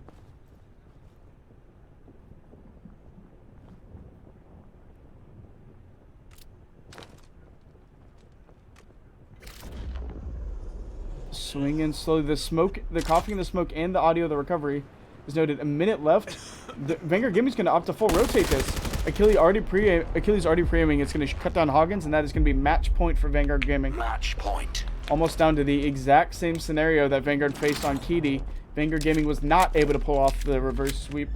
You're going to need to see Ash. If you're Asher, you're going to have to. Should Asher lose this, they go on to fight Globochem. Should they win this, they fight REKT. The current match going on is PeaceKeepers and REKT 2.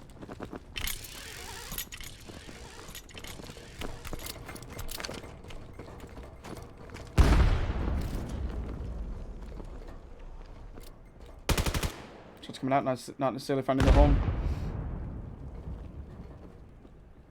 And we will also likely hop into that elimination round of REKT and PeaceKeepers.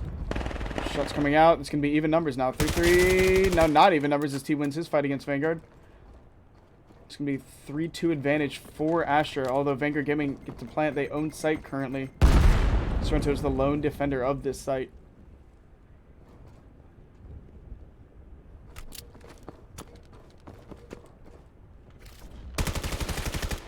Fizz really making sure the numbers are in their favor. Skyla, Vector, Bomb, and that is all that is going for. 1v3 situation if you want to win on this round.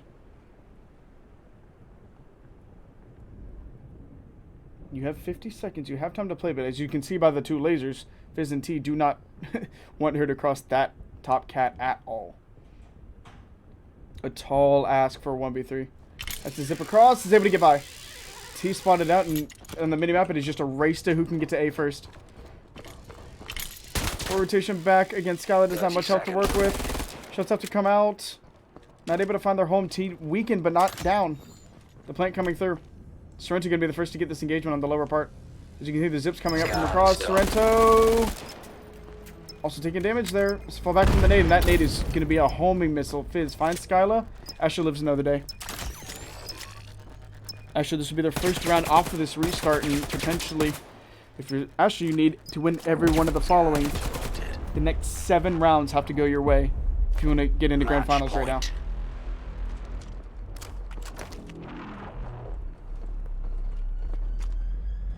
Round starting. Get ready.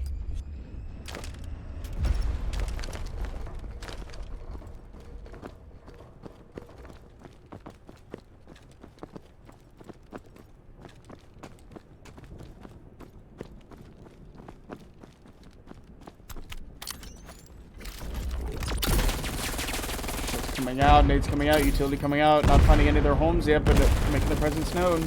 It's an A side. Omi starting off with the first blood here. On board with Fizz, and Omi's just going to shoot him inside the head. Omi for 2. It's all Vanguard Gaming players on site. It's going to be all up to Astra to break this wide open. 3v4 post-plant situation. All on Sorrento, T, and Matt. Matt has utility to work with, but as does Vanguard Gaming. You got to deal with it. T swinging into the smoke. Speaking the wrong direction. Shot in the back by Omi. It's Omi with 3 for the round. Sorrento gets onto Cray. Omi looks for 4. Is able to find it with the trade. It's all going to be on Matt. If he wants to put his team to another round, 1v2 with the defuse is required. Skyla with the Vector pre-fire is not going to find its home. Matt has the read, but the trade is going to end it. It's going to be Vanguard Gaming on to grand finals. On to winter finals against REKT.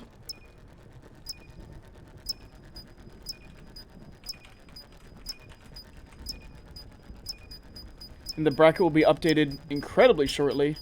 And we're going to hop into PeaceKeepers versus REKT 2 as soon as they start. And update into the tournament. We are 4 hours in, and we have 1, 2, 3, 4, 5, 6 matches to go, and we've gotten through 11. So we're keeping great pace. At least at the speed that I am happy with. I'm not doing 11-hour tournaments, I promise. I don't have time for that, neither do y'all. But, let's see. Welcome to the Armory. And again, just a kind of a quick recap across the board is we started off the tournament with 10 teams. This is double elimination, best of 3. We saw Gente Strana. I don't know why I can't say that word. It means strange people in Italian. That's fun fact. Vanguard Gaming Academy beat them, and then PeaceKeepers was also the ones to fell them. With Tempo, Global, Dystopia, Nexus, and Globochem were the ones to beat Tempo. And if you follow Global, Dystopia, Nexus, they were able to get their win over Tempo. They fell to Vanguard Gold and then fell to PeaceKeepers. And following along with Globochem, they fell to REKT 2. They got their win against Vanguard Gaming Academy and are now on to fight Astra. So we'll have that match start up whenever.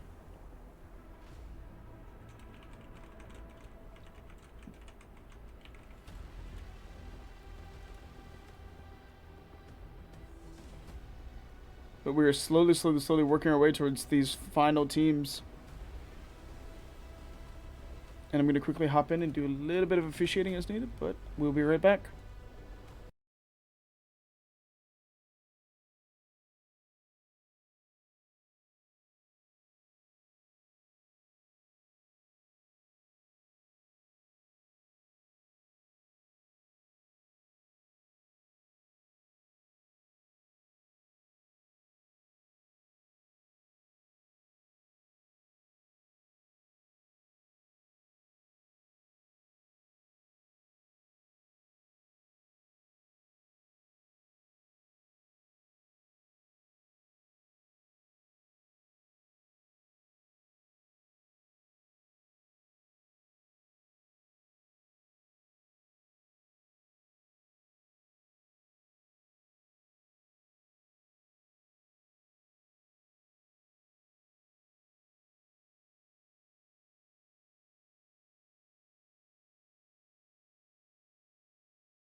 So how this is going to work, the next matches are going to be REKT 2 versus PK and Astra versus Globochem. Winners of those two matches will fight each other.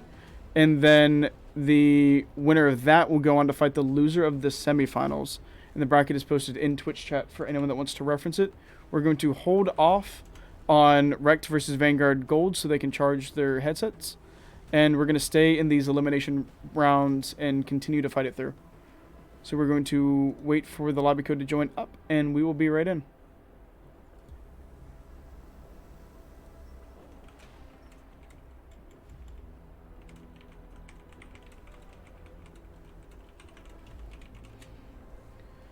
Like I said, we will hop into Astra v Globochem. We will continue to watch Astra in their potential attempt of a loser bracket run here. What are these long pillars? Just like this pillar just goes on to an infinite. Odd. Alright, anyway, we're going to hop right into that lobby, throw you to a super quick ad break while I join in, and we will get it underway.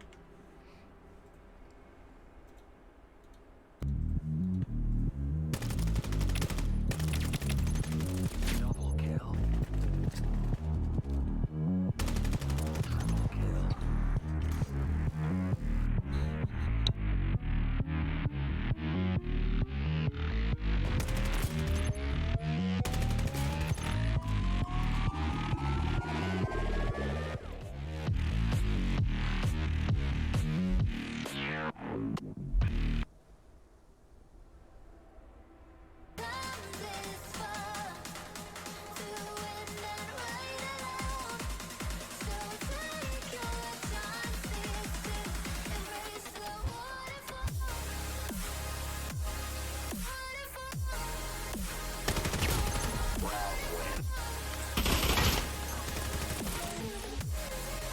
Owen! I like it.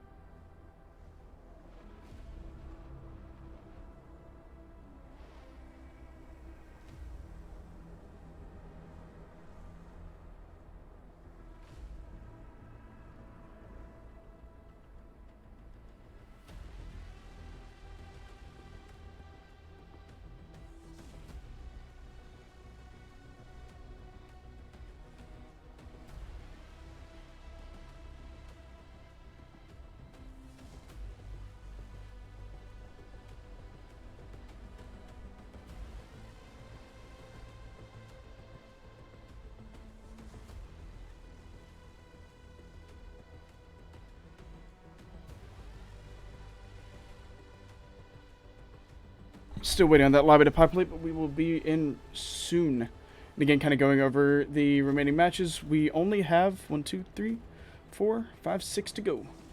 And there are the final 6 teams as well.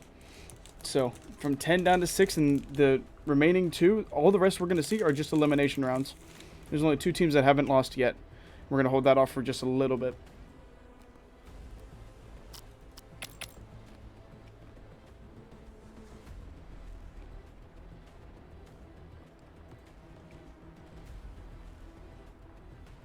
And the REKT 2 PeaceKeepers match is already underway, but we do not have a lobby code, so we cannot watch in on that one. But we'll try and keep you updated on the scores as they come in.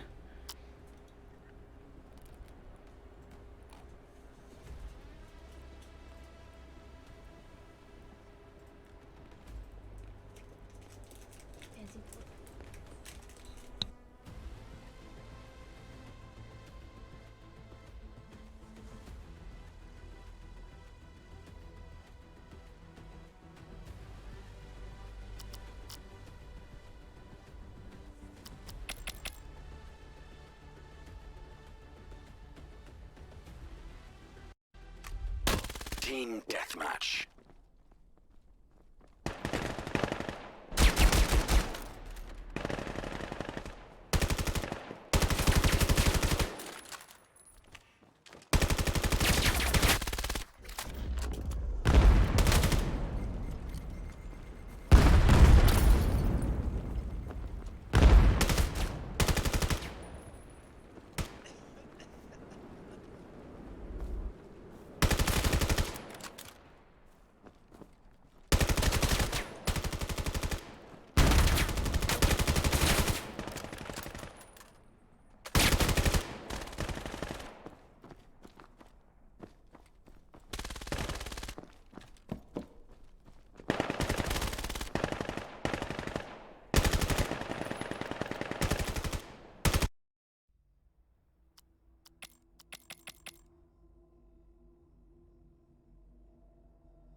Alright, we're getting back in. We just threw it into a team deathmatch to have something to stare at while we're waiting for these teams to lobby up, but we are 7 out of 10 players and we're back in.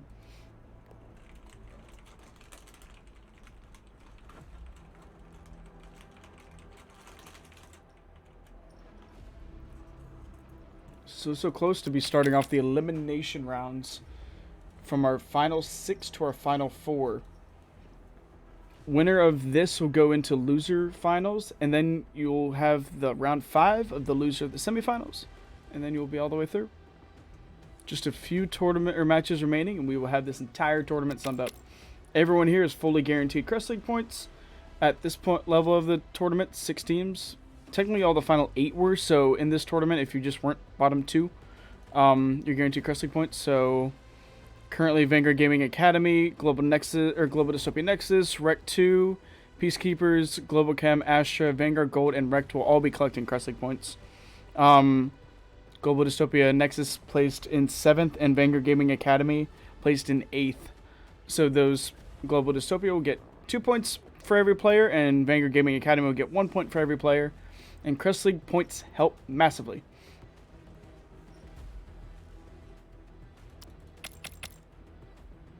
A large part of why REKT and Vanguard Gaming Gold were ranked so high, REKT I think had 73 Crest League points, so they're basically guaranteed top seed based on how much they played and won. And again, that's kind of the point. You have the two highest seeded teams playing each other, and this match we're about to watch is the 3rd and 4th seed based on Crest League points. So, and they had damn close Crest League points. It was 26 and 24, so it should be an incredibly good match to watch here. As we're waiting on one more player to lobby up, we will be in incredibly shortly.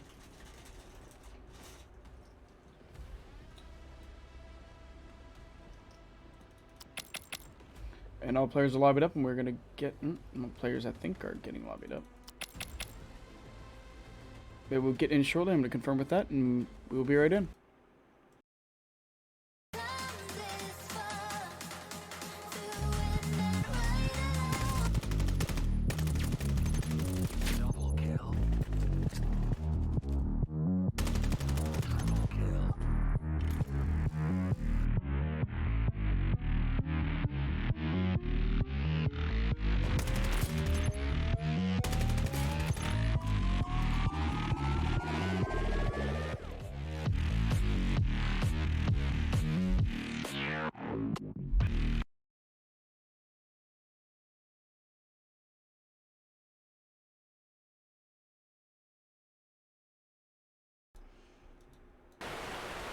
We are back as we just start this off as the round 1 has begun.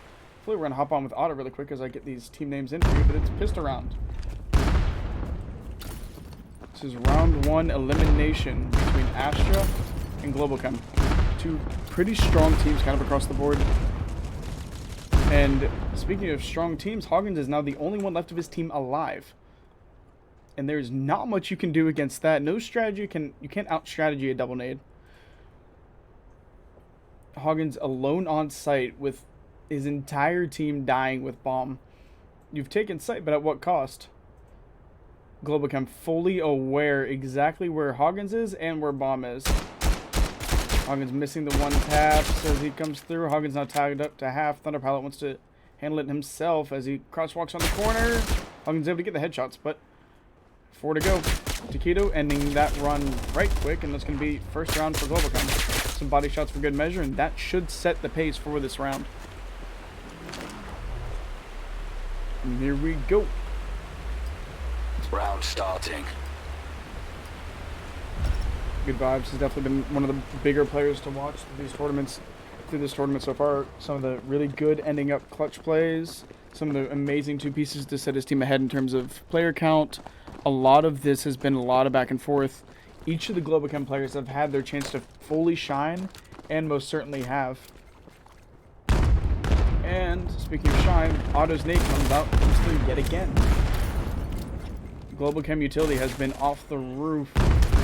As I say yet again, Taquito. Nade onto T. If you're Asher, you have to find a way to either counter the utility, wait out the utility, or be so fast that the utility is useless. And currently they're doing none of that. That's going to be yet another ground in the favor of Globochem. Good vibes and Taquito left standing for the team, neither having died yet. If you're Astra, you got to figure something out here. Round starting. You can't keep getting broken Get like this ready. and re-broken like this.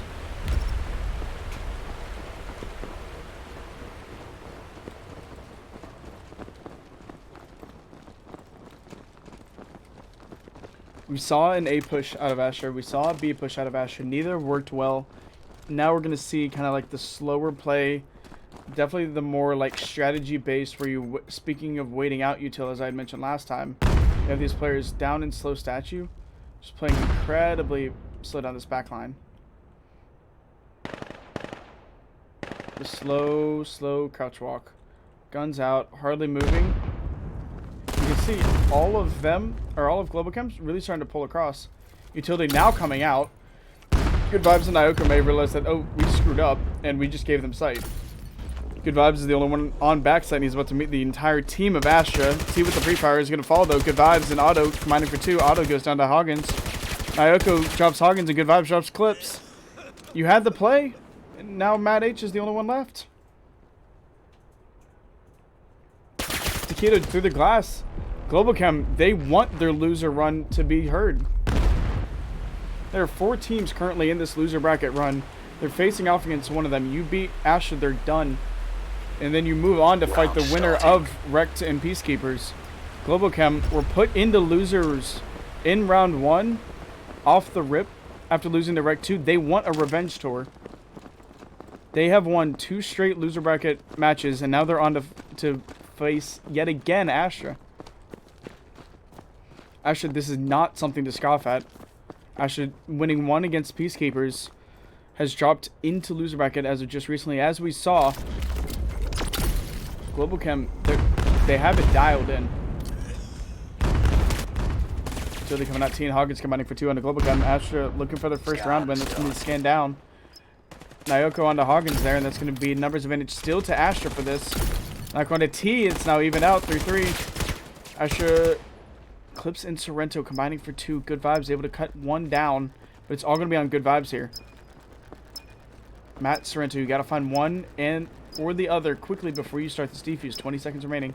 Sorrento just playing Ring on the Rosie with him, making sure that it's not going to be an easy kill. Sorrento making sure that's not a kill at all. Good Vibes is going to fall. Astra able to put the first round on the board. Stop the bleeding is the first priority here. Astra saw how much getting every single offensive round wins when Vanguard Gaming almost reverse swept them. And they know they need to hold Globochem to that same amount at least.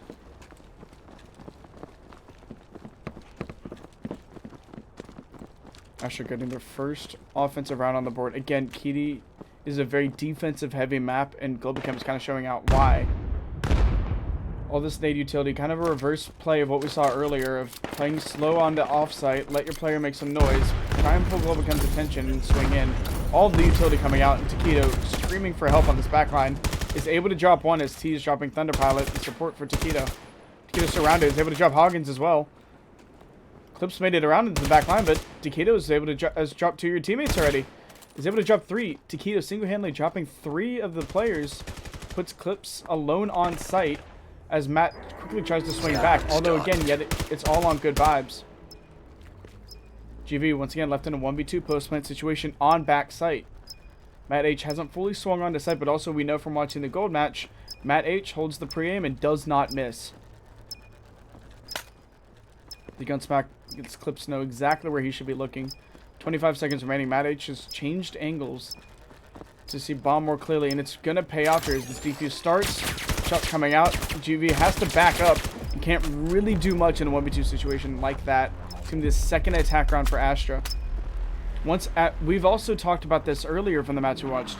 Once Astra gets into sight, their post-site plant, or their post-site setups are impeccable. Vanguard Gold had an incredibly hard time breaking their offensive setups. Globochem seems to be having the same issues. So see the lone player in the form of Hoggins going down Skatepark to potentially cause some problems. Utility coming out as 4 pieces of utility that he's taken from his teammates to try and make it seem like he's more than he is.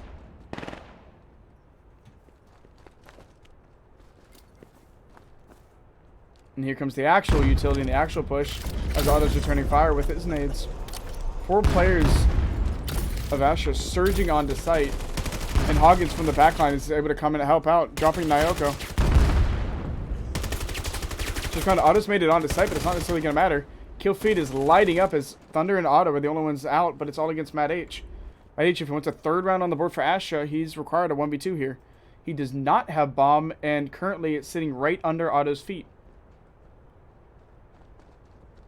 All the footsteps all around Matt H. Which way you're going to peek first does not matter. Otto's in your face. Globochem stopping their bleeding, ensuring that they get a 4th round on the board. Globochem 4-2 in this first match. Round starting. Get ready.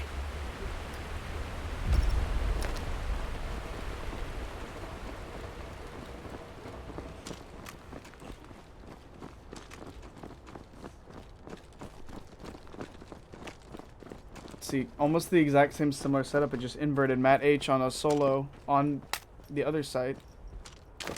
Here comes this util, make himself known, potentially in this cross. Shots coming out already, though, from Hoggins. The potential double fake to try and bait that, hey, I'm not the only one. Although Matt H might not have accounted for Nyoko getting a little bit aggressive with that Vector. Nyoko known for the Vector at this point. The double nades in the hand, the super aggressive aggro player. Incredibly efficient, has the denial here. Matt H not able to handle it, nor expected Nyoko able to cut that down. It's going to be all on Astra to quickly realize that that ploy did not work and get onto site ASAP. Taquito handled 3 of them previously before Taquito's team was able to catch up. Potentially doing that again, 2-piece from Taquito. Hoggins will be the 3rd to fall. Taquito repeating the same exact thing. A 3-piece on-site solo, that's going to be what you need out of a defender. Taquito and Nyoko going incredibly big to shut down Astra's attempt there. Round starting. Get ready. Huge plays to ensure that you have a significant lead going into these offensive rounds. It's defensive sided, but both teams end up being on defense regardless, so you have to make the most of it. Quick look at the scoreboard here. 11-3 for Taquito. Those double triple kills really pushing just KD in general and being the really big player you need to kill on site. Speaking of on site, all 5 players of Astra surging on the site. Utility coming out, not finding any of their homes yet. Thunder Pallet breaking that silence. Taquito as well, picking up 1. It's going to be 2 players of Astra down. No damage done to Globochem yet. And Taquito breaking it wide open. Yet another 3-piece back-to-back here. 2 triple kills back-to-back.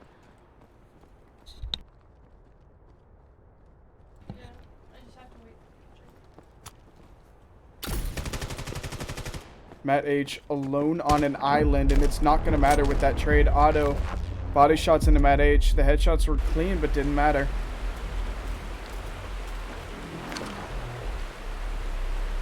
Double triple kills for Taquito. 14-3 this game. Has not died in the last few rounds. This is the player to watch. This is the player that you need to handle on KD. Taquito owns B side. If you want it, you have to take it.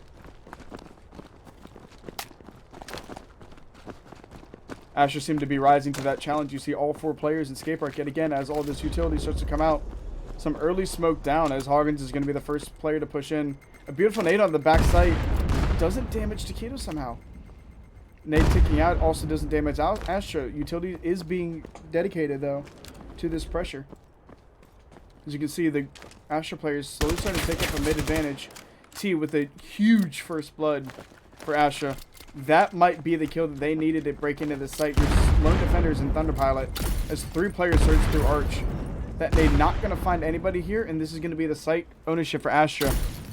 Thunder Pilot is going to be the lone defender here. As this flank goes down, Sorrento's going to cut him down with the Vector, and the shot's starting to come out in response from Globochem. Hoggins, T, combining for the entire rest of Globochem, and that's going to be another round on the board for Astra.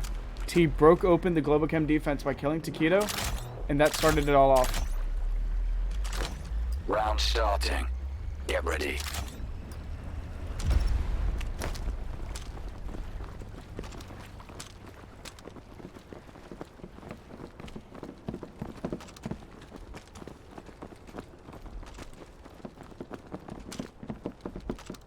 You can see they've started to figure out how to break down B.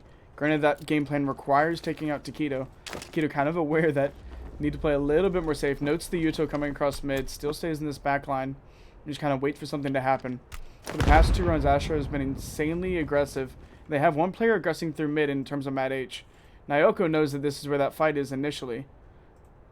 It's going to be a big one too. If your back is to bridge though, Matt H might be able to capitalize. It seems like Astra also wants to start this rotate towards mid. Bomb is in the hands of the last player in that 5 stack. And all of Globochem are starting to collapse around them in mid. T's going to break that wide open and is going to start to push through. Taquito finding T, getting revenge for the previous round. And that's going to be your carrier. Onto site though. Nade coming out in the form of Clips. Taquito cutting him down. And Otto combining on to Hoggins. And yet again, you have a single player left of Astra. You did not kill Taquito on site when you needed to. And that might spell disaster.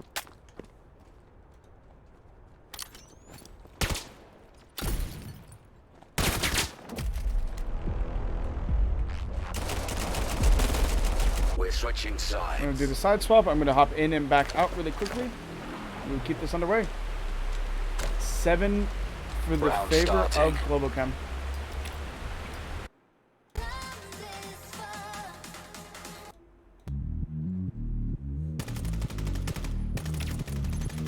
Double kill.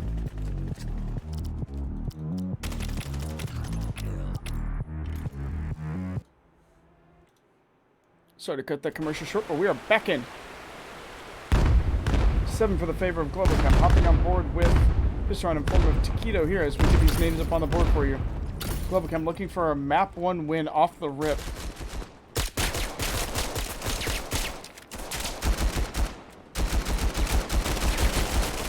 Shots coming out. Otto with the full auto in hand is able to make use.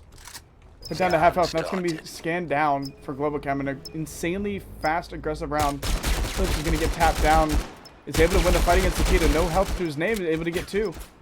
Good vibes, able to shut that clutch down, and it's going to be a 1v2 on site. Matt H has util to work with, but it's not necessarily anything that's viable.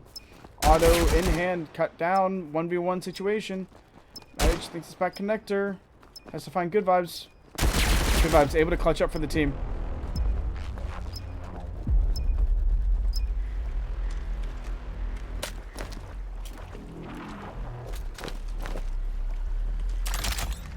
Round starting. Starting it off, Globochem so close to victory here in this first match. Interesting to see how Asher handles this defense. You're going to see a pretty aggressive push out of Globochem towards B-side off rip. Players in the form of Matt and Astra pushing towards this B-side defense. You saw Matt, an absolute demon on this backside, but look at the loadouts. 3 of Astra's players are rocking vectors. Naoko lighting it up in the kill feed, although utility coming out from Matt H onto good vibes is going to help even those numbers. 3v3. Bomb is down as of current, but it's recovered quickly.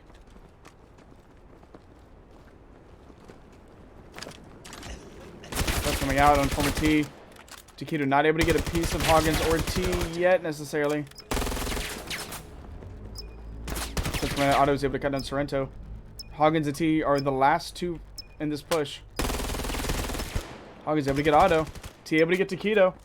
On the Thunder Pilot, the trade comes out, and that's going to be a nice easy defuse for T. Round 4 on the board for Astra.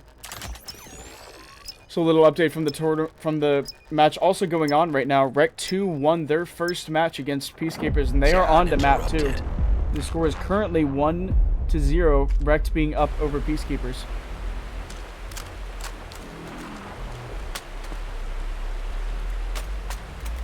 Round starting. Once again, winner of that match between REKT and PeaceKeepers plays against winner of this match. And then winner of that plays against the loser of the current winter finals. The final 6 teams are in. Again, 2 will be eliminated in this rotation of the loser finals. Pushing, you can kind of see a full spread pressure kind of across the board. Hoggins cutting down Otto immediately. Trying to make sure that that side ownership does not get lost here. Naoko returning the favor. Balancing it out 4v4. Clips making sure that the number advantage still stays in their favor. Perfect trade coming through. Taquito with the wide swing also takes a trade.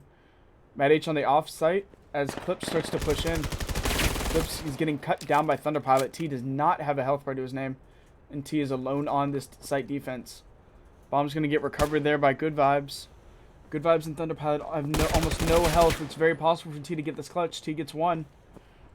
T, all he has to do is a one tap. Good Vibes shuts it down. It's a 1v1. Good Vibes, not a health bar to his name, but this plant could be enough that he needs to work around. Matt H, full health, but was off-site, so Good Vibes could be anywhere. Matt H does have the pre-aim, though. Matt H able to lock that in. Get yet another round on the board for Astra. Globochem is more consistently getting these plants down, but Astra's more consistently getting these retakes. If you're Astra, you kind of know what you have to do. Try and damage them enough so the retake is easy. You're doing well following that method. 5 to 8. Astra mounting that recovery. Again, defense is easier. It doesn't really matter how you win them. Globochem seem to favor the A side a lot. You're going to see Scanner go towards the B side this time around, but still doing a 2-3 split. Auto intending to make their presence known. They didn't seem to have traded any util, but nades are going to come out. Not necessarily find their home yet. As you get to this back site, you can see Globochem not exactly waiting for the plan to happen. Just kind of crushing in onto everything. See Nyoko, vector in hand, pushing down towards Clips. Sorrento able to get one pick with the nade. 2 players pushing down gravel. Depending on the timing of Clips peaks, this could be insanely important. Crack open this defense here. Taquito playing wide is able to drop Clips, and that's going to open up a door for Nyoko to get Sorrento. Brilliant teamwork there. Matt H now alone on site and cut off from his team. Thunderpilot able to kind of do what he wants here. You have one player on each site defending, and it's a 2v3. But realistically, if you 3-stack a site, you're in a 3v1. The favor should be towards Globochem here in kind of any way you cut it. Taquito able to get the pick onto T. Nyoko could be the spelling factor to cut down Matt H as he tries to rotate in. His audio should be heard as he starts to run up. Information is telegraphed to his team. Matt H now has to clear every single line out. Taquito knows exactly where he has to be crossing. Through the glass, he's spotted. The pre-fire is going to come through. Taquito's going to finish the job with a pistol in hand. Globochem, 9-5. 2 rounds away from winning this. Again, keeping the scoreboard really quick. 15 and 14 for Hoggins. 22 and 7 for Taquito.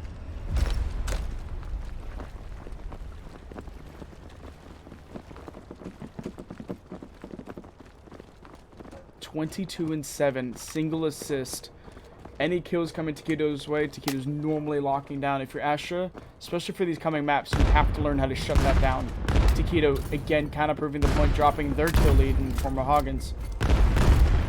Nades coming out for Nyoko. Nyoko's nades finding T. The fire through the glass is going to find Clips. Taquito finding Sorrento. And it's now all back down to Matt H. 1v5 situation. Nyoko doesn't have a health bar, but it might not matter for this 1v5. So much util coming Matt's way. Now he doesn't have a health bar. Battle of the weak ones. Whoever hits the shot first, it's Nyoko. Astra letting Globochem get to match point here. Have to win the next 6 rounds in a row without slipping up once. Round starting. Get ready.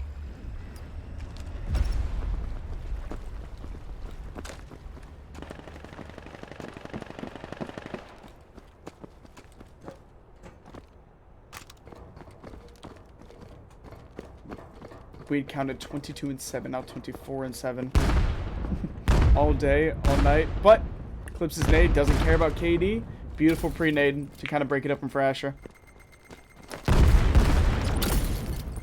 Double nade coming out from Nyoko, not going to find their home until the second one does. Sorrento falls for that. Clips drops to Nyoko. We're going to see the vector clutch again. But T shutting that down right quick, and it's a 3v3 on site. Scanner is in the hand of Good Vibes. All this utility is coming back out at T.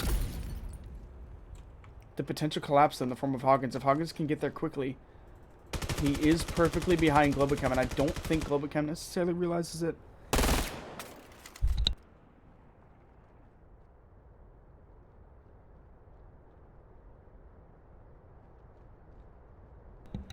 Good vibes in Matt. In very, very important 1v1 here on site. Matt gets good timing on the good vibes, but he didn't. He had his gun down. That accidental mistake just spelled disaster for Astra. Accidentally putting the gun down. That's going to be map 1 to Globochem. 11-5. There we go. As of current, REKT 2 and Globochem each going to be up a map in their respective matches. Remember, winner of these two series fight each other, loser of these two series are done. So we will wait for the new lobby code and cycle out. GG to both of these teams. Use this time to warm up. Watch. And we will quickly hop into and get a quick progress update on the other match. Is it current? At the room.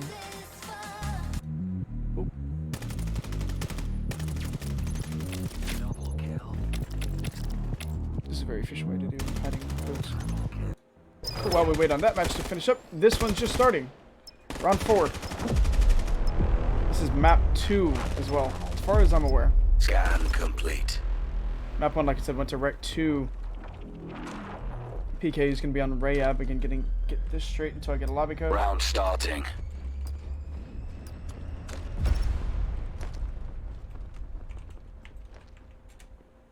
And this is also your elimination match. Winner of this fights winner of the match that we are currently following along with.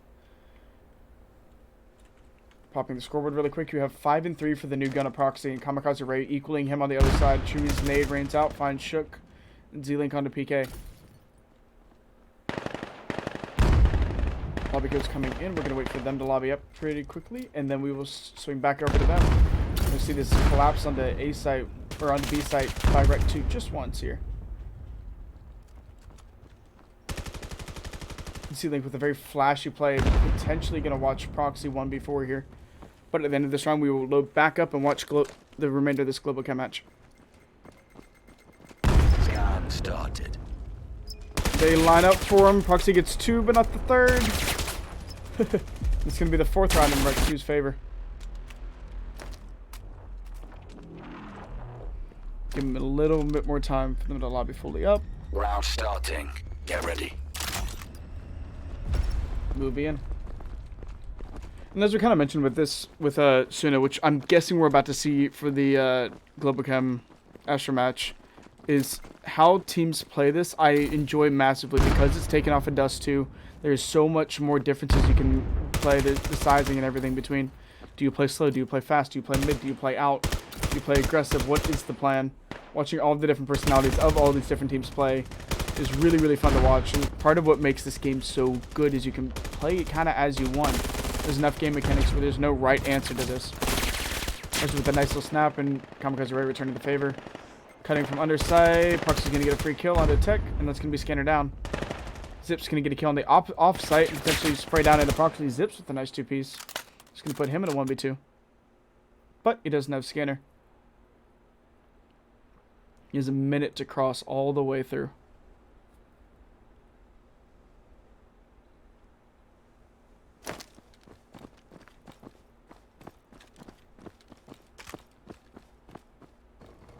Zip's clearing this out. It has to do with Shook and Jarhead, who are both going to get this audio just about the same time. Jarhead's going to cut him down right below Graffiti. Some little body shots for the second round run, and we're going to jump into our Globochem match.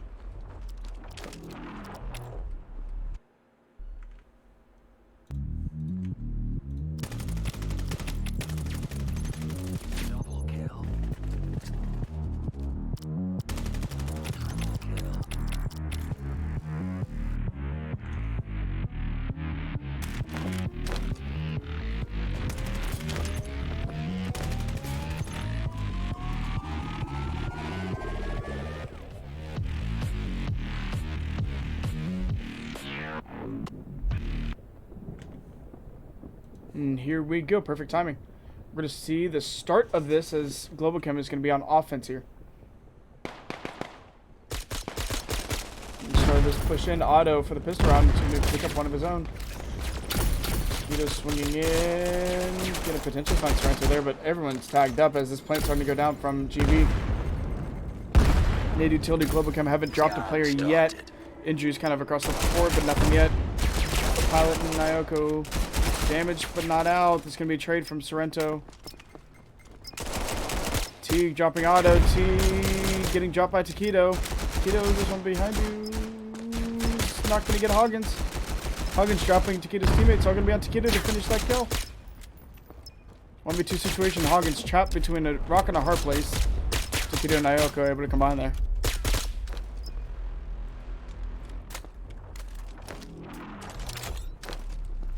And that's going to be round 1 for Globochem.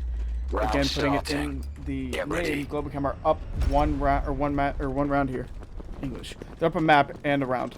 It is a best of 3. So all Globochem have to do is take the Mar, and we see them on and lose their finals to potentially face REKT here. And again, we have an insanely slow play on the A side. Globochem loves the mind games. We know Astra's good at locking stuff down, so you really got to break them open, make them second guess their setups.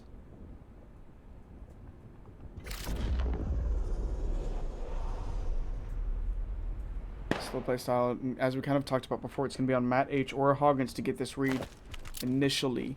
That, hey, all of Globochem is here, I need help. These utilities starting to come out, and you can see the rotations coming through. Sorrento and T flying onto site, and they're going to leave clips behind just a little bit in case this is a double fake, which out of Globochem is not uncommon in any capacity. No kills coming through just yet, but they're about to. Hoggins picks his corner, he's going to be right into a line of fire. Smoke comes down, Thunderpow's going to get dropped, Auto's nade takes down T, and it's going to be a 3v4 on site, now a 2v3. Favor going the way of Globochem as that plant goes down. Auto in a position to prosper there. Good vibes watching over him. Hoggins has to break into sight and clips getting cut down to the cross. It's all going to be on Hoggins here. You have to deal with Taquito, Good Vibes, and Auto. All of which very well know how to play this site. The issue with Globochem is they're insanely knowledgeable of these maps. Knowledge is not going to help Auto there as Hoggins dumps a Vector into him, but Good Vibes able to pull it out. It's going to be up 2-0 in this match. Looking for a potential 2-0 in the loser bracket. Round starting. Get ready.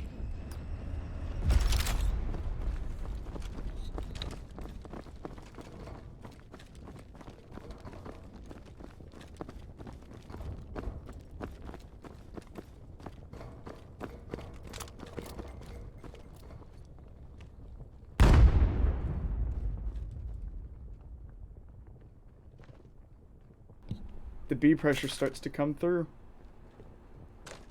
But again, a slow pace and very famous Globochem favor.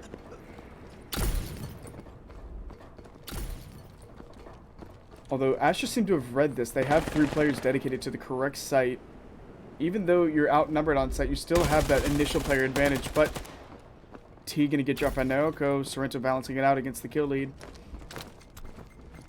And we see the nade and util start to be really committed. Sorrento gets dropped on, is able to get the trade out though. Brilliant reaction time out of Sorrento for that. And on site, it's going to be on clips to kind of break through this. GV has the positioning as Auto gets the plant down. Utility is going to go right to GV's position. Clips knows exactly where he is, but is that knowledge going to be enough? Naoko drops to Hoggins, and Auto is now forced to play back a little bit. GV is covering this cross, but it's a 2v3 on site. You have bombed the player on, but is that enough?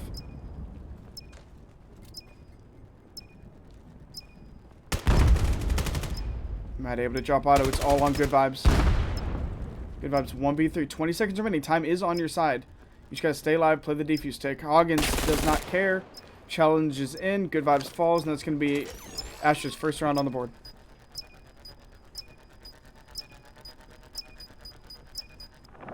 Scan interrupted. Very important round win for Astra. Again, in this case, the defensive round wins are the ones you really, really need. On Kidi, offense matters. On Suna, defense matters. On Mar, defense definitely matters. Round starting. On Mar, you have the likelihood of getting a 5v2 or 5v3 on site is insanely high. Alright, audio delay again? Let's fix it.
Scan start.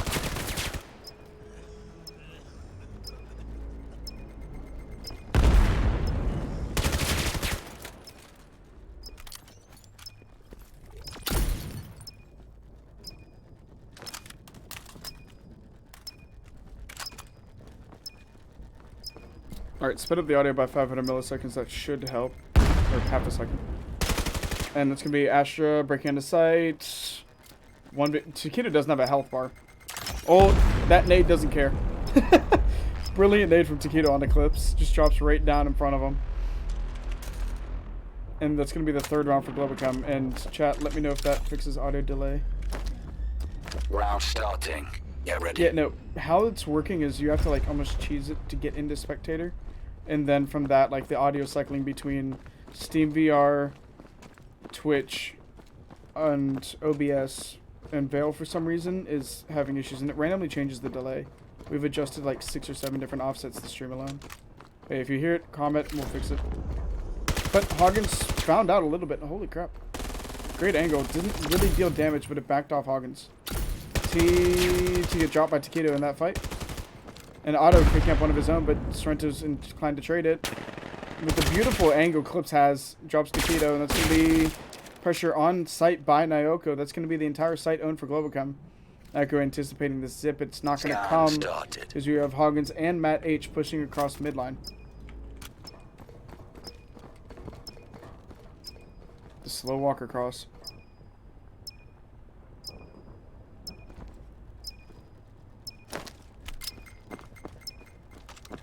Nades coming out. Not going to find their home yet. Nyoko able to pick up Hoggins. It's all going to be on Matt H. Left in the 1v2 situation. 15 seconds remaining. Not a lot of time on his hands. And a lot to do. Nade coming out. Not finding his home. Good vibes. Able to cut it down. And yeah, we can adjust the audio delay just a bit more. Scan complete.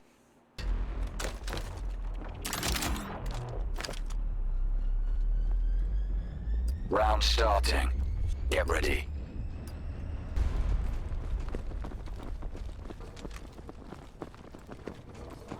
I'll say audio sounds fine on our test stream, or is it try reloading it?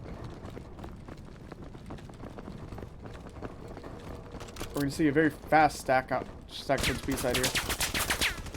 Shots coming out through the passage, not finding their home, but that should be a lot of information that Ashen needs here. Hoggins pushing aggressively through this backside. He might be able to find one here. Clip's gonna win his fight on site and get cut and get traded out by Taquito. Good Vibes and Otto have to be aware that someone might have slipped by. Good Vibes might have seen him. There's potential there. We're staying on board with Hoggins as Taquito wins a fight on site. T gets a trade out. Hoggins again, a lot of potential to really upset this Globochem offense. It's going to be the plant down. But again, I don't think they'll be inclined to check behind him, at least immediately, as T gets one of his own. Hoggins and T put into a 2v2. Taquito trades out T, and then Hoggins, this push has to come through. You've made your audio, your position's known. Taquito with the pre-aim, it's going to work out. Hoggins accidentally hit the railing a little bit too much there. Not going to work out. 5-1 in Globochem's favor. Round starting.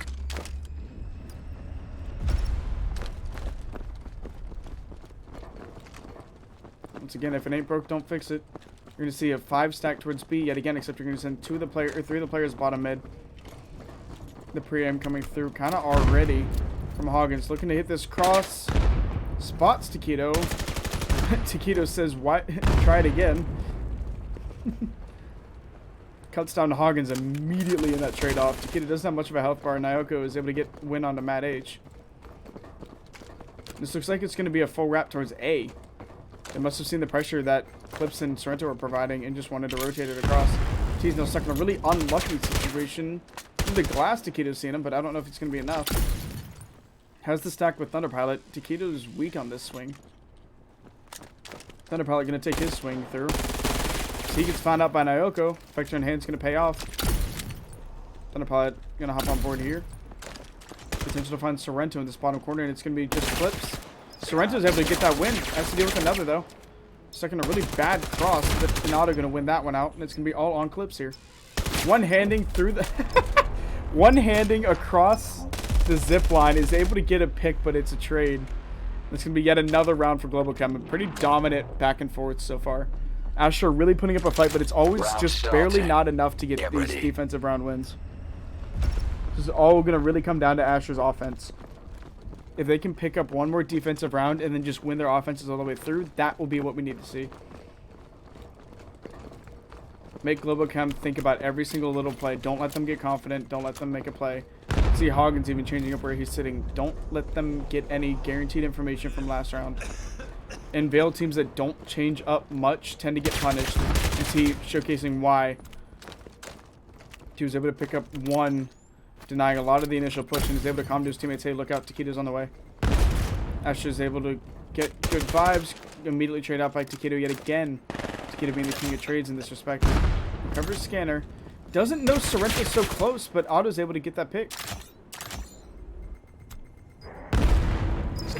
Gonna scan down here. 2 players left to Globochem up, or just to equal the 2 players of Astra.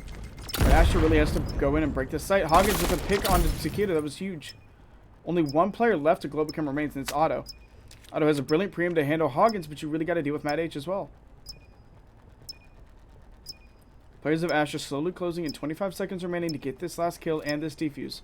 Hoggins is right outside of Otto's swing. If any audio comes to get Hoggins is going to swing it. Easy defuse. This is going to be the 2nd round on the board for Astra, and a very needed one at that. Like we said, Globochem is the more experienced team. They've had their experience in Ivory 01. Getting to cast and watch them play, they're a very methodical team. You have to break that down by either throwing them off guard or stacking in sites that you really shouldn't. Round starting. Get ready. And for an elimination match, Astra really need to step it up. They are potentially 5 rounds away from being out of this tournament.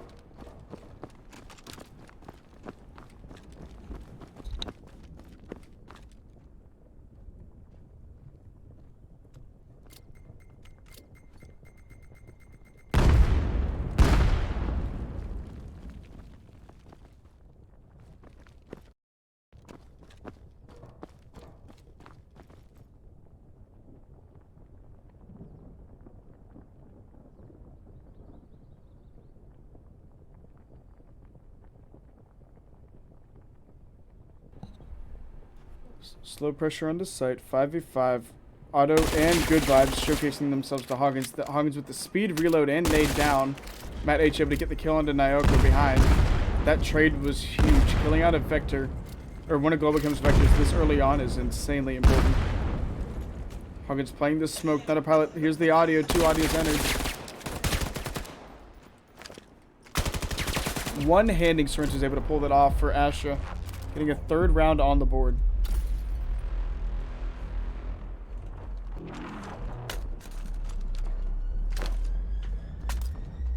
Round starting. The fist bumps and the vibes are still on board for Astra. If Astra get at least another, I'd almost expect to see a round 3 here. Or map 3. Then get another attack on the board. Only having to recover -2 is not bad at all. Again, the attacking team should be favored in these scenarios. Astra playing definitely odd enough to throw Globochem's normal strategies completely off, though, and it's very clearly working. You can see Astra getting more and more comfortable as we play. Taquito able to get an initial pick on the clips and not get traded out to that gunfire. Until they come out, Nyoko able to shoot down Sorrento. The free fire coming through from good vibes. Not going to find anything there. Nyoko to kill T, pistol in hand. It works. Taquito spots Matt H in this, and he has a really awkward fight to take. Is able to win that fight out, though, but 2v4 situation still for Hoggins and Matt H. Hoggins not ready for good vibes to be right there, and it's going to be all on Matt H for this clutch. Wrap back, 1v4 scenario, and a tall task ahead. And after this side swap, we'll just throw down ad break, leave him rejoin, and quickly come back. 1 pick comes through. He knows where the other one must be. Nyoko, information didn't matter, worked out perfectly. It's going to be 7-3, Globochem leading as leading to the side swap.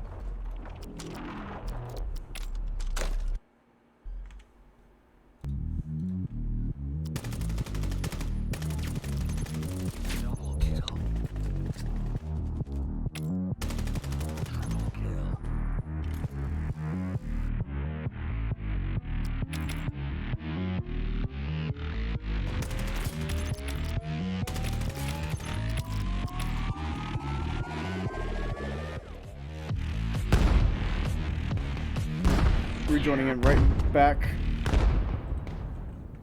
as we pick this back up and hopping on board during this pistol round here. You can see the slays coming in Astra's favor, at least as it's current. T and Matt H both combining for their respective kills here. Astra needed to take every round they can. Thunder Pilot's nades finding home.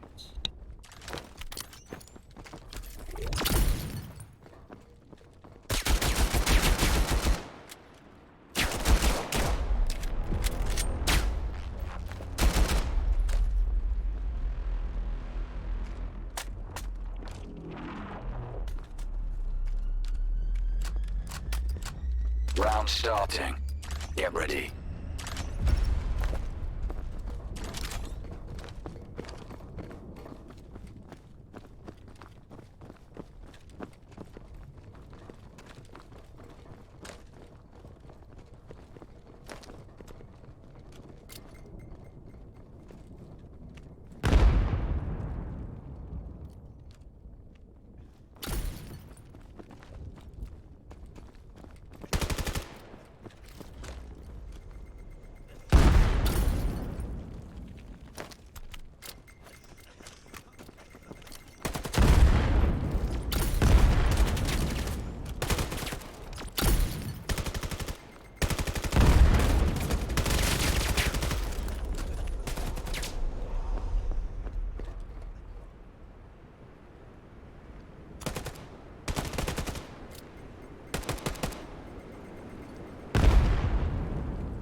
Round starting. Get ready. Alright, audio should be back at least decently close. If it's not, try reloading the player. But it Veil to OBS to stream VR is just weird. We've been having different offsets all day. But again, as long as we can keep a decently good experience across the board, we're chilling. But again, intense matchup back and forth. Globochem able to get their 8th round on the board. Hoggins leading off with a beautiful pick to start Astra off right. And that's going to be the lone defender in the form of Thunder Pilot, hoping to get at least one pick as all of Astra surges into A site. Keto able to get another pick onto T. Matt H to find his own onto Thunder. It's still going to be numbers advantage for Astra. Bomb's going to go down, but you got to hurry this up. Globochem are pushing in. Taketo's able to find Matt H. They're on site. Auto checking the normal sit spot. Finds Clip. Sorrento able to down Taketo. It's going to be a defuse. One-handing, looking for Hoggins, able to find him. Smoke comes through. That does not matter. It's going to be a full defuse. It's going to be Globochem up 9-4. Scan interrupted.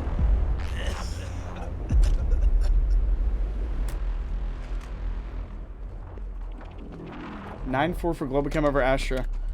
Astra really need them out to come back if they want to see a map 3 here and potentially continue their tournament life.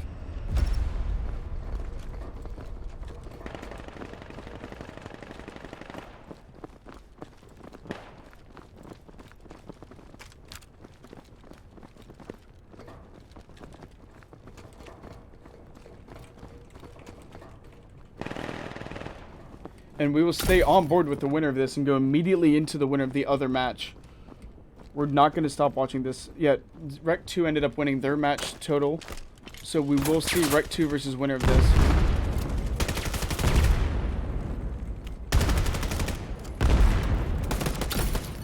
REKT have beaten out PeaceKeepers. PeaceKeepers runs ending. And Globochem's looking to do the same to Astra.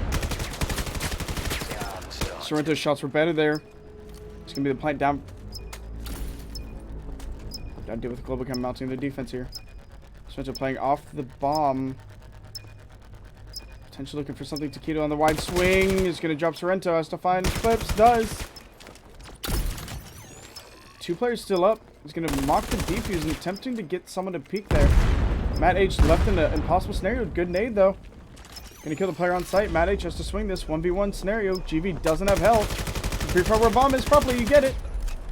Astra barely able to pull that off. Matt H clutching up at the very end there. Another round on the board, keeping it competitive. Round starting. Great work out of Astra Get to ready. keep their tournament life, and you do not want to let Globochem get to match point.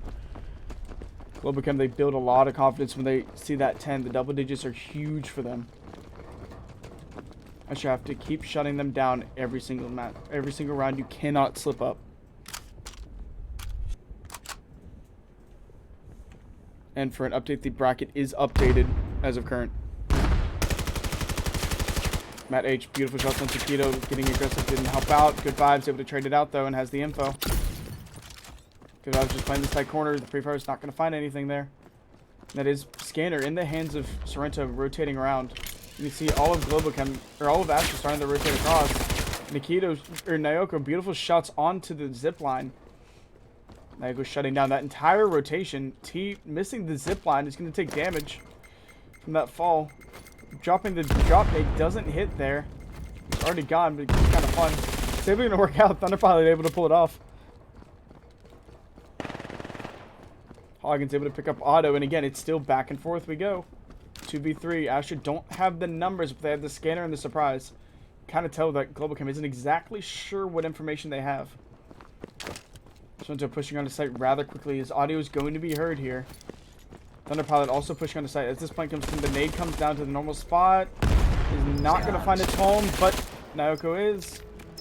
Last player in the form of, on Astra, in the form of Hoggins, has to deny this defuse really, really quickly. One-handed Nyoko is not going to come through.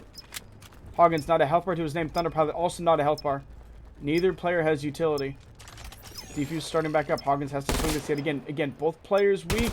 Thunderpilot takes the swing and it's a trade. That's going to be the round to Astra.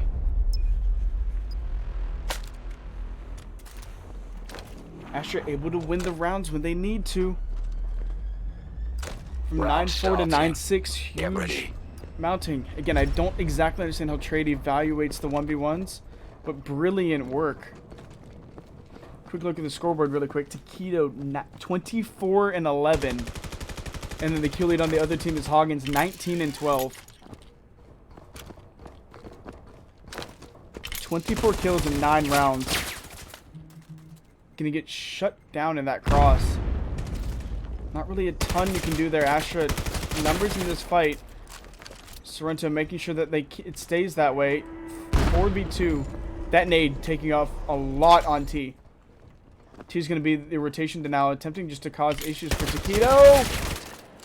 Taquito dropped to below, basically like, what, 5-10 HP? Not really much you can do. That fall damage kills Taquito. Unfortunate, you didn't have a health bar.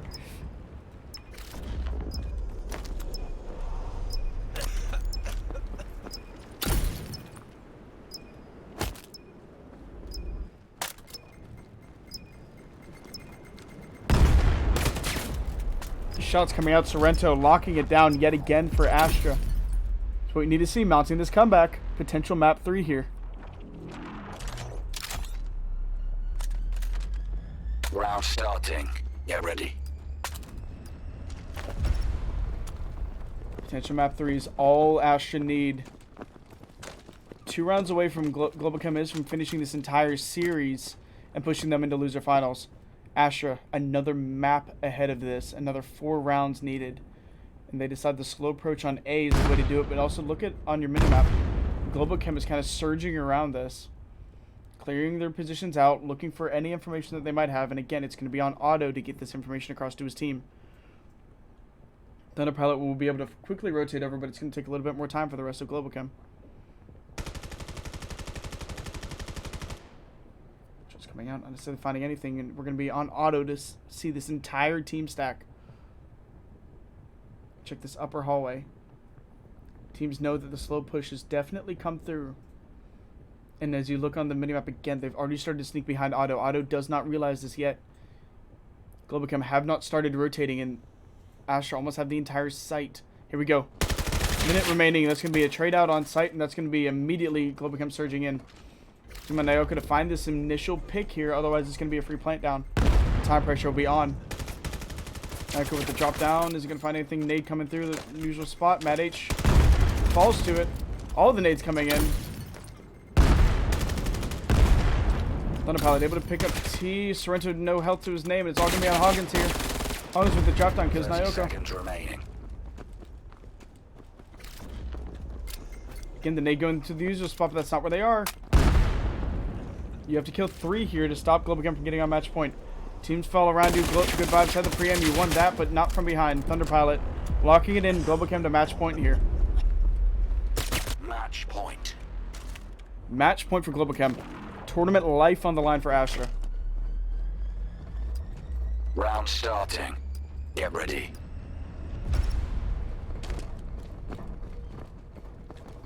What play are you going to make tournament life on the line when you need another 4 rounds to put you to a map 3? It appears to be the slow A push again, where you're just going to 5 stack and pressure all the way through. You can see Otto realizing this a little bit sooner than previously. Shots coming out, puts clips to below health. One nade could spell disaster. Otto's going to back up, let them have sight, let his team catch up. Sorrento drops Nyoko, at least initially, and Otto stuck in a really bad spot. Smoked off, T pushes into sight. T is able to just fall into Otto, but Sorrento's able to get that kill. And again, you're going to have sight pressure here. Nikita breaking on the sight, he's able to drop clips. Matt H able to get the kill here. Clips able to get the plan out. You're going to be all down to Thunderpilot. Matt H, Sorrento don't have a health bar to their names. Thunderpilot kills the one with full health with clips. No health bar to his name does not matter. He's able to drop him. Match point. Match point yet again for Globochem, but this is 3 rounds away from winning for Astra. Round starting. Get ready.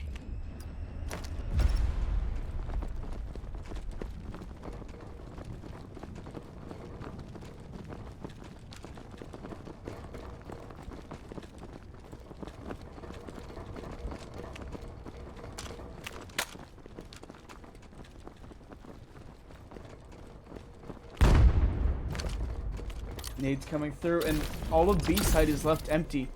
This is a free site for Astra. Completely throwing all this into him. There's no one here. Globochem completely left B site wide open, expecting Astra to do the exact same thing, and you're going to give them a free plant. 45 seconds on the clock. Not a kill has come through yet. If you're Globochem, you have to move now. You have to clear out the entire team of Astra. Through smoke, through utility. 30 seconds remaining. Just coming through across the kill feed. Taquito and Aoki each get 1. Thunderpilot gets himself, and Taquito gets T. Numbers advantage still goes to Astra. It's all on GV.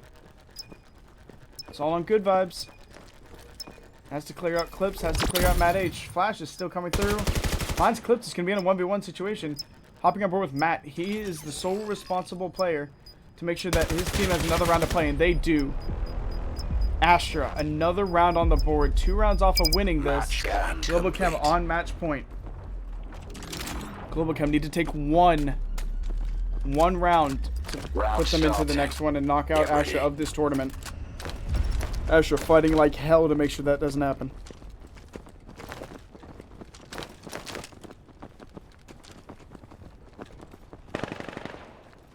Thunderpilot at a beautiful initial pickup onto T. First blood was not on Astra's playbook. Sorrento pushing in, trying to even out these numbers. Isn't going to find anything substantial here.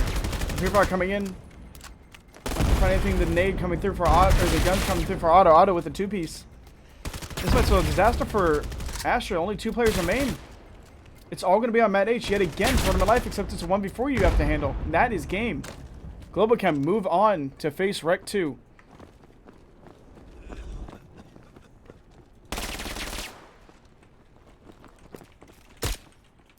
Alright, and how we're going to do it, there's only 4 teams remaining, so we're into the final 4 of the bracket. It is REKT 1 versus Vanguard Gold. It is REKT 2 versus Globochem. And winner of REKT 2 and Globochem goes on to face the loser of REKT 1 and Vanguard Gold. So we're going to hop on and watch Vanguard Gold versus REKT 1. Time to warm up. So we're going to go to a quick break while we set up all of that, and we'll be right back for the final 4 teams of this tournament. 5.5 hours later, and we are moving down to the final 4. One team is on elimination, and the other one will be soon after. Gonna hear audio muted as we just hop into a deathmatch or something to watch.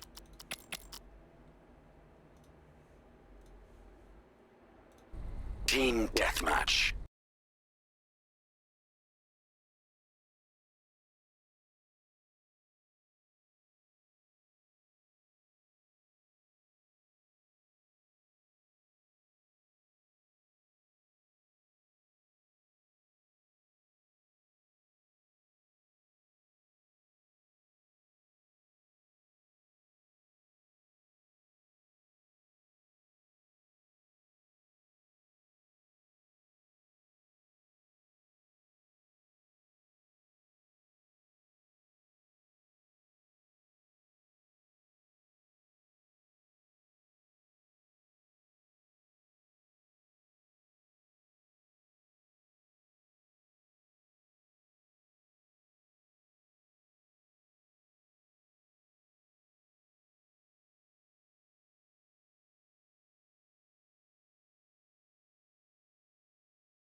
Alright, we're going to be starting back up really soon. So this is winter finals is what we're going to watch. Both these teams have not lost yet. It's going to be Vanguard Gaming and REKT. They've also decided to gentleman's agreement out the Vector, which will be interesting. Because, quote, I'm tired of dying to that shit. So they're going to GA out the Vector. I'm curious if that will actually hold true, if they're just going to do it at their convenience. But we're going to have the loser bracket match started. This is the elimination round. We're going to have the winner bracket match started to see how this goes. But I would join in as soon as they are ready, and we're going to finish this out. Realistically, there will be 3 more matches on stream, and we are completely done with this tournament end today.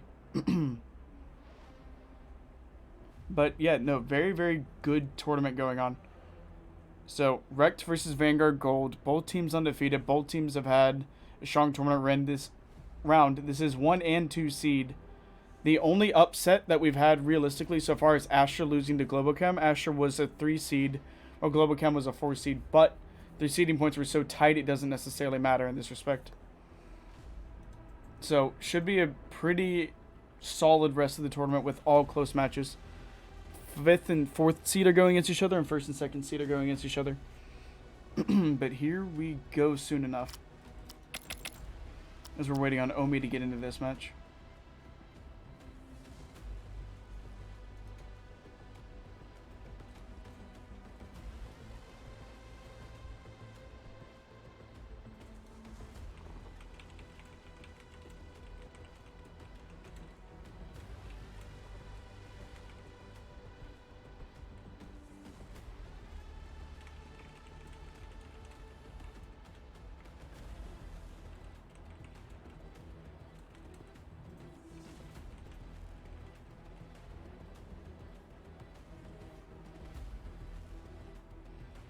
No, we definitely should have a good tournament. And also, again, let me know if the audio delays start to come through again, or anything like that. But we should have, again, like, it all ironed out. But that lobby has now filled, so we're going to hop right in.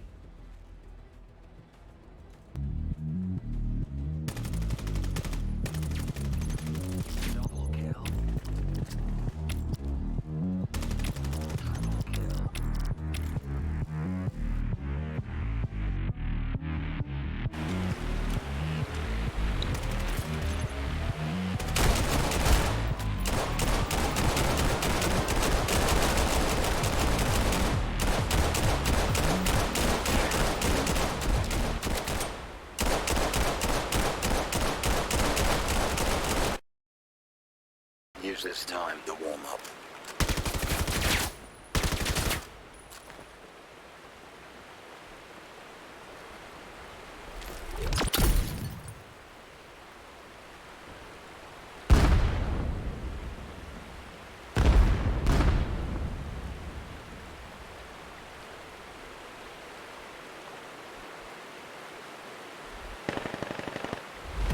Match starting.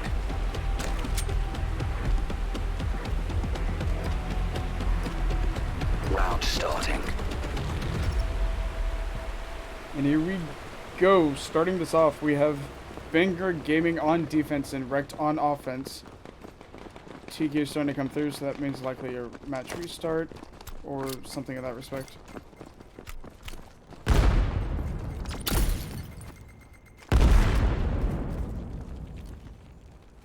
Just gonna wait and see what happened here.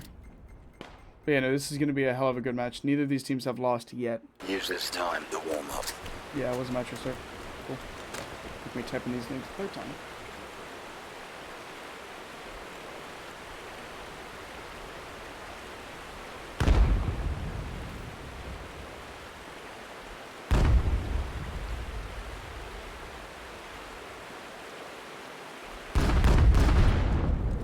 These warm-ups finish up, and then we start off. No, this should be a very solid one. And then winner of this will fight winner of Globochem and REKT 2.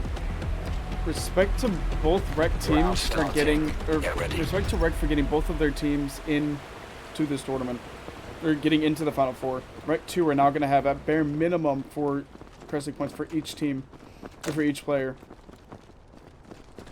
And Vanguard Gaming or REKT 1 have secured at least top 3. But Nate's trying to come through, and this is the start of the pistol round. Achilles immediately breaking into this start, and it's against Clev. This round that's going to be a trade out, and a very valuable trade out at that. Deuce about to have the exact same style of engagement against Tarmac.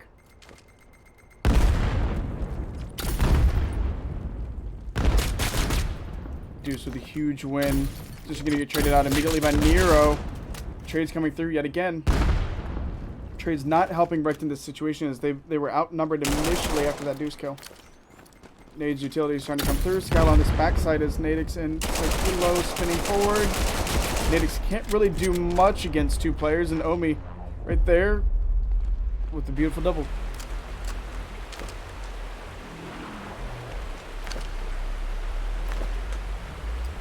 Round starting.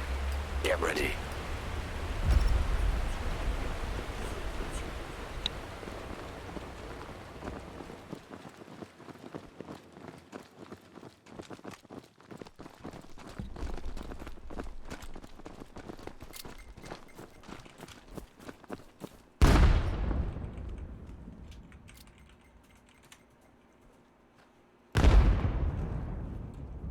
We're going to see basically an all REKT push towards this B site. And it's going to be basically all on Cray and Omi in this cross to kind of read this. REKT playing this slow play style. Deuce also potentially cause a lot of damage here. Saw the nade cross. Might be able to get a swing up at this lower side. But again, it's kind of just who bleeds first. Nero shots out. Achilles does not care. Perfect headshots. Tarmac nade out onto Omi. Cray still alone on site as a current, but then he's injured. He's able to get Psychelo. And that's enough for him to take it and fall back. Again, an awkward fight still on bridge going down. Clev realizing that there's someone else, and Clev's also the last one alive here. Super slow play. Kind of all you can do here. Skylar watching down gravel. Clev takes his shots. Clev's able to get Volt. Skylar plays this lower side. Hopping on board with Clev here. Stuck in another in a 1v3 previously, a 1v4.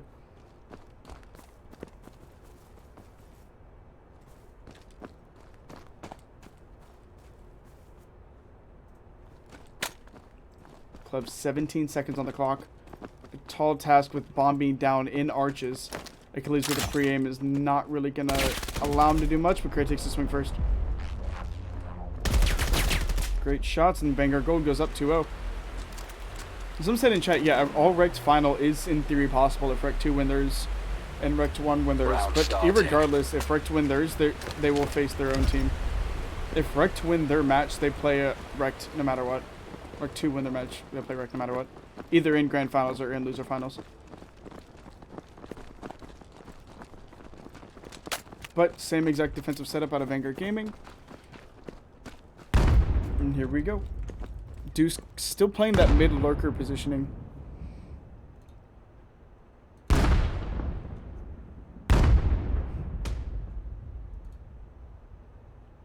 Slow presence there, but that's not where the bomb is. You're about to see Skylight. A lot of different interactions. Achilles with a beautiful pick though.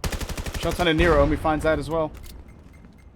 Nade comes out. It's all going to be on Nadix. Low health. Not really too much to do. Omi to find Nadix as well. Psychelo takes the swing. Omi to find that. Tarmac lost the swing. Is finally able to shut down Omi, but that's not after every single one of his teammates have died. Cray in mid, crouch walking. Potentially going to catch Tarmac completely off guard. Cray has the audio to play with here. Can't move too fast. Flash comes through. Backing Tarmac down. An all white screen is not going to help him out here. Tarmac and Cray 1v1, 40 seconds remaining, plenty of time to work. Tarmac has bomb down behind him. Cray hasn't died yet, APC in hand. Tarmac trying to give him his first. Cray more than willing to back up and change routes. Tarmac again has to go find and recover bomb and get it down, 25 seconds remaining. This player died back connector here, so this is going to be enough time for Cray to push up and get into a different position. Tarmac trying to clear everything out. 15 seconds remaining. He can plant in roughly 3-ish seconds. Is there going to be enough time for Cray to swing it? Nade coming out. Tarmac damage down to half health. Not dead, though. It's going to be scan started. Cray has to act fast on this play. He now is forced to retake site completely. Tarmac can kind of just sit down and chill.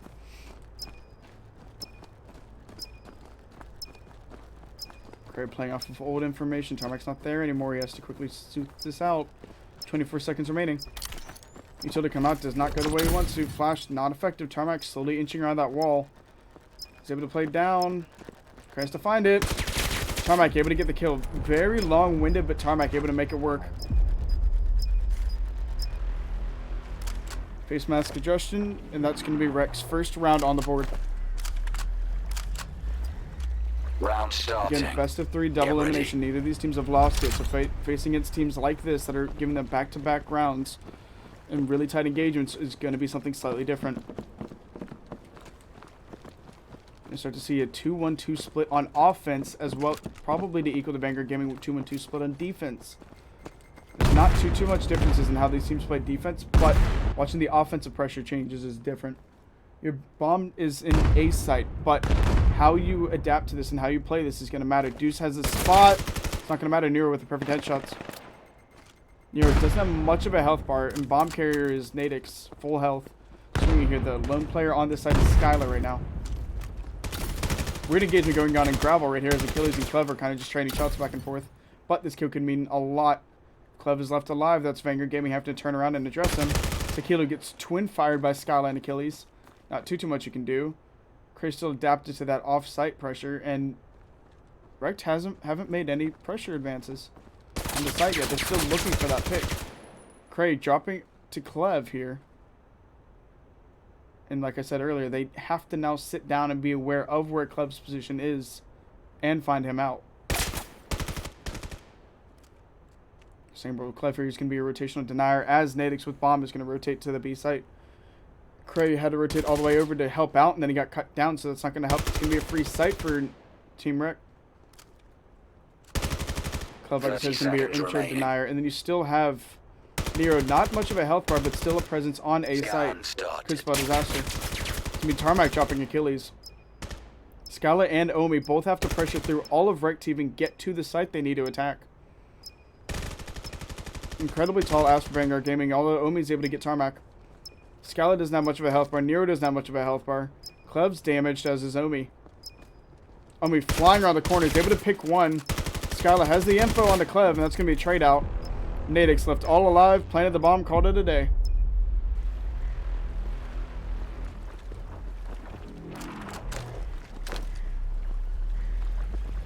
Round starting. Sorry, enough Clev with a nice clutch up, nice play styling, moving all throughout. 2-2 split. Yet, or 3-2 split yet again. We're going to see in 2-2s this tied up score.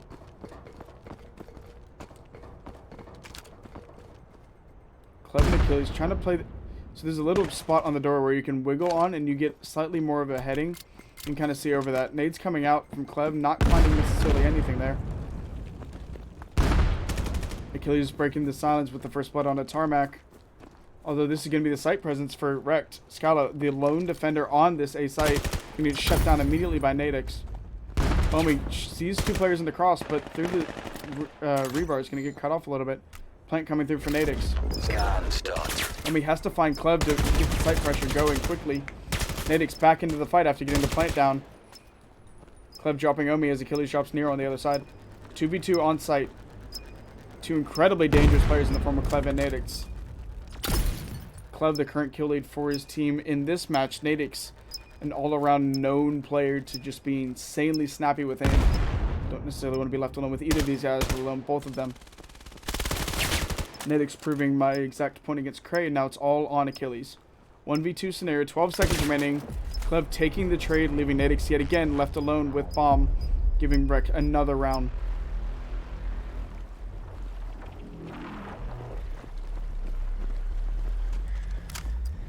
Round starting. Get ready. You see the exact same style of splitting. 3 players go one site, 2 players go the other site, and it's up to Vanguard Gaming to adapt to this. How they want to pressure this is going to spell either the winning or loss for this entire tournament. Again, kind of playing that weird heady where you can get a little bit more information. Not seeing much, so it's going to be double nades out, right? As Achilles tries to return the favor. No presence known yet. Skylar's able to nade out Nadix. It hasn't been much of an asset aside from getting those bomb plants down yet in this tournament. At least yet in this round. Tequila shots onto Achilles is going to get that first blood for his team. Cray, the lone player on site. It's going to be up to Vanguard Gold to wrap back to help him out quickly. Cray's starting to realize how much trouble he's in. As Omi and them start to rotate back over, Cray able to nade one, kill one, but he's going to get traded out. It's going to be site ownership for REKT.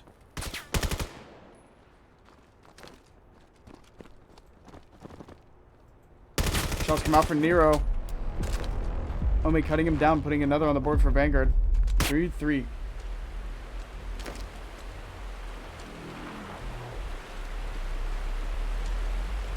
Round starting.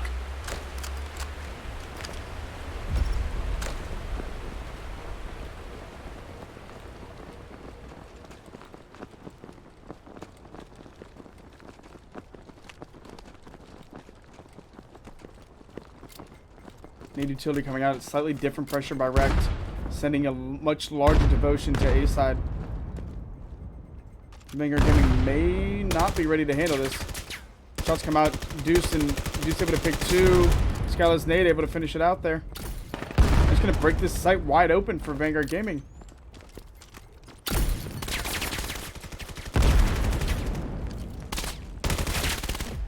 Cray, perfect shots onto Nadix. That's gonna be a very heavy Vanguard Gaming on Team Ace across the board there. Again, showing the kills kind of spread across the board, decently even. Round starting. Get ready. Most players pulling their own weight or pulling the assist or presence to help out across the board.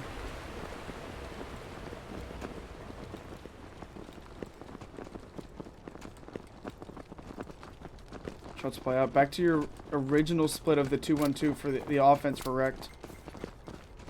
Simply placing Clev in the middle line. You can see Vanguard Gaming flexing more of a B defense with the mid player playing true mid as opposed to leaning to one side or the other. To attempt to handle this a little bit differently. Deuce trying to get up a little bit more pressure. He's going to hear these nades coming through and call it out. But again, if you're Vanguard Gaming, you cannot move yet. You have to get kills, not audio. Audio does not matter when you're playing against a team like REKT. You can see all 10 nades and 4 players, and they can be in the complete opposite site.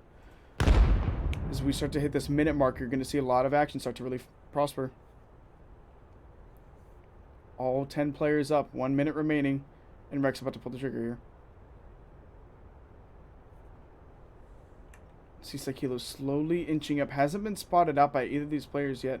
Achilles right on the other side of the wall with Omi there to assist. Genuinely turning the corner into the mouth of the lion if he's not careful. Not the lion indeed, but Sakilo's going to win that fight out, and it's going to start breaking open the Vanguard Gaming defense. Up to Deuce to really make this happen. Clev shuts him down immediately. Skylar back sight. He's going to be left alone as Omi's taken out by Tarmac. 30 seconds remaining. In the matter of seconds, Skylar's now left alone on site. 1 kill comes down. 3 kills come through. Skylar with a beautiful 3-piece. He's going to give enough time for a teammate to catch up. He's going to deny the plant. 2 gunned down vaguely, but that 3-piece makes it very possible for Cray. Cray utility coming out. Not going to find anything of use with the nade. Snapping onto Cray. He's going to lock down the round win. A beautiful 3-piece for Skylar that time around.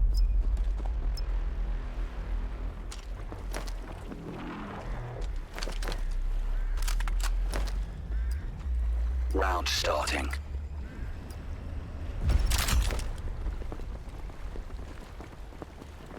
It's going to play out the slow-paced IQ plays out of REKT. Again, really showcasing the skill level here. Once again, the 2-1-2 split to equal Vanguard Gaming's 1-2-1 split. What? No, they're almost setting up like a soccer team. Oh, it's working because Achilles gets the first blood onto Clev and drops Tarmac as well. Beautiful, just swing out for the kill. Deuce playing again really tight to this wall to handle the 2 players inside, what, statue or atrium? And the lone player of Sakilo left alone on B site. Although bomb is in the hands of Nadix as him and Nero start to wrap this back through mid. Again, Vanguard Gaming, you can't assume that just because you saw players on A site means that there's A players on A site. You have to react with the information that you have in a very fast amount of time. Beautiful shots from Achilles. Finds 2. And that's enough to put Nadix in a 1v4 situation. All 4 players of Vanguard have full health. 53 seconds remaining here. Nadix, an incredibly tall task ahead of him. 45 seconds tick down. Cray alone on site, but he has Scala watching this cross. Utility's going to come out and let all of Vanguard Gaming know exactly where he is. Opting to run through his own smoke. Nades the backline. Not necessarily going to matter as he starts to get swung from the left as well.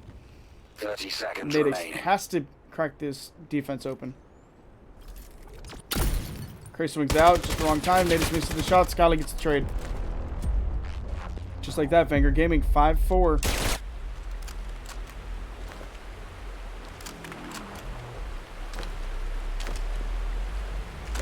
Round starting. Get ready. The teamwork and the layering is what is gonna help you out when you have numbers advantage. Playing off of your numbers advantage is vital here. Again, Nadix, a phenomenal player against 3 players where you don't have the info is a little bit difficult. But the worrying thing if you're Vanguard Gaming is we let REKT get at least 4 attack rounds when we struggle to get 3 against Astra. They're really going to have to turn the tables from their Astra match on its head for this one if they want any chance of winning here. They might be winning overall to start, but again, having REKT get this far ahead in terms of attacking rounds is dangerous. You need to walk out of this with a 6-4 lead. Achilles intending to make that happen with a pick on De Niro. Shots in through the smoke that don't find their home, but that's information as Sekilo drops Deuce. 4v4 situation. Bomb slowly inching towards B site as all these slays come out on A site. Omi drops Clev with that. Sekilo returning the favor onto Omi. Has not been traded out yet until Achilles drops him through the glass. Carmack's able to get Achilles. Trades across the board. Nadix putting Scala last alive, 1v2. Bombs pushing to B side as Scala's left alone on A. Scala's position as far as they're aware is unknown, but you have to make a play. 30 seconds remaining. Nadix is going to get this plant with roughly 10 left. 30 seconds remaining. Nadix has to clear it all of sight, and Scala is going to have to utilize that time. Utility is going to go off, letting them know that they are safe on site. 20 seconds remaining. The bomb goes down. 45 seconds for Scala to make it happen. Have to deal with Tarmac and Nadix, both in very spread positions, both using M4s. Scala has to clear out every inch of this bomb site.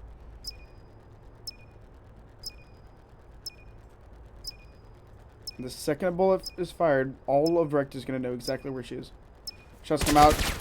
Deals with Nadix. Isn't able to get the snap on the Tarmac. 18 seconds left. Tarmac's going to shut it down. 5-5 into this round half. He's going to quickly leave and rejoin.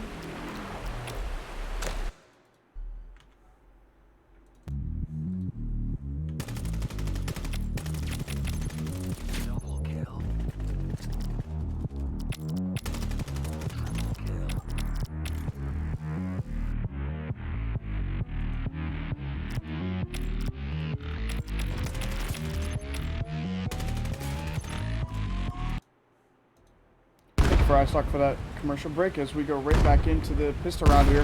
Nadix with a beautiful nade on the Volt. Get these names up for you really quick.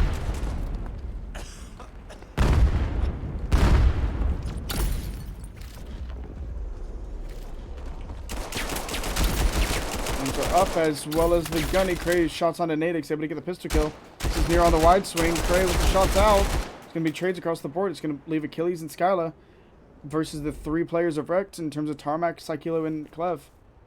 Skyla bomb in hand is alone in 1v1 on site. It's going to be all on Sakilo to shut this down.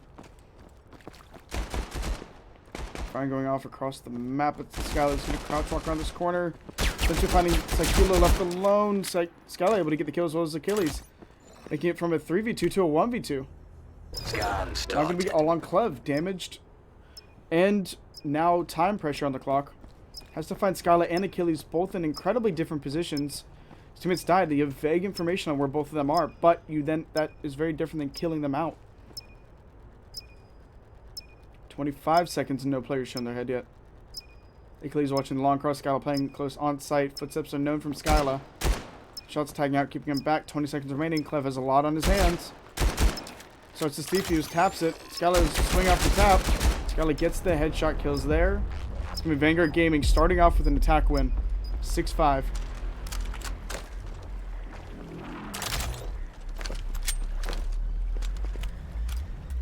Round starting.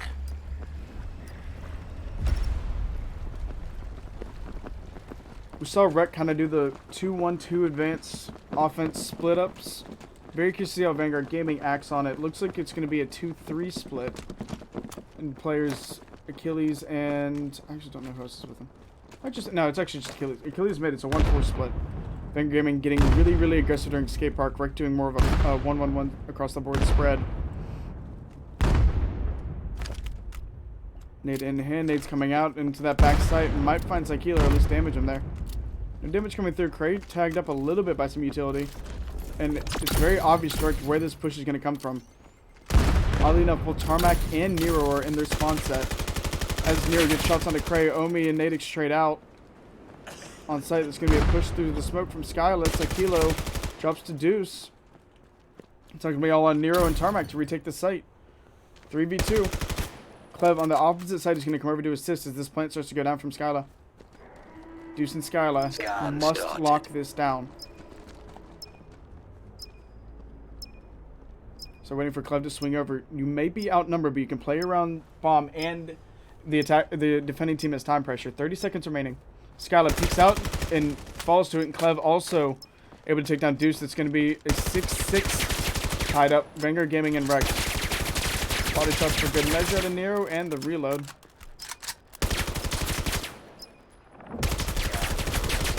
Six on the board.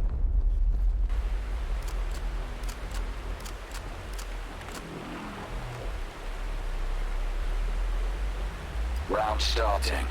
Get ready. As far as I can tell, there's no updates from the loser bracket match, but that one is currently underway as well.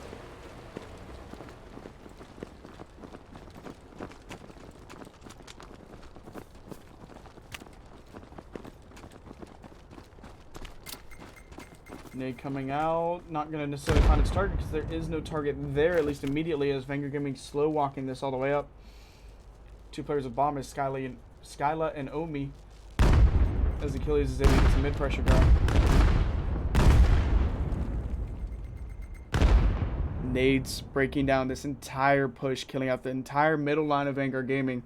That's info for REKT, but watching how far back they're playing, it's not necessarily going to matter.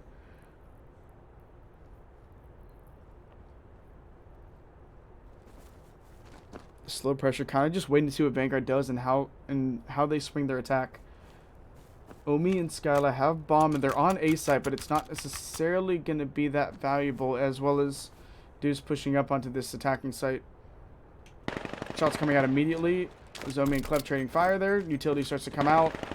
On the opposite side, though, Deuce making his presence known. And REKT still not moving at all because, again, the info is not guaranteed. If you look at this kills Vanguard Gaming wraps bomb all the way through back mid as you have 30 seconds remaining. You need to drop a player of REKT. All 5 players of REKT have full health. No direct gunfights have gone on yet as it's all been utility kills here. Direct fight is there as Nadix drops Omi. It's all in the sight swing here. Psykelo inside sight's able to drop Deuce through the smoke and it's all in Skyla. 1v5 situation. Skyla coming out of the smoke is just going to meet all of REKT. Not a single player drops for REKT, and that's a team ace, making it 7-6.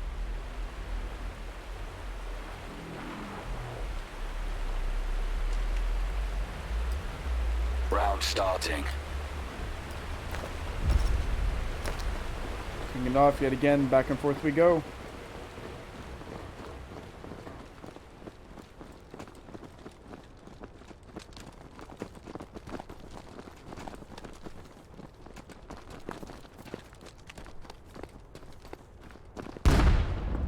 And again, looking at this attack from Vanguard Gaming, you have a decent spread across the board, as did REKT.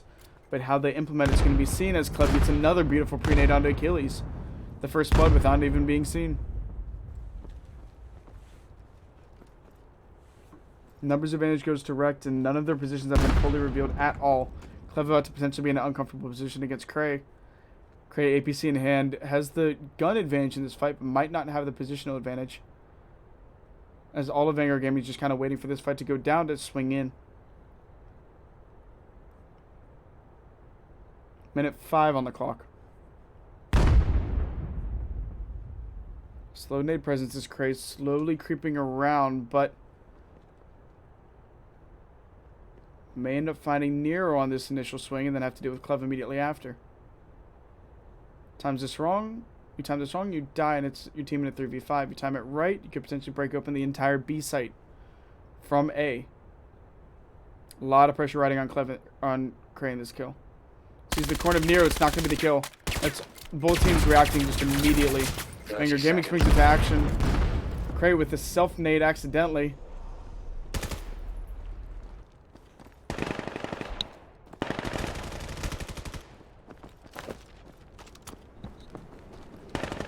Tarmac and Skyla immediately trading out.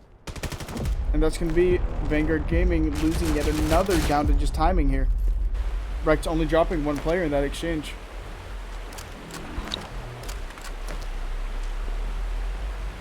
Round starting. Get ready.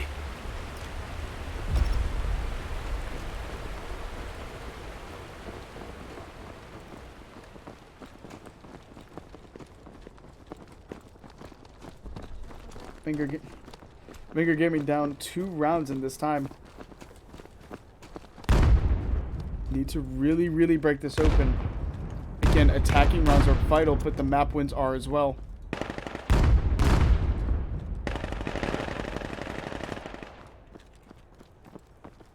Skyline Cleve trading out shots. Tarmac as well onto Omi. Leaving it all on Achilles and Skyline here. Achilles with a nice 2-piece. Trying to even out these numbers. 2v2. Bomb in the hands of Skyla. Nidix and Psykilo versus Achilles and Skyla. Skyla has diffuser, but it's kind of stuck on the back site. Both teams fully aware of where they intend to plant, and as the plant starts to potentially come through, Nidix pressures in. So Achilles is the cutoff. Psykilo's position is currently unknown to Vanguard Gaming, as is Achilles is unknown to REKT. Psykilo and Achilles have to clear each other out. Achilles with the perfect headshots. It's going to be all on Nidix for this 1v2 clutch post-plant situation.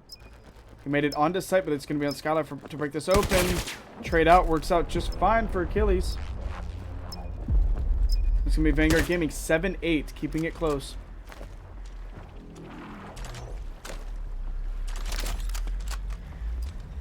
Round starting.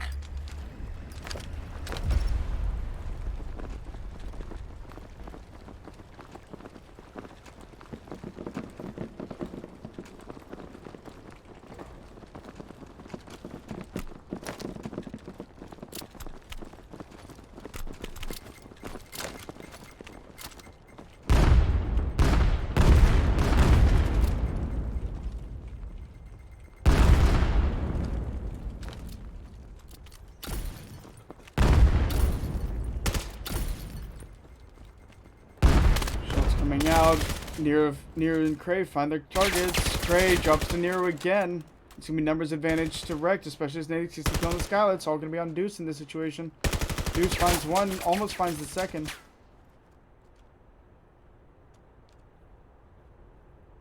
Slow approach 1v3. Scanners down in front of arches.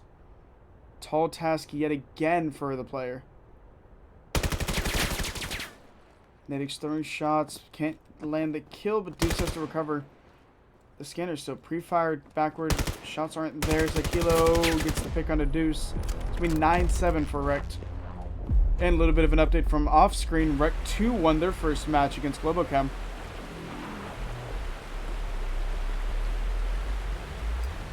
Round starting.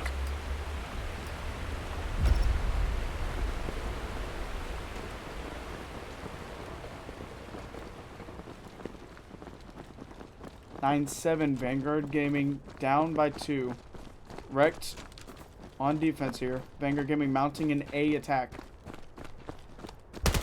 Shots coming through the smoke. Cleve's nade finding its home. Cleve and Tarmac combining for 1 and getting the trade onto Deuce. The numbers disadvantage massively to Vanguard Gaming as it's just Skylar let it again. Yet again. REKT potentially go to map point here if Skylar can't clutch the 1v4 situation. Vanguard Gaming is just dropping numbers in spots they really should not be. Scanner in hand, a little glimmer of hope. Should Skylar be able to get this plant fully off, there's potential there, but REKT seem to be privy to the knowledge that Skylar could be rotating back. As you can see on your minimap, Psykilo starting to rotate through. Nadix and Psykilo not wanting to leave that site completely open as Nero and Tarmac swing onto it. Staying on board with Skyla here as she potentially is about to see Psykilo. Nade coming out, perfectly aimed, but just short of Skyla. That one also just short. Tarmac to fall to Skyla there. 1v4 situation turned into 1v3. The REKT fully aware what site she's pressuring. 30 seconds remaining. 30 seconds remaining. Potential double back though might have worked if Nero wasn't aware of the footsteps. Through the glass, Nero's going to get the spot, and that's not at all what Skyla needs. The info is more than there for REKT. Skyla has to win these fights. 15 seconds remaining. 1v3 plant has to go down. REKT can kind of just play patient until this plant goes through. 8 seconds remaining. You need the 1v3 or the plant. REKT not wanting to give Skyla either. That's going to be a round win for REKT. Match point for REKT. Beautiful play calls back and forth from Skyla, but it wasn't enough. He didn't have the manpower, didn't have the time. Vanguard Gaming have to win the next 4 in a row. Otherwise, they will see a map 2 being down. Starting.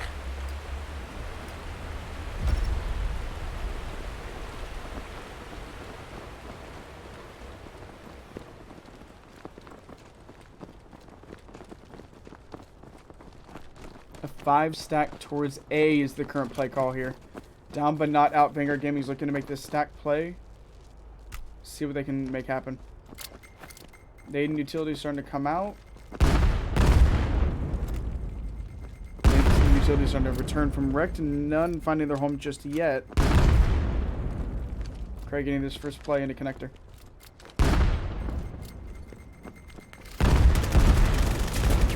Nero on site is going to be the first soul denier here.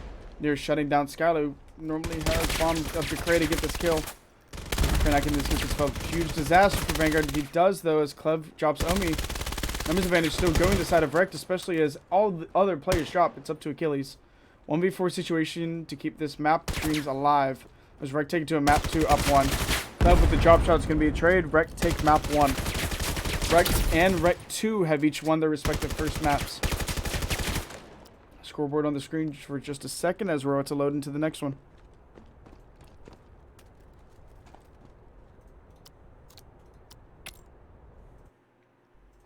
Gonna hop briefly into the REKT 2 match just to see how that's going while we wait for the other lobby to boot up.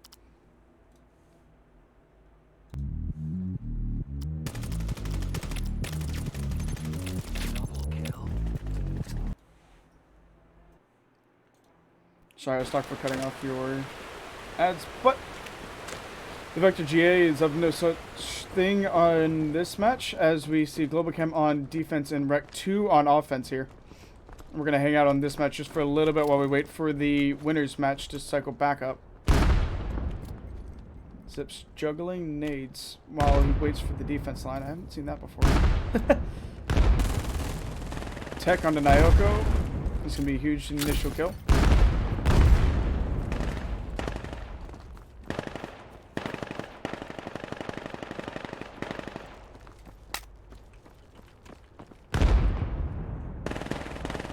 Tech with another nice 3-piece. And that's going to break that site wide open for Globochem and the number disadvantage.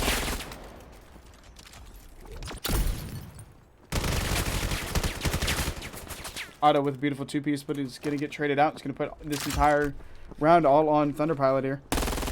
Shots ran out. He's able to drop Chew. He has to kill one more. 1v1 situation. Looking for the kill advantage on the Z-Links, the rookie. The veteran versus the rookie. The veteran's going to win that one out.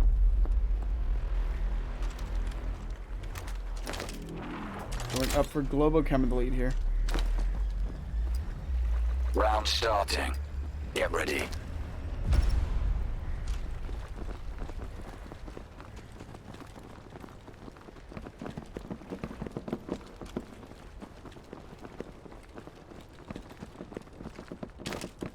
Slow push. You're going to see a 5 stack towards B site. We'll watch out the remainder of this round and maybe the next and then hop in. Oh yeah, I was talking about Z-Link as a rookie in terms of like Globochem. Like Globochem has been like an organization VR player for ages. Also, yeah, there was a GA for Vectors that both teams agreed to last game. Thunder Pilot, great shots on the tech. Chewie playing this tight line. Good vibes might be able to find him out. Chewie not able to take advantage of the good positioning. He's going to leave one player alive on each site there.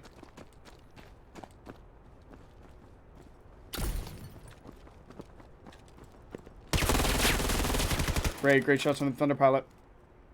2v2 situation. Scan started.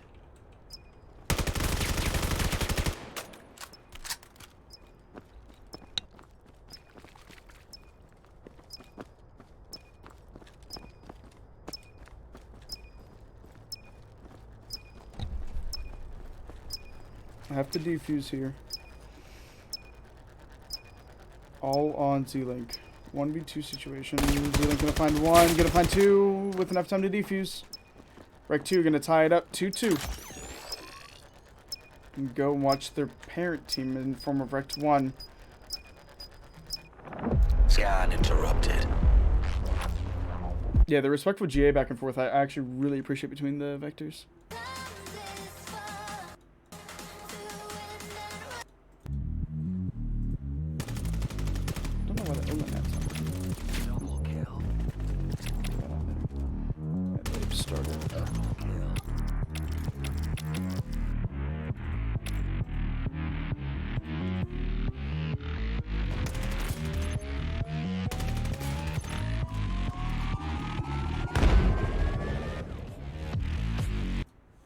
Loading into the Suna as Orzo gets a beautiful dominate onto Vanguard Gaming. Into this backside, down Suicide is where this gunfight's going on, and REKT seems to be winning it out. Vanguard Gaming has made it to backside, but at what cost? Losing almost all of their players. Left in a 1v4 situation, it's not going to happen. Vanguard Gold to lose that round to start it off. And we're going to hold true to that Vector GA, and apparently everyone decides to go M4s, so on this map it makes sense, in all fairness, but yes. Again, REKT up 1-0 in the map count. I'm just going to do this so it's not confusing. REKT 1. There we go. And a full utility coming out across the board as Vanguard Gaming tries the A pressure yet again. Some seems to be working out a little bit better in the favor. Zombie gets a 2-piece. Achilles with the trade-off. Nadix gets 2 of his own. There's going to be site ownership for Vanguard Gaming in a 3v2 situation. REKT have to respond here. One player completely on the wrong site. And then the other player really, really tight in close quarters here. Nadix about to take this swing. Scan started. Deuce, Omi, Skyla. Nadix, Clev. Nadix able to find one in the form of Omi. Clev able to find one in the form of Deuce, and it's going to put it all on Skyla. 3v2 situation post-plant is now in a 1v2 situation post-plant. Skyla has to swing for this info. Nadix might have seen a corner, and Skyla's going to drop there. 2-0 for the side of REKT. Index controllers in hands let you do that. Scan interrupted.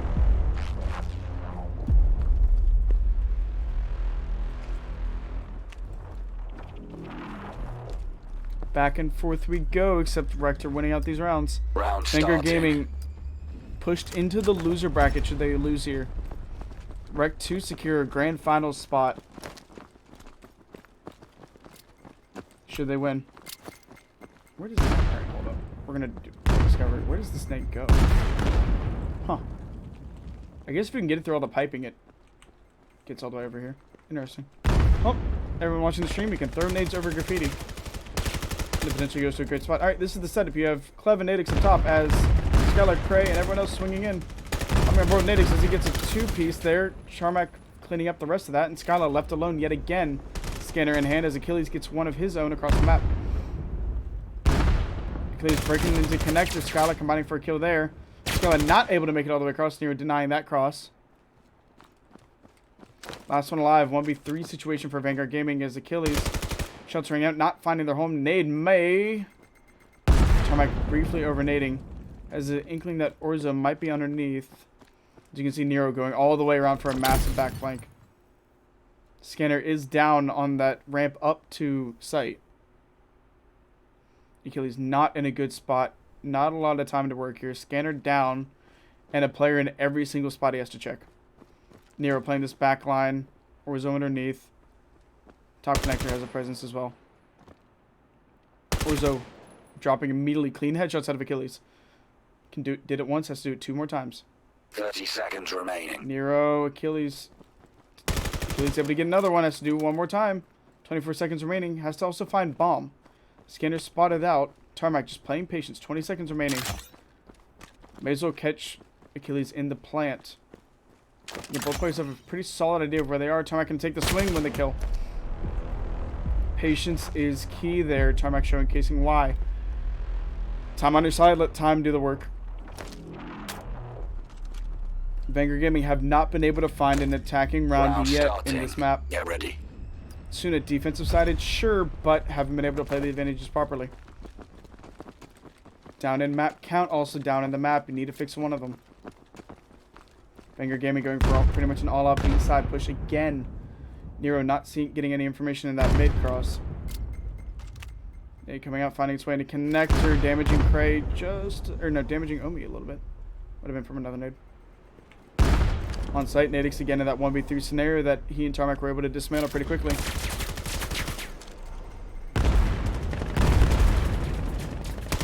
One falls to Nadix, second falls to Nadix. Omi, Skyla able to make sure that she will not be the third, has to now deal with all the rest of the players. This cross Clev is dropped down as well as Nero. Nero picking up Achilles, and it's now Cray and Skyla left alive for their team. Skyla scanner in hand, that situation is a little less of a predicament. 1v or 2v4 situation. Clev unknowingly right under Skyla as well as Cray. Right above. Nero in the underneath trying to get some little bit of information. Clev just kind of waiting on this audio. Again, patience is key. You have 40 seconds. Cray and Skyla can't really do too much clearing without giving off a ton of audio and information. Worth noting Orzo on this backward flank. Again, someone's going to have to deal with that if you're going to get this plant down. The longer you let REKT collapse on you, the longer they try. That's the first shots out. Cray's going to drop down, get Clev. This plant's going to come through for Skyla. They're going to drop down Cray. It's all going to be on Skyla for this swing. Nade coming out, not necessarily helping out the situation. Tarmac up top. Connector is going to be traded out. But Orzo left alive for this clean defuse.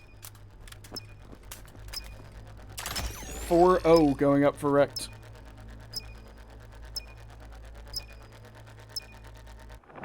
Scan interrupted.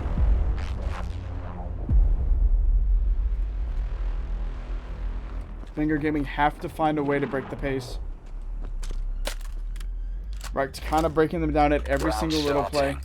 Get ready. Again, Vanguard Gaming putting up a strong fight, but it's not enough just yet.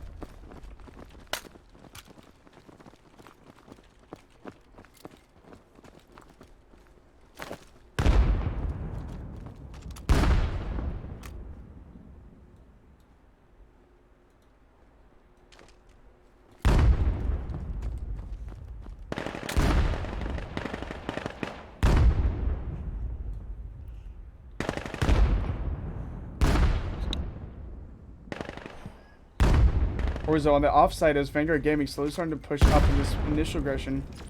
Cray was dropped out pretty early on. Nadix playing this backside. Deuce able to shut him down. Able to shut down Clev. Deuce with a nice 2-piece. Looking for 3 on the Nero. The trade out comes through. Trades work in your favor when you own site. Both REKT players have to swing out, but Orzo with a beautiful God nade over top. Able to shut down Skyla. Putting Achilles in a 1v2 situation. We've seen him clutch it before. Will he be able to do it again? Giving Vanguard Gaming their first round win. Has to get this plant off, though, if you want to play off of it. Plant comes through now in a 1v2. Doesn't have the info. Still looking through connectors. Both REKT players are coming through their spawn. Isn't able to get the first. Tarmac. No damage done. You believe REKT yet again. 5-0. Start off.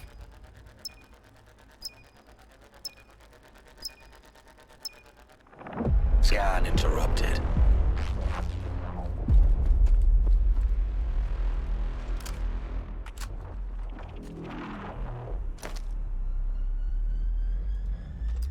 Round starting.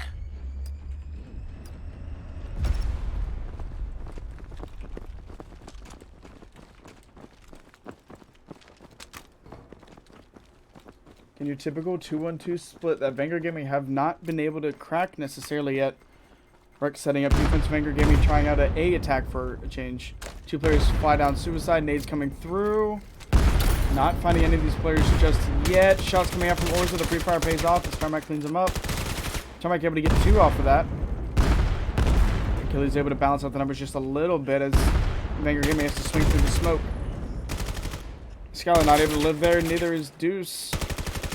Achilles able to get 1, but yet again in a 1v2 situation against Nadix, able to find the kills. Clev may have been spotted out by Achilles. Achilles' damage though is not going to win a 1-1 fight. Clev can just kind of hold this long angle. Clev backing off to try and go on a mid-wrap. If Achilles waits too long, he's just going to get shot in the back. It's going to be scanner retrieved as Clev makes a slow push back towards mid. Timing might just be in Clev's favor. Shots noticed. Achilles has to make this cross and get this plant down. Even if he crosses, the pressure then goes to Clev. Shots are now neither finding each other. Clev just a little bit damaged as Achilles makes this cross. Clev has to push this. Plant starting to come through. 30 seconds remaining.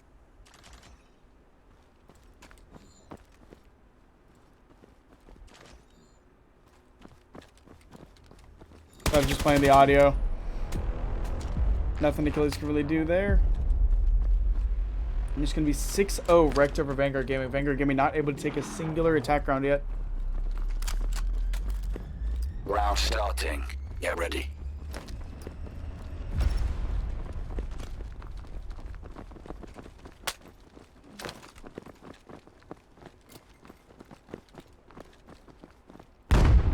Nades coming through, not necessarily finding their home. Craig just a little bit damaged.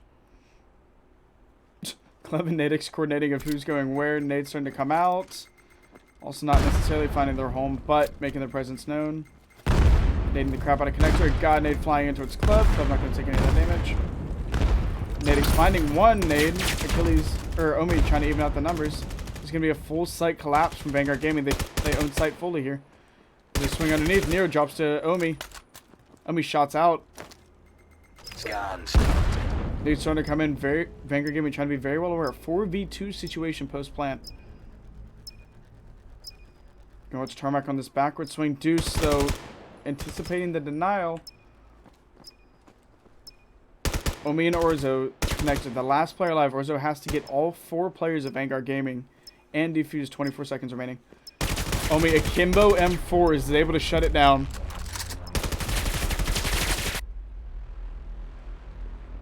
Not really much you can do when you're faced with a flying Omi, 2 M4s in hand.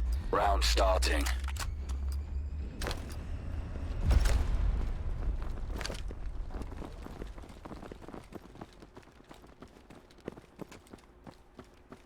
Vanguard Gaming able the god does bleed. Able to stop REKT's entire run, at least for now, of at least getting 11-0 perfected. Able to shut that down, but REKT not taking too kindly to losing yet.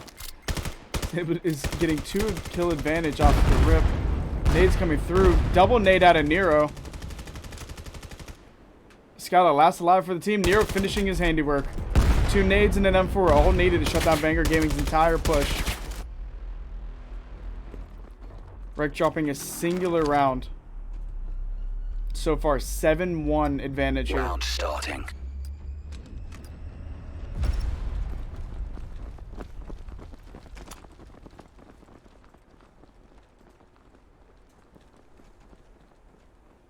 Kind of holding the midline as Vanguard Gaming starting to add a lot of pressure on this A site. A lot of fast pressure at that as well. This one comes through from Omi. Omi to find 1. Omi to find potentially 2. Nadix takes damage but doesn't die. Nero with his nade. Nadix with his M4 combining for 2 kills there. Orzo cleaning up with the Vector. Vector. GA must have been broken on that, and that's going to potentially cause Vanguard Gaming to pull it out as well. Orzo double kill with the Vector. Very curious to see if Vanguard Gaming picks up any Vectors here.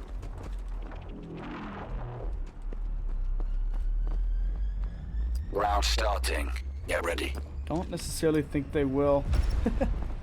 But Vector ran true at least one of the rounds so far. That might have to be the sticker of just Orzo clutching a Vector for the tournament. Got the Omi SMG rat sticker, that might have to be it. Unless something insane happens. But yeah. Only two guns instead of one. Clev Vector in hand as well. REKT not too keen on keeping that GA even though they're up 8-1. Interesting to kind of see. Slow play. Orzo kind of all the way down suicide.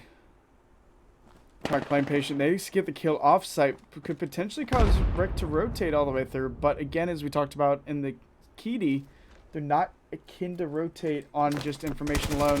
Orzo Nero combining for 2 kills. Skyla able to trade out Orzo. Nadix shots down onto Deuce. To make it a 1v3 situation yet again, putting Skyla in an odd spot. Plant's starting to come through. Nero going to take the swing before the plant comes through. Skyla has to back up through the smoke. Nero's going to find Skyla. 9-1. We're switching sides. We swap the back into the match.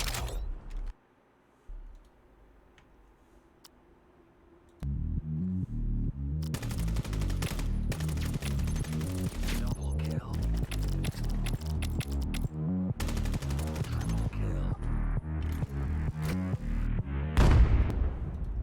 Back.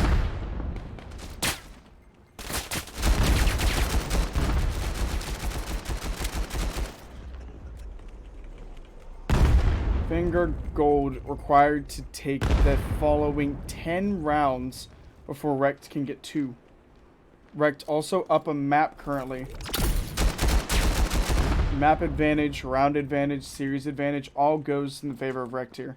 A tall task ahead of Vanguard Gaming should they want to continue on this series.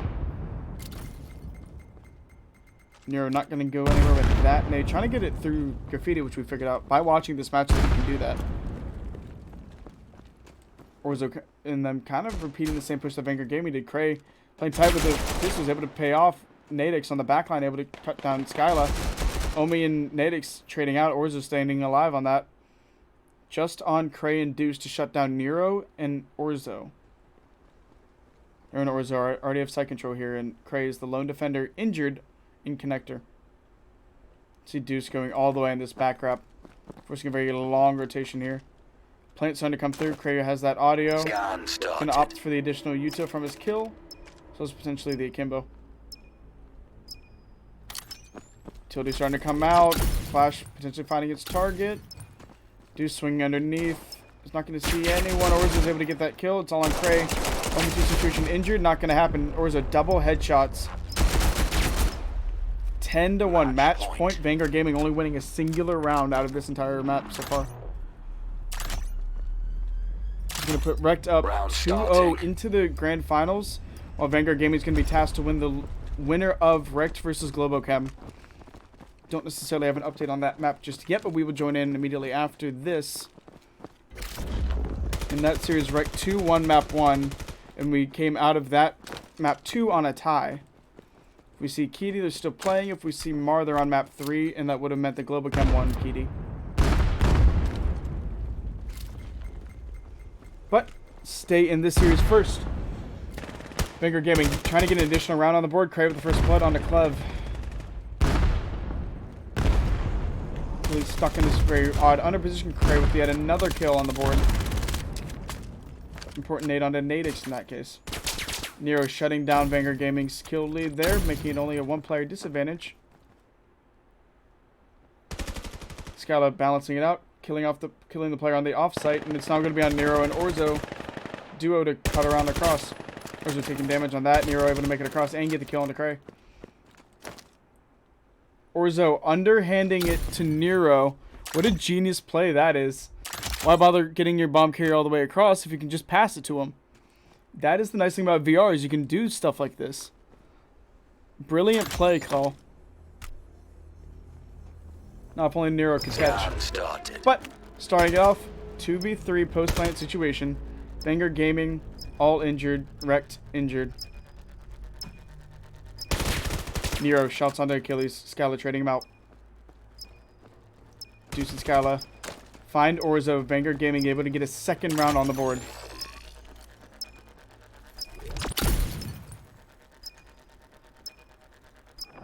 Scan interrupted. Match point.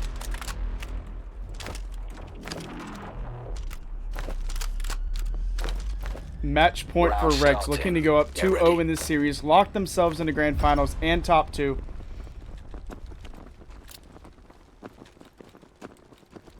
Vanguard Gaming trying to get more points on the board.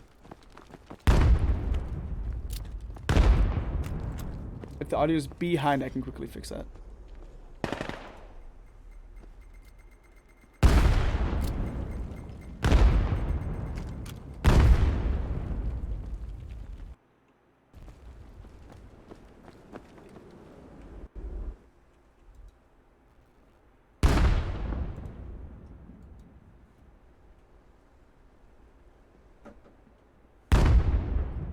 Skylar to sit and deny this initial cross. I mean, okay, to the conversation in chat, you can't in CSGO walk backward and throw bomb across mid-gap to a site. The B-hop and strafe throw only works if you're in forward momentum. They did it walking backward briefly and underhanded it. But no kills have gone through yet. 55 seconds remaining here. Shots not coming out just yet. 45 seconds. Shots coming out on the other side of the map. And this is in the mid engagement. Again, no players have died just yet. Bomb is again on B site. 35 seconds remaining. Cray about to deal with 2 players down mid 30 connector. seconds remaining. This means it could be a free 2-piece. Well, that's 1. Cray doesn't get all of them. It's going to be Omi stuck in a 1v3 situation on site. He's able to get Nero. Omi and Deuce able to get each other.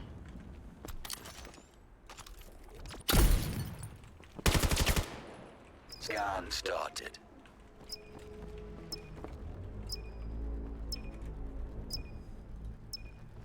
REKT Orzo potentially 1v4 away from locking down this series. Never mind, Skylar just lasered him. Vanguard Gaming getting a 3rd map on the board.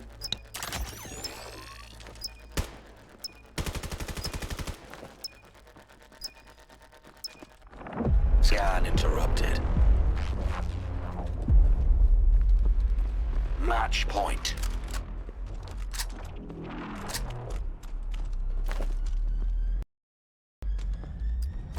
Round starting.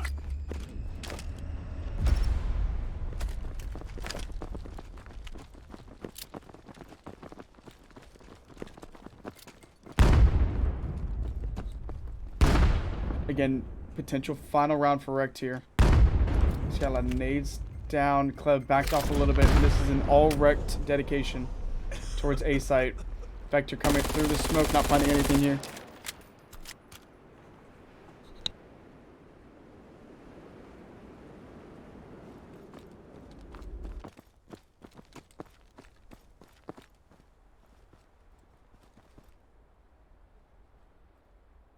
Fixing the auto delay.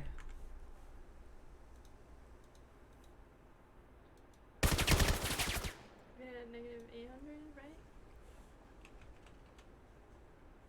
So 950?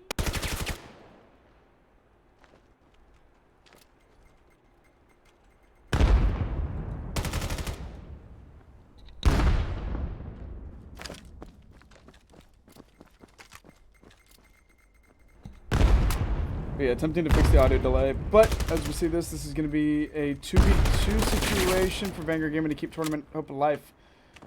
Now, winner's bracket hopes alive is all on Cray in the 1v2 scenario. Clev and Orzo don't have a health bar.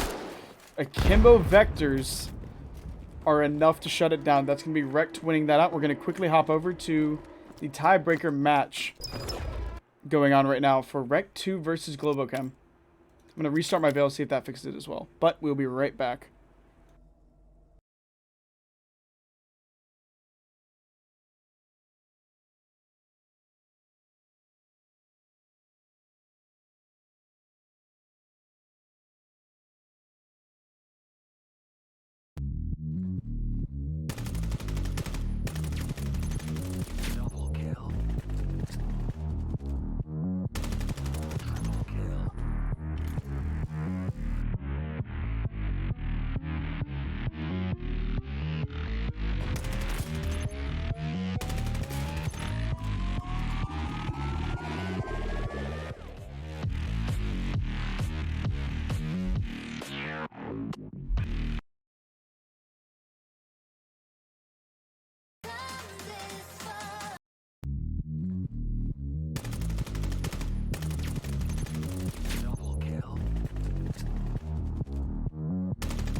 we're gonna hop right in. This is the tiebreaker for the lower elimination. Like again, immediate shots in. Good vibes, shots in. Tech shots in. Ray shots in. Breaking this wide open. It's gonna be a 2v3 situation. As Globochem are now on the back foot on this. Scan started. Again, both teams tied 1-1 in the series. REKT won the first one. Globochem coming off of a win here.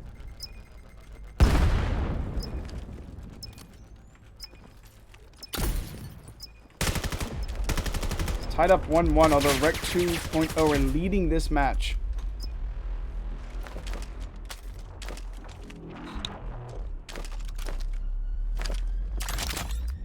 Round starting.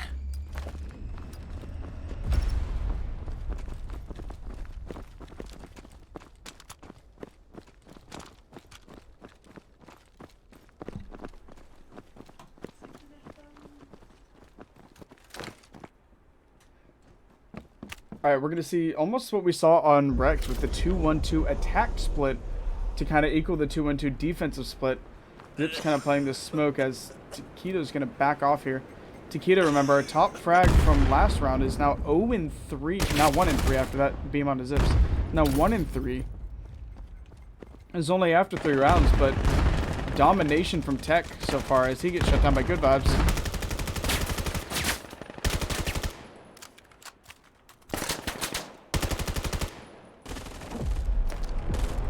First round on the board for Globochem. And again, this is the elimination round. Loser of this goes home. And top 4, thank you for playing. Winner of this goes on to fight Vanguard Gaming. Winner of that is in the grand finals. We have 2 matches following this single matchup. And we are completely done.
One v 2 situation.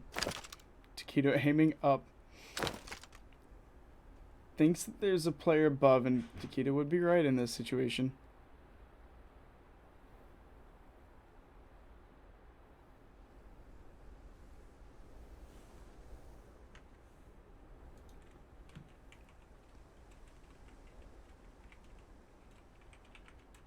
Thirty seconds remaining.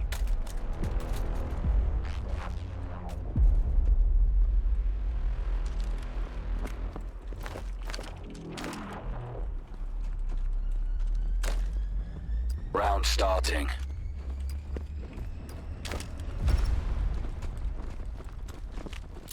Nades and utilities starting to come through down this midline, smoking off any cross that might want to happen immediately. And it's going to be an all A side hit. Auto laying down suicide. Nades and utilities starting to come through. No players fallen yet down the suicide, as Z-Links is the first to make it through into Auto. Z-Links wins his one. Taquito trades out. It's a nice 2-piece.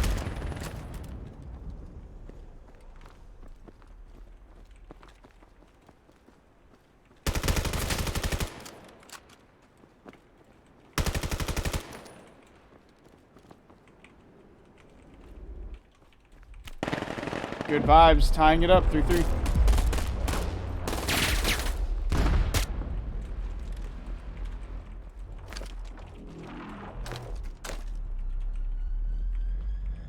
Round starting.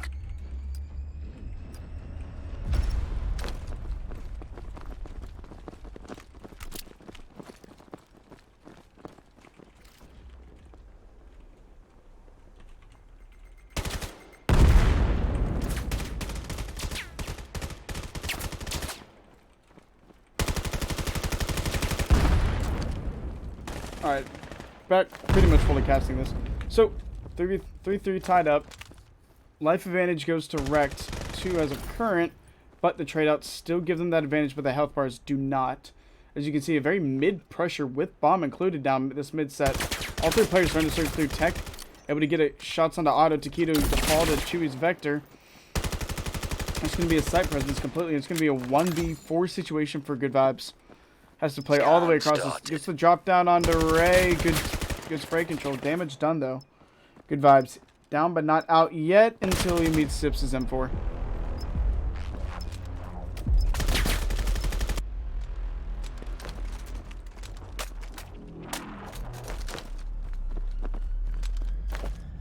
Round starting.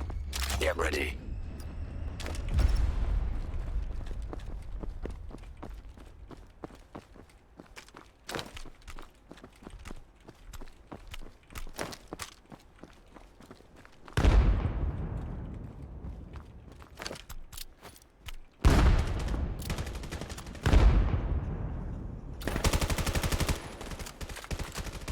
Shots coming out through the smoke. Not going to find anyone yet.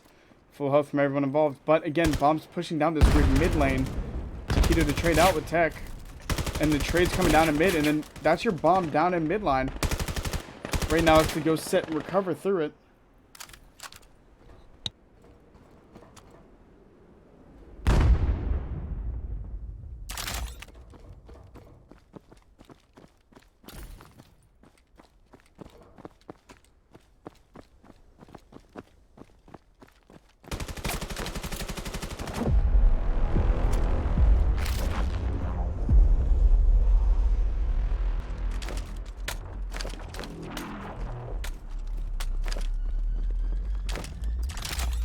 And a quick update to chat.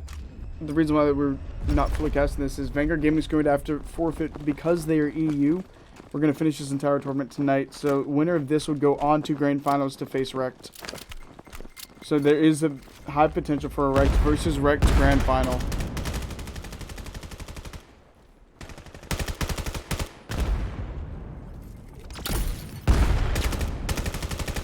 But it's up to Globochem to make sure that they have their presence in grand finals as Thunder Pilot's able to get Z-Link, but Zip's getting 2 of his teammates around him. It's going to be almost site ownership for the side of REKT 2.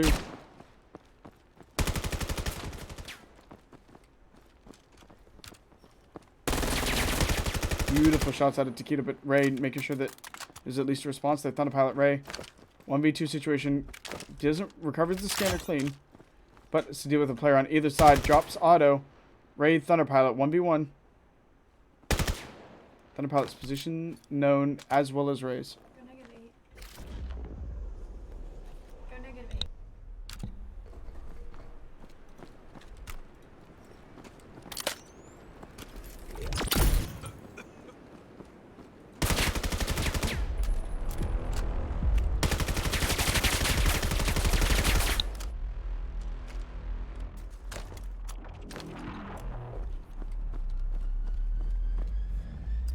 Round starting. Get ready.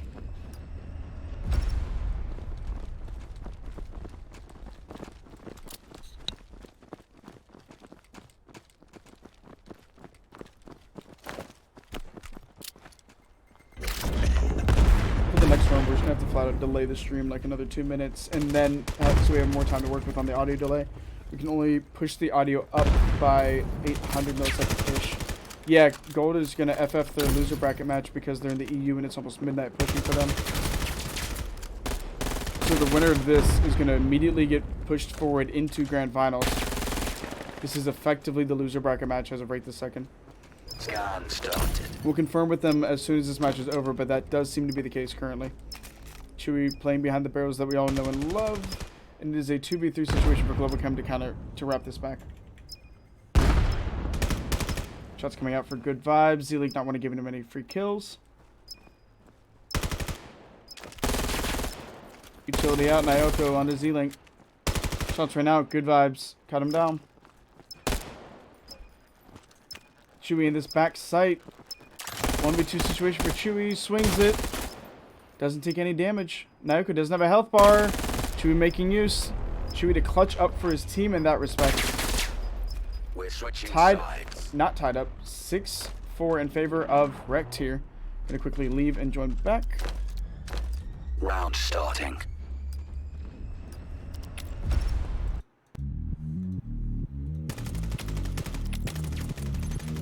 Double kill. Triple kill.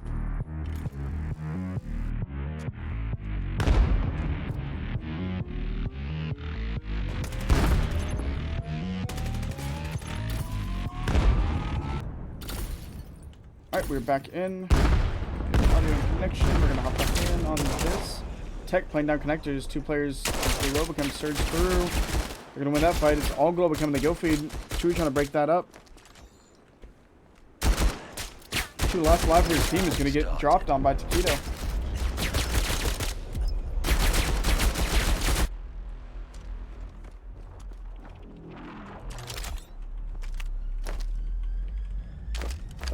Round 6-5, starting. map 3, final attempt here. Winner of this goes on to grand finals. Loser of this drops out. So this effectively means is winner gets top 2, loser gets top 4. Nade coming through, doesn't deal the damage, but certainly enough to clinch. Swings around the corner, Tech Vector in hand, it will win out both fights. Globochem falling to that Vector down midline. I was raised about to see all of the rest of Globochem's members. 2-shot double kill there. Taquito last alive. Ray winning it out, 3K.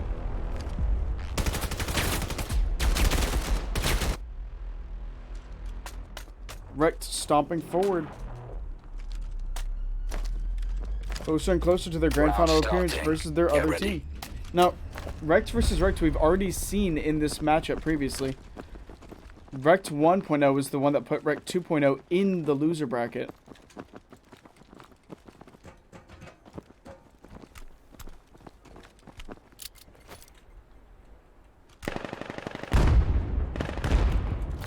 Link's getting the first blood there. Chewy as well. Taquito answering back with that being a trade. Don't swing out. Globochem able to win that fight out. Vector in hand. It's all Vectors in the kill feed as well as Globochem. 3v2 situation. This is going to be a plant down as Good Vibes gets it. Thunderpilot swings. Is not able to win against that M4. Auto beats up Tech. 1v1. Auto versus Ray here. Auto has to finish this plant as Ray hears the audio and could swing this.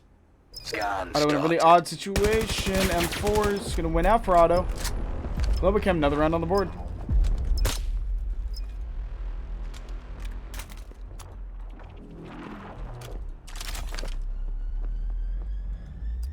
Round starting.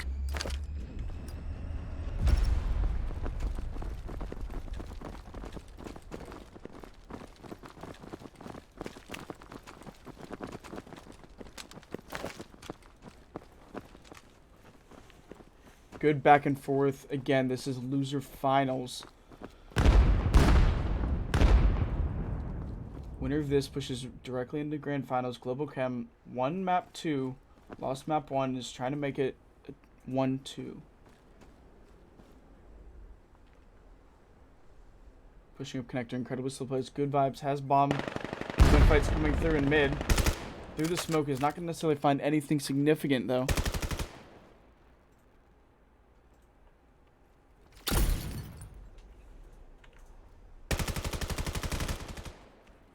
Able to get the first blood down to Taquito.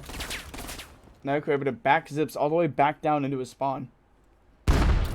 Beautiful flash is just going to back up Naoko even more.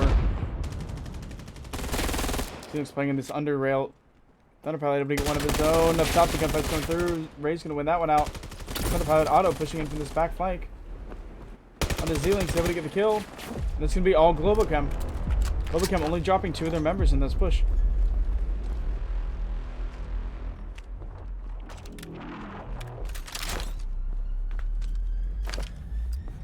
Round starting. Get ready.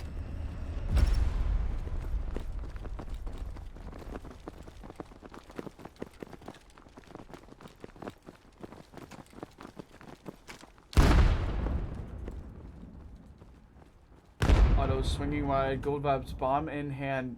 Presence very clearly towards B. Slow walk out. Again, Kamikaze Ray is going to be the only one left holding this angle.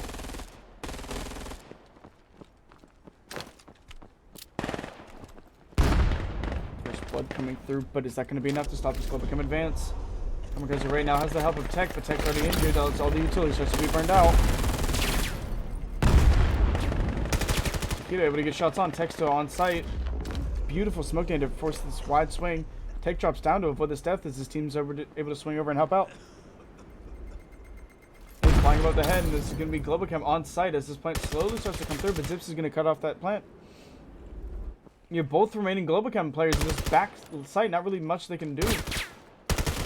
Zips able to cut down Auto, and it's all going to be on Takedo, and Takedo drops to Chewy. It's going to be 8-7. REKT 2.0 take yet another round. Back and forth we go, round and round.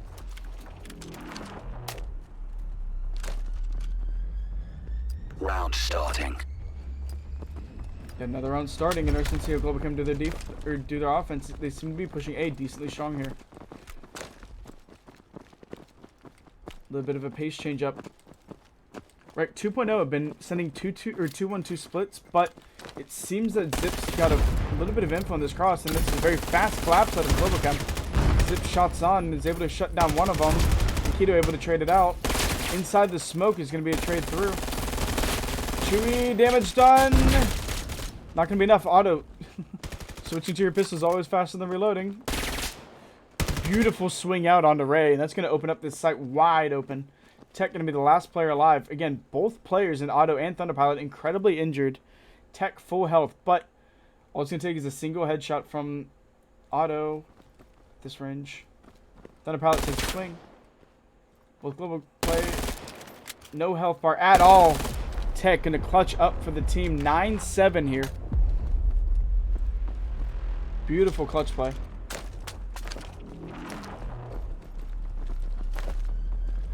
Beautiful positioning out of Globochem. Great breakdown, but Get ready. the health bar wasn't there for that type of play to work out. Unfortunate scenario.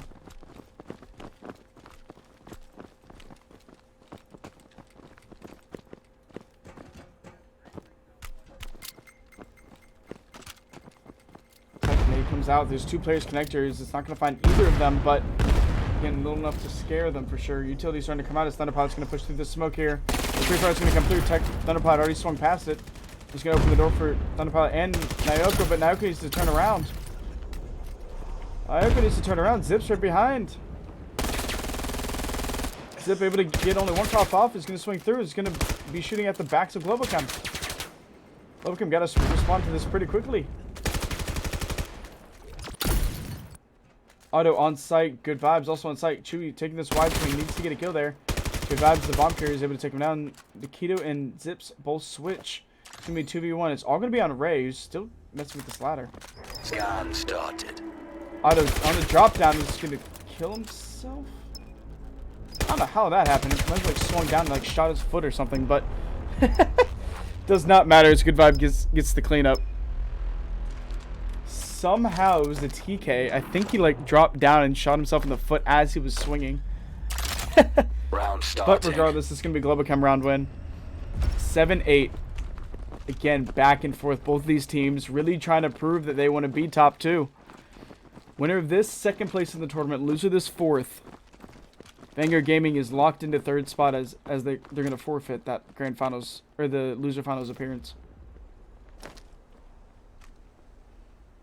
Globochem, the stereotypical slow play style.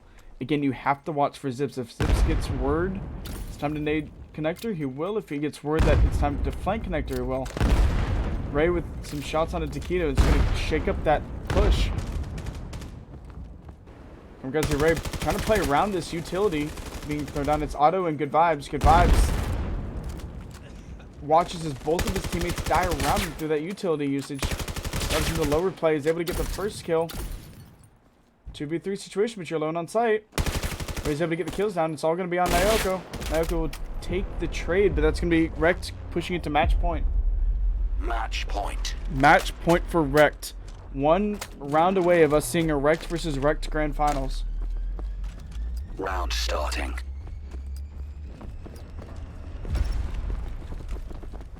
Just a little bit of the scoreboard for you really quickly. And we're going to see an all B push yet again out of Globochem.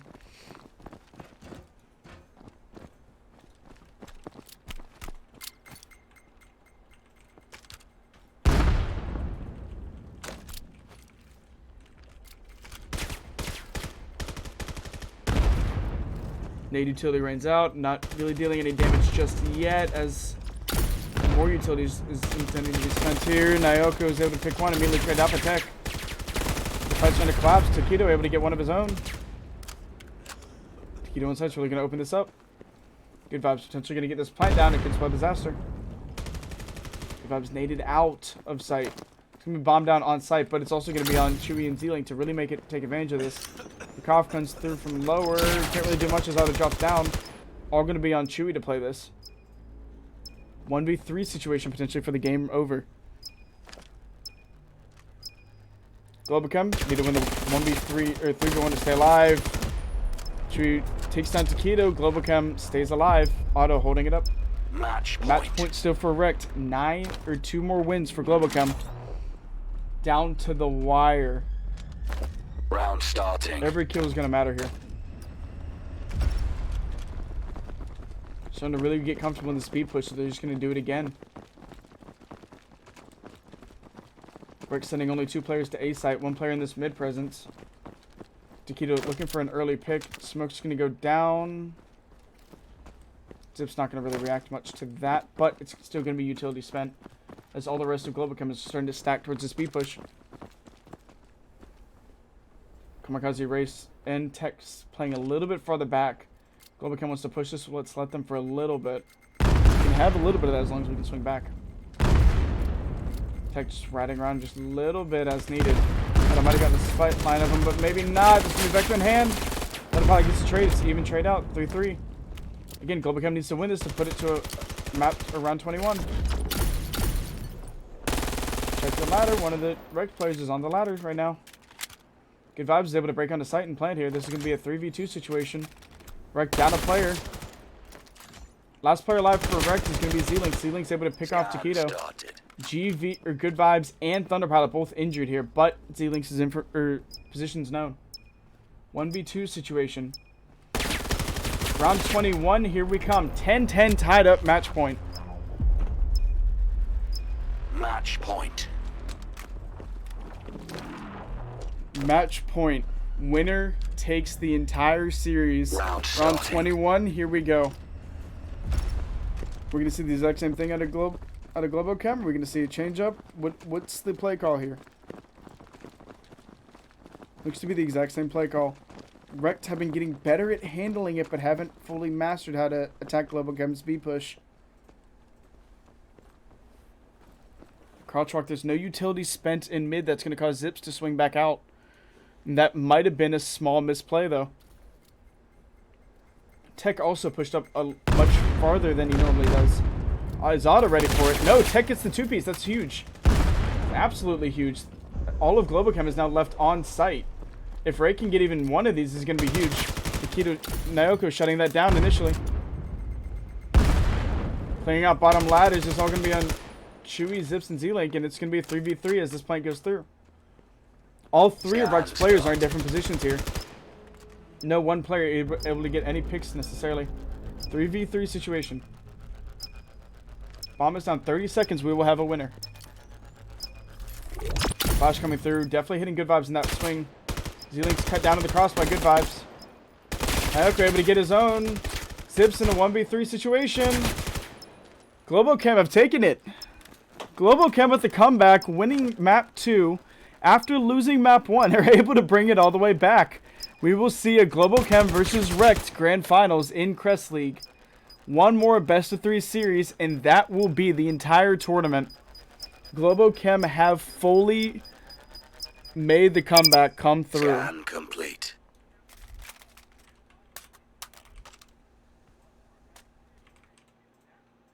Use this time to warm up.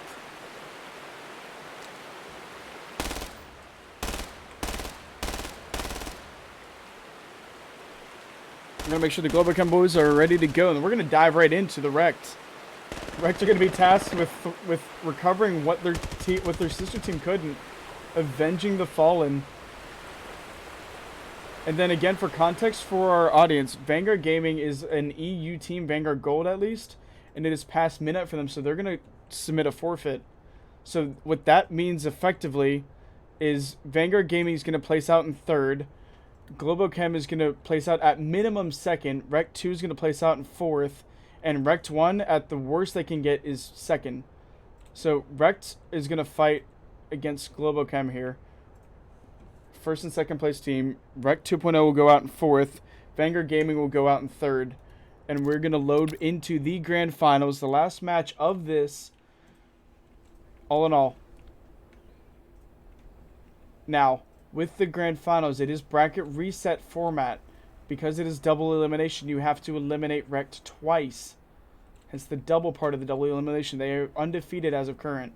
So, to watch this, or how this plays out, is Globochem has to beat REKT in a best of 3, not once, but twice. And Globochem, already having lost their first match, only have to lose once. Some of the Tourney do go crazy, but it's a hell lot better than 11. But yeah, this will be the grand final match we're about to have underway. But we're going to throw it to a quick break, throw us into a TDM, mute up. I'm going to do a little bit of the tournament officiating, and we'll be right back in to watch this go down.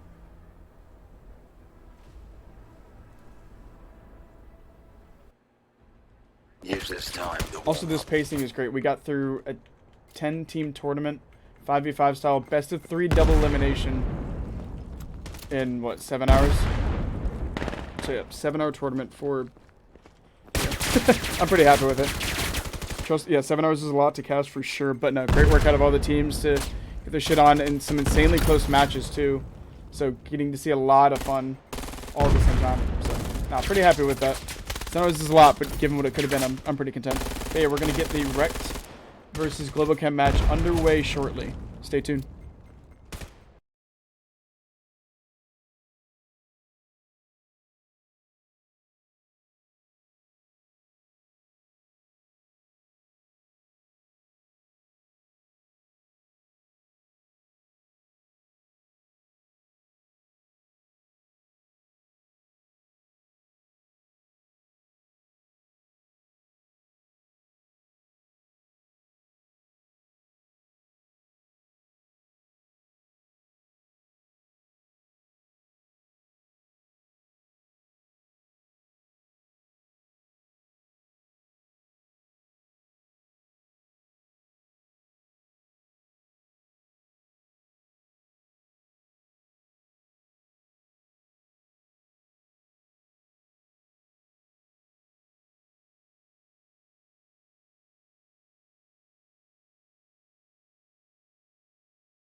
cool. We'll hang out in pubs, talk to chat for a little bit, and as we wait for these grand finals to start up, Globochem's getting a water break after taking an entire best-of-3 series down to a 30-second 3v3. So, understandably, they're getting a little bit of recovery. Watching Nadix take down and pop around the pubs. But, yeah, no, it's a great time, solid time. Thank you for all of you for hanging out on this 7-hour tournament, 7-hour cast. Again, I am very happy with the pacing of the tournament and of all the teams here. We're going to make some great content out of this. It'll be all on YouTube and the published VOD. Thanking Cotton Top for being the mod and sitting with me with production and figuring out with the audio delay. Even if there's a slight delay, we have the audio pushed up basically by 800 milliseconds.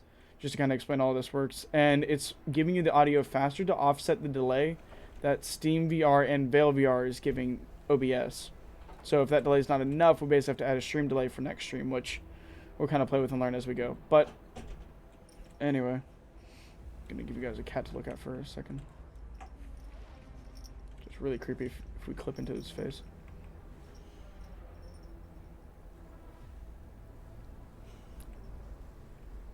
It's even creepier if we look out of his face. Thanks, Veil, for making this. So you guys get to look at that for a couple seconds. Anyway, we're waiting for, like I said, Globochem and REKT to do a little bit of recovery, and then we will be back in it. It's just like Jesus. But yeah, so we're at the cat's brain right now. But yeah, first shit you can do in Veil. Right, player model. Wait, we can do it with him too.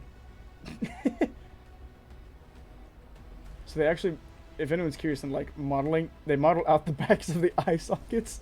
So when your character blinks, it's actually a blink. So you can get this really, really cursed image by sitting inside the player character model. But yeah. Anyway, then you get the two little more wholesome lightsaber guys fighting back here.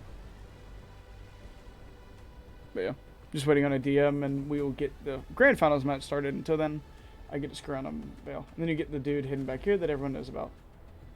Fun fact, this is styrofoam, a screwdriver, and 2 magnets, as well as an Allen key.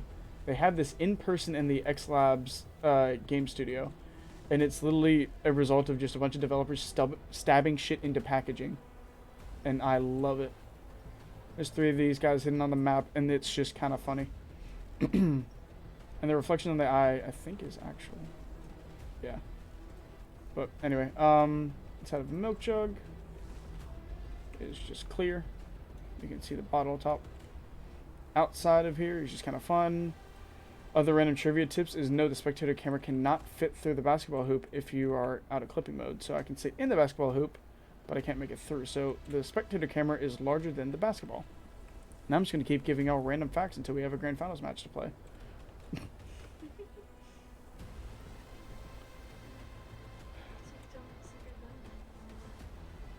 And to any of the players that didn't know, this is where the previous pistol was hidden.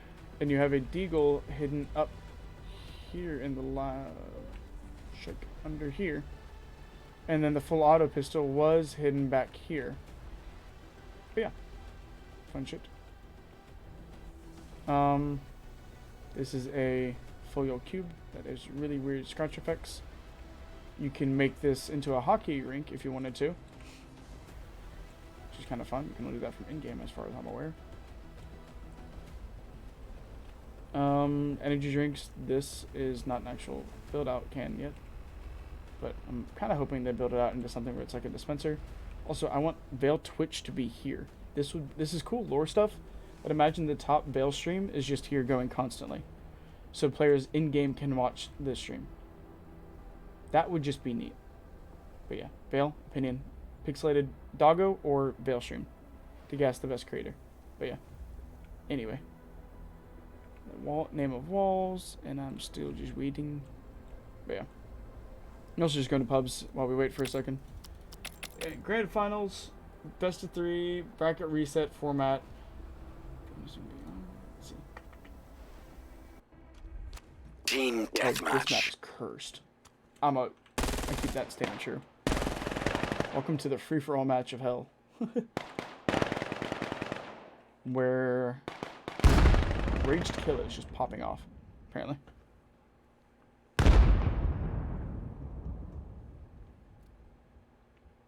Raged Kill is also camping in top left. guess you have 40 people on stream judging you for how you play.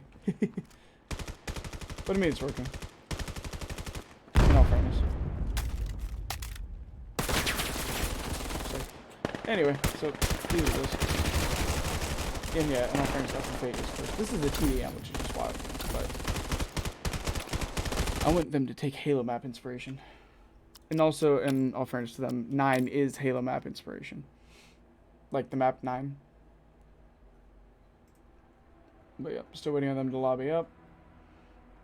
That's locked.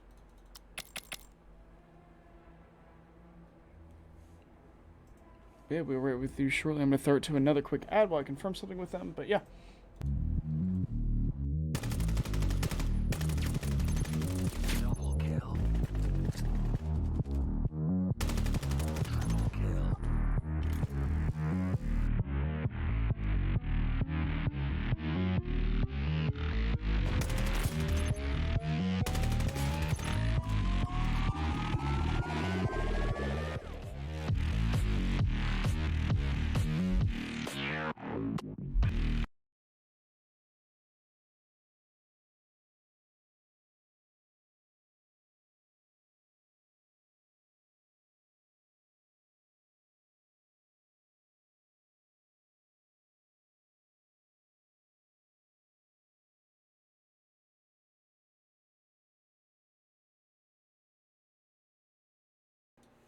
Alright, we're back as the teddy bear. I'm still waiting for them to create the lobby, but they're all making lobby up really soon. Again, I'm running out of like stuff to clip you guys into. Nothing inside the concrete cat except a gun. And I don't necessarily know what to show. I mean, the armor is pretty, at least for now, is decently like basic as to what's on it. It is kind of cool, the upgrades that they made, I will say. Respect for the improvements, but she's kind of... And this portal, by the way, for those of you who didn't catch the interview, this is going to lead to an entire social hub for Vale online. Is you're going to be able to... This is like a portal full of like black obsidian liquid. I don't know if anyone can see it moving. But it's a black obsidian liquid portal. You're going to be able to teleport through it into another area. And everyone's going to have almost like a neighborhood or village, at least was the initial plan. That you can collect items in-game and build out your area. Kind of like this, with like, oh, you collected the globe, you collected like the teddy bear and stuff, and you can outfit your own place and have like social hubs. Which is actually kind of cool and interesting. Don't know if that's still the plan, but at least that's what Vale aimed to do at some point in time. But yeah. Waiting on Orza to make that lobby, and we will get everybody in and ready to go.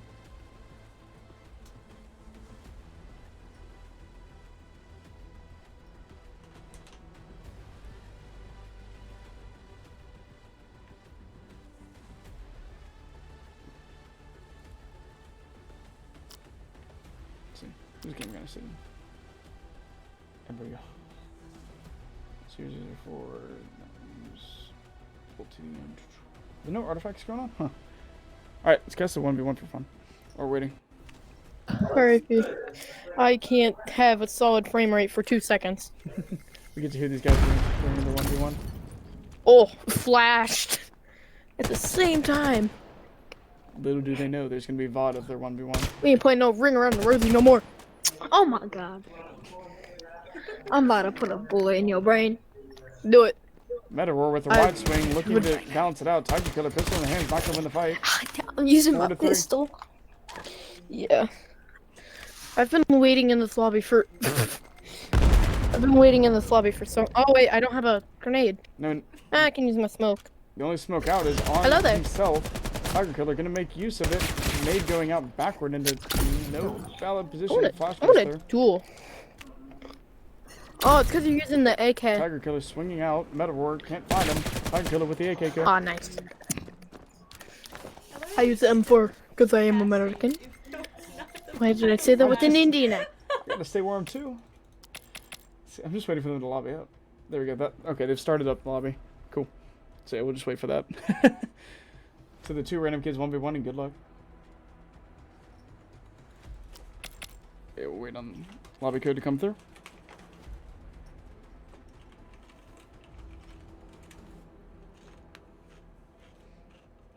Oh, yeah. Vazo, who are you calling the underdogs? I'm curious. Actually, it's Globochem technically.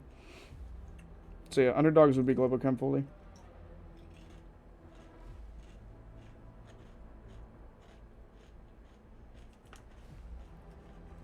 Yes, we're going to the grand finals match. Oh, here, let's give you the Globochem story. Globochem started out their match against REKT 2.0 and promptly lost. So REKT 2.0, they lost to REKT's sister team in grand finals, and then had to beat up Tempo, Vanguard Gaming Academy, and Astra, and then REKT 2.0 yet again, the team that put them in loser finals, won the FF against Vanguard Gaming Gold, and is now playing in the grand finals match where they're forced to play bracket reset. So they have a hell of a path ahead of them. If you want an underdog story, they've had a hell of a fight. But we're going to get into this lobby and lobby up. Seems like the server is live. As soon as it says 10 out of 10, we're going to make sure we're in. Good to go. Best luck to all the teams. Globochem is on the back foot for this in terms of how they're rooting, but it should be a good match regardless.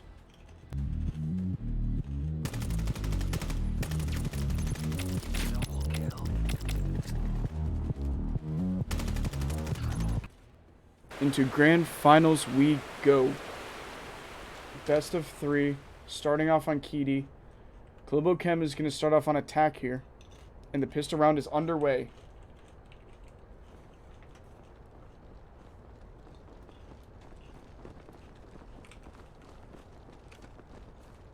As far as I'm aware, absolutely no. Yeah, the ad's just to cover the code put in. But yeah, Rick starting it off. Globochem, pistol in hand, you're going to see almost an entire B pressure. Off the rip, Globochem, one tap and Nadix in the forehead, but a nade after he's already dead takes down Auto. Killer winning out his fight, Tarmac winning out his fight against Nyoko. On site, the last two players of Globochem remain. They have to fight against all of REKT. Thunder getting this plant down as the teammate dies around him. Not much you can do, especially against a full auto Tarmac. REKT only losing 2 of their players, wins round 1 off the rip. REKT looking to make this a quick 2-0, and that would be all that's needed to send them down as the grand final winners. Round starting. Get ready.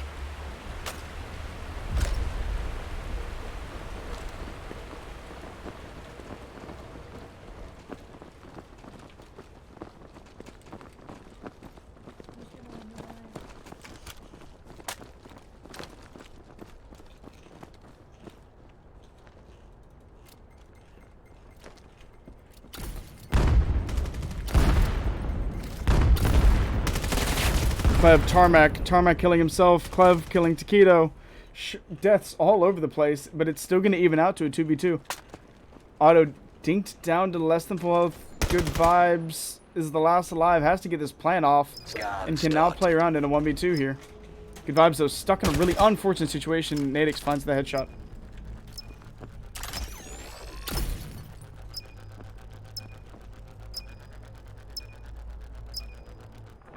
Scan interrupted.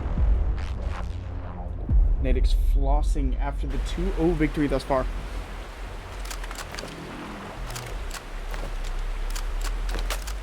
So it's really going to be on Globochem to handle REKT. REKT haven't really slowed down their pace at all whatsoever. Globochem have kind of had to adapt to every single team that they fought thus far. It would be interesting to see how they adapt here, because again, REKT have a very unique defensive style. They have a very unique offensive style. How they kind of just handle pushes in general is fun to watch. But we're going to see basically a 3-stack with bomb towards A. Super slow down midline. And in terms of the first 2 rounds, not really too much to talk about. Just slaying power has been in REKT's favor. And obviously in a no respawn game, slaying power in your favor means you're going to win these rounds. 4v4 to start it off as all the utilities start to get burned here. Thunder probably making it a 4v3 situation for Globochem's favor. Shots on Nero, and Thunderpod's able to pull that one off too. Nero shut down Nyoko, but numbers are still in Globochem's favor. 3v2 situation. It's going to be on Globochem to wrap this all the way back. Nadix able to shut down good vibes, even out the numbers. And Auto able to kill out Psykilo. It's going to be Nadix in a 1v2 situation post-plant. 38 seconds to find out. Both of these players kill them and defuse. Nadix, although the player to get it done.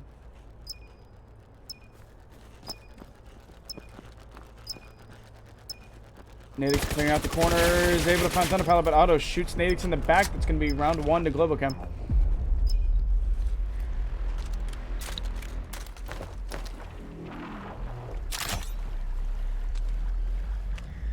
Round starting. Get ready.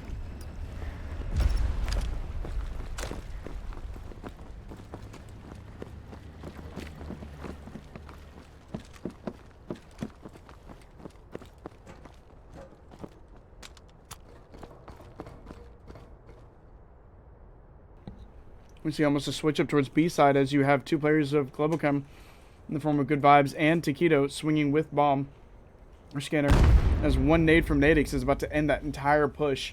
Good Vibes now left alone on an island effectively with all of his team either in mid or on the opposite side as Nadix is just getting hurled his direction. No health bar to his name either. And chat has spoken 3,100 points to REKT, 0 to Globochem. If you want an underdog story, Globochem is it. Does not mean they're NLS capable by any respect, though. Gonna just go ahead and make the cross into A side. Trades coming through.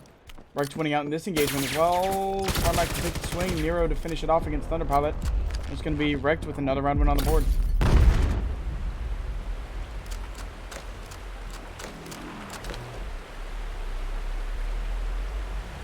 Round starting.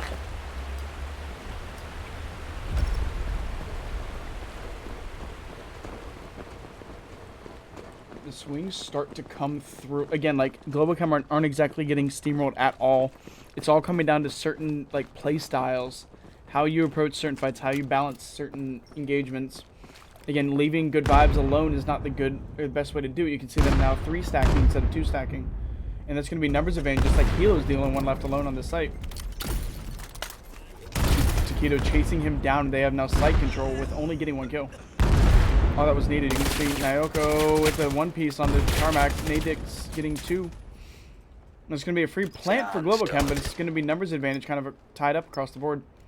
Nadix and Good Vibes injured for both their teams, and 2v2 for both full health players. Post-plant situation. Again, we talked about how Globochem adapts here. How they're going to handle this situation they haven't been in before yet against REKT. Otto to take the fight against Nadix. Onyx loses that, but Taquito's able to get it off. Good Vibes able to get it. Taquito able to get another. It's going to be 1v1. Taquito going to win it out.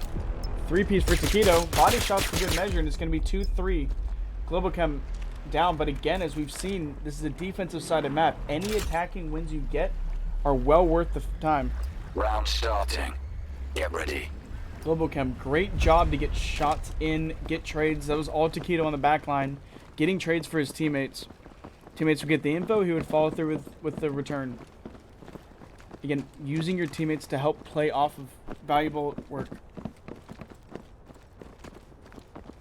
Pushing up skate park as a 3-stack as they did the round before. Smoke utility coming out. Sakilo going to call out that, hey, I need a little bit of help here. You'll see Nadix flex in a little bit. Sakilo going to shut down Tarmac in mid. Nadix crouching in. What is that even called? Double arches? I don't know. Gets the kill. Nadix tagged down through the smoke. He's not going to go down yet, though.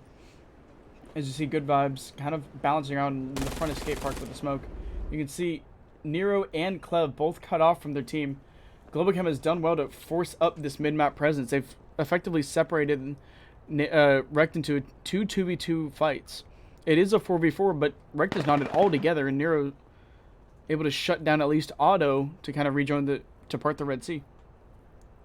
Actually, Globochem genuinely did part the Red Sea because of REKT being red. Good Vibes kills on the Nadix. Clev returning the favor on a Naoko. So the utility, Nero has a bit to play with. Good Vibes has to get this plan off as well. Still has a player on backside that he's now fully aware of. Both killies from both teams dead here. Has to swing Kilo now or never. Good Vibes breaking onto site. 20 seconds remaining. You have to get this kill and this plant down. 20 seconds remaining. This is the only fight that matters. Although Clev wins one off screen. You have not cleared out Kilo yet. You got to get this plant down. Does not win the fight, but gets the plant down. But it does not matter as your entire team died around you. This is going to be yet another win for REKT. Scan interrupted.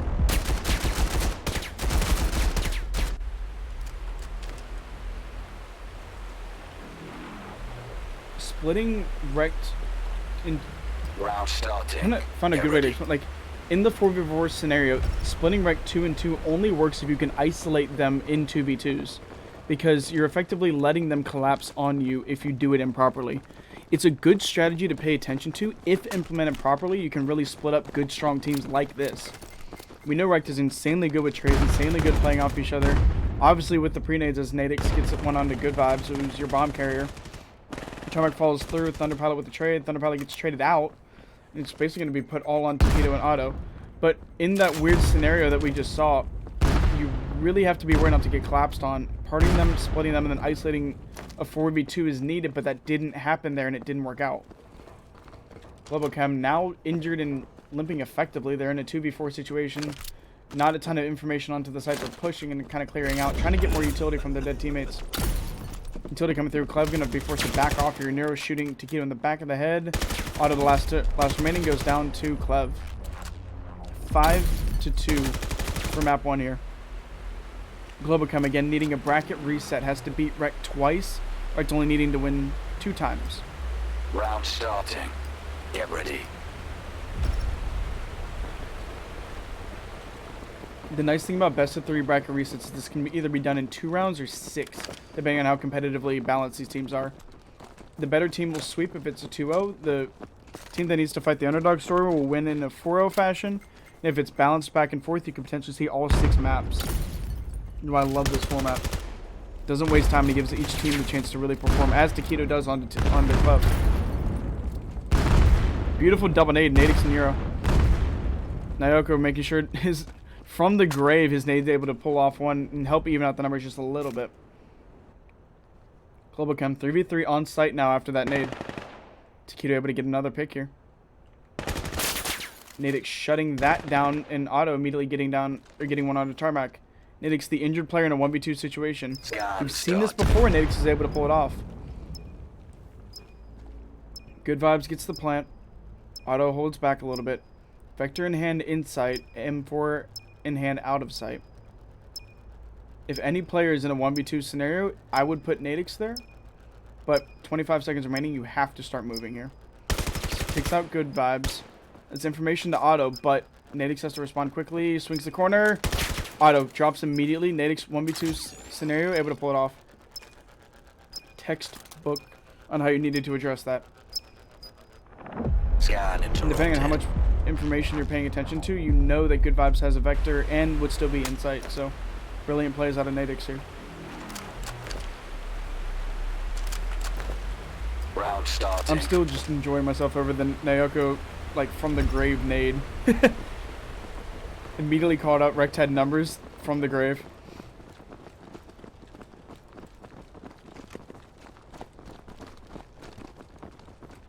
Here comes the swing. It's going to be a A-side heavy push.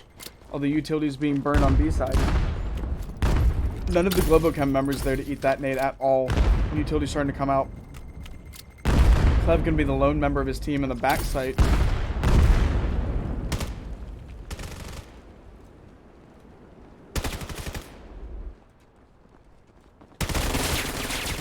Two scenario. Nadix is able to get one.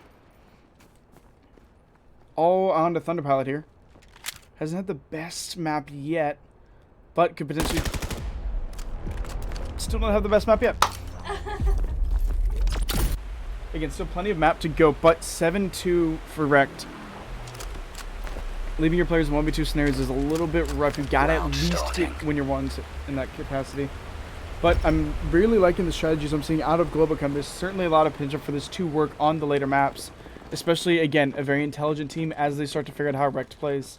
They haven't had time to watch REKT's VOD at all from this tournament because they've been in the matches. Or REKT's been able to slow down, kind of enjoy themselves, and watch VOD a little bit. Not saying that has a ton to do with this necessarily, but would certainly be a factor as Nero and Clev combine for 3 onto that swing. Thunderpilot making sure he won't be the 4th in that capacity. And it's him in good vibes yet again. Good shots onto Tarmac. It's not going to be enough, though. Tequila gets a little bit of eyes. Flash coming out. Speaking of eyes, and good vibes, trying to get some shots on. Tarmac knows that both these players are back down. Why Clev isn't rotating, I'm not entirely sure. When you have both players called out, you get the pinch cut off. But the pinch is not going to come off because Tarmac, your mid player, isn't going to be able to deny these players in the cross. So it is going to be on Clev in this backside to kind of make sure that they don't get this double back rotation. Now, kind of clever to stay beneath the windows if you're Good Vibes and Thunder Pilot, because REKT gets the read that you cross to A. Good Vibes making it a 2v3 and not a 2v4. Good Vibes potentially trading out shots. He's given Thunder Pilot the bomb as well, though, because Good Vibes is gravel. This has to have been called out. Pre-aim coming through from Tarmac, and it's going to win out. It's all going to be on Thunder Pilot here. Plant coming down. 30 seconds remaining. Tarmac going over to the body quickly to check Scan the started. bomb, but that's clearly not the case as bomb goes down. 1v2 scenario. Thunder Pilot yet again given the chance to prove himself. Falls to the pre-aim of Tarmac. Not much you can do there if you swing out.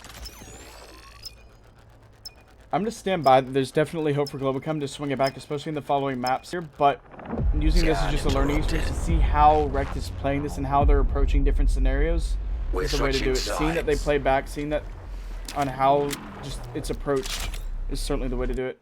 Anyway, quick ad break as I reload back in. See you in a second.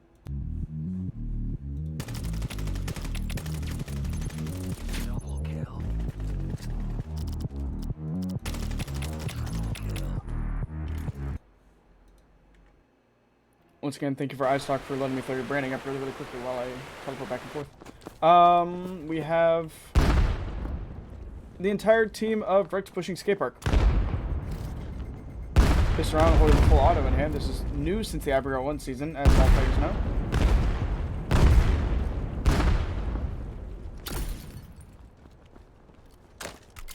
Nade utility coming out. Thunder Pilot already pushed up deep into travel, but GV and Good Vibes combining with Thunder Pilot for that kill.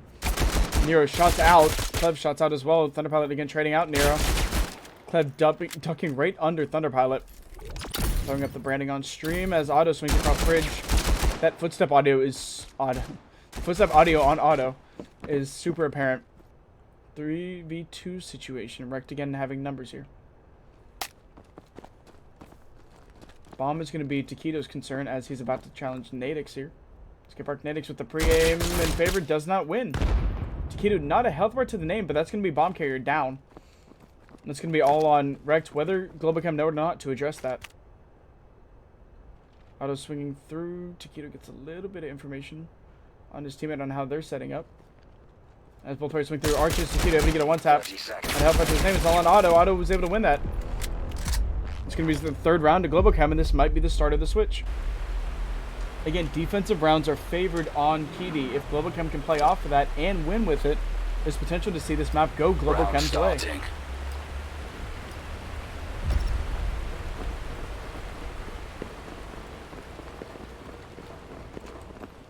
We're going to really see how REKT do their offensive setups. We've seen the complicated stuff they've attempted to do against Vanguard Gaming. We've seen the stuff where they just abandon complicated stuff and just 5-stack aside as fast as they physically can. We're going to start to see the 2-1-2 split up that we were talking about earlier. With Nadix having bomb utility coming out. Nero getting the first pick from that weird angle off the rip onto Auto. It's going to be numbers advantage for REKT. Players haven't lost health yet. Nyoko winning that fight as well as Thunder Pilot winning his. Sekilo evening out the numbers on the Thunder Pilot using that old info. And Good Vibes on site tasked with finding Nadix here. Nadix must know it's not safe yet. Hasn't pushed exactly onto site. And as this plant starts to come down, Nadix has the audio. As the audio swings around, Good Vibes able to get the gun up fast enough.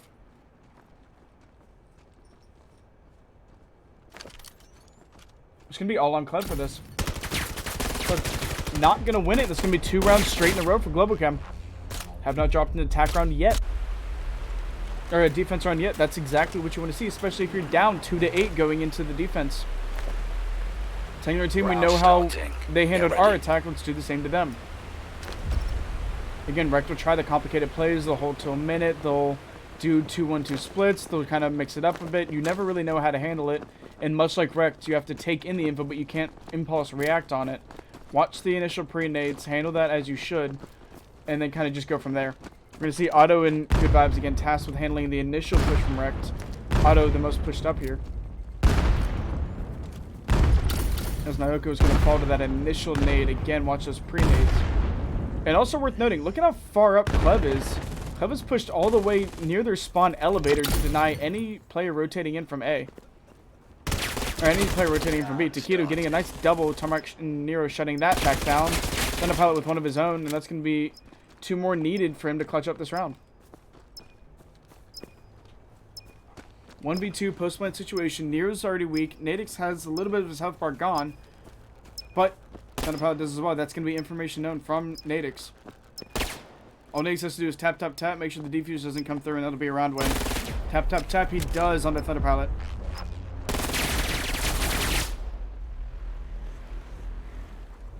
Working those IVRL skins from the ending final matches that they were in on the Round land. starting. Get Showcasing ready. the sprays that they have as well, and on we go yet again. That's going to be 2 rounds away from a map win from REKT here. 2 more rounds required to put it to a map 2. Globochem, a tall task ahead.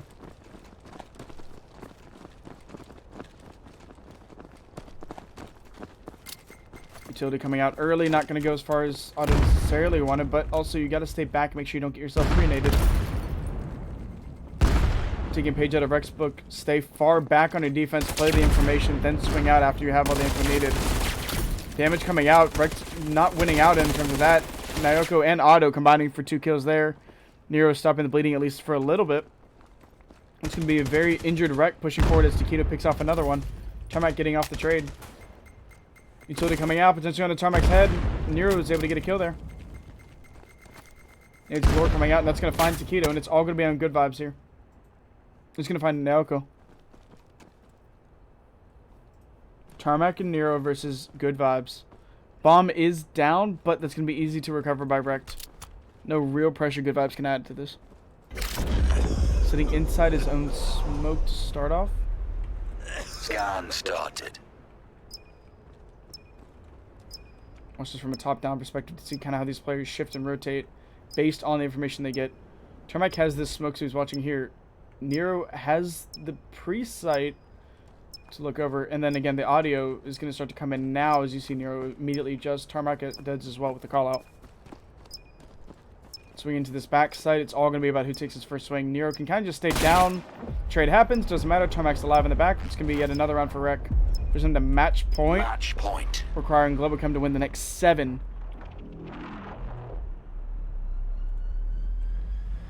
Round starting.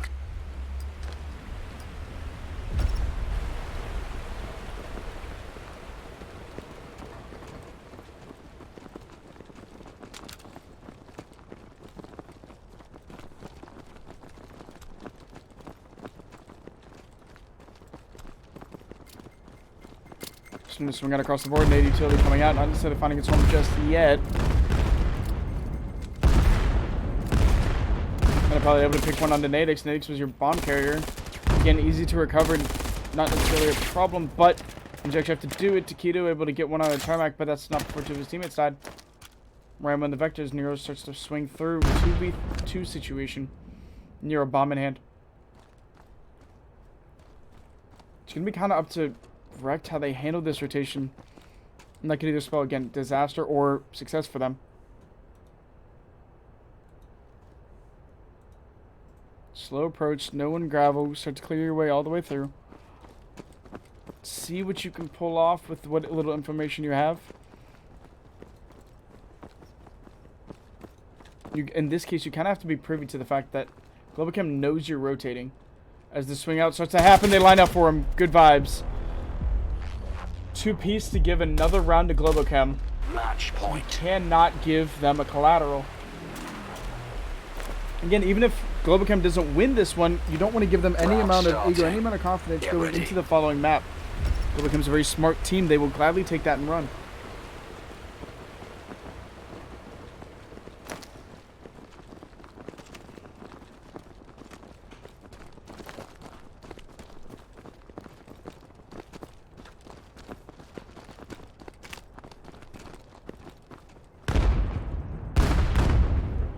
Aid utility coming out, not necessarily finding its home. Full health across the board for both teams. That is information known that this is probably going to be a beat-up hit. Rob swinging, not necessarily finding anything. Hopping aboard with Sakilo here as this push is about to come in. Cleve gets a kill off screen onto Thunder. Auto taking the swing around, potentially sees one. AD utility coming out. That's going to be a flash. Might be enough for his team to swing on. Nyoko, shot in the back. He's able to find Tequila. Otto also able to come out onto Clev. That's Nero stuck in a 1v2. Not going to win that fight out. Nyoko, Vector in hand, just popping off. Tarmac tasked to handle it. Free fire comes through. Tarmac walks through it and handles it. Good vibes. Last alive for this team. Tarmac last alive for his team. 1v1 scenario. Bomb is down in skate park, but easy to recover by Tarmac. Both players M4 in hand. Tarmac a little bit injured. That audio might have come through for good vibes to slow down play site. But which site is Tarmac going to? He has enough time to rotate across. 30 seconds remaining. 30 seconds remaining. If he's not on the site you're currently guarding, he has to be crossing through mid or on the other one. Good vibes picking that read up. He's going to start to move all the way down. It's going to be Nade Util pushing through as he hears the plant come through. 1v1 situation. Tarmac could be map point. One little pre-fire through the smoke and that's all that's needed.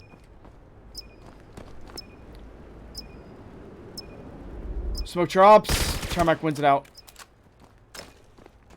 Matchup is going to be 11-5 for REKT. And on to map 2. Globochem required to win the next 2 in a row to force the map, to force the reset so they can continue it all over again. I'm going to clear out of this, hop into a new lobby. Back and forth we go, round and round we go. Get you guys the pull points back. We're going to start up another pull and hop right into the lobby.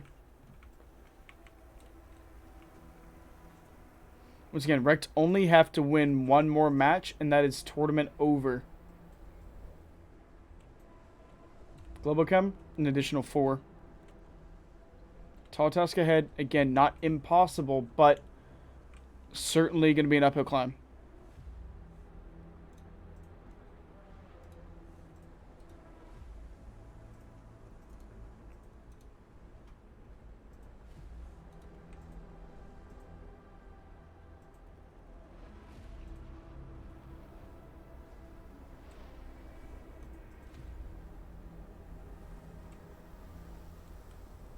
Flying through the snow really quick, and we're going to get this Grand Finals match started right up immediately.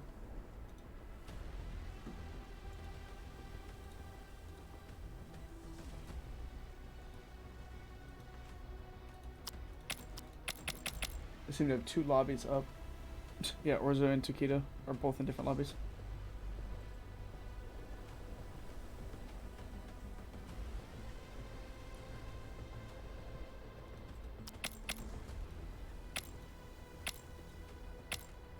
They realized it.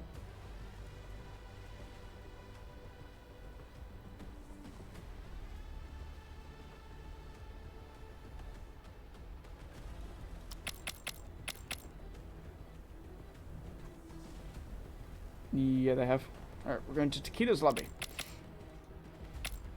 Looks like it's going to be a Mar.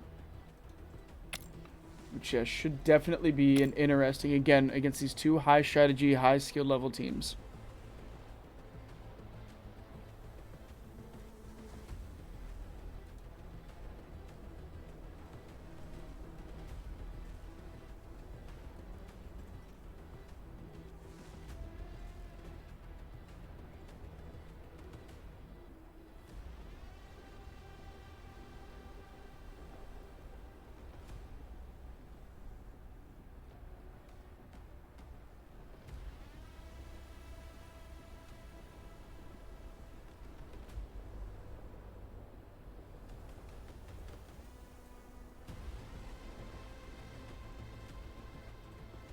Loading up the lobby. We're about to start this off. This is potentially the very last match of this entire tournament.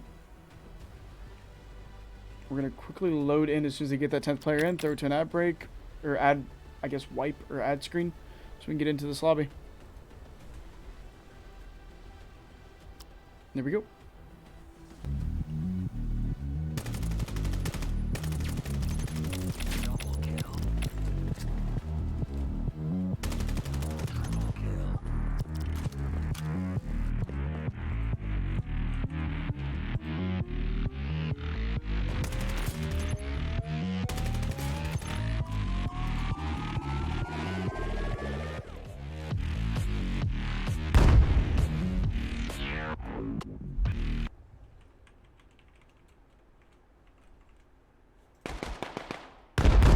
And we're in. Let's go. It's apparently as soon as Nadomar as we kick it off. That's why there was a double lobby up accidentally. Now off we go. Tarmac shuts out on the auto. Thunderpilot shuts out on both. Tarmac and Clev is able to pull off one on the near as well. Nice triple. Orzo Nadix, I made it in the back sight, but Thunderpilot on a roll.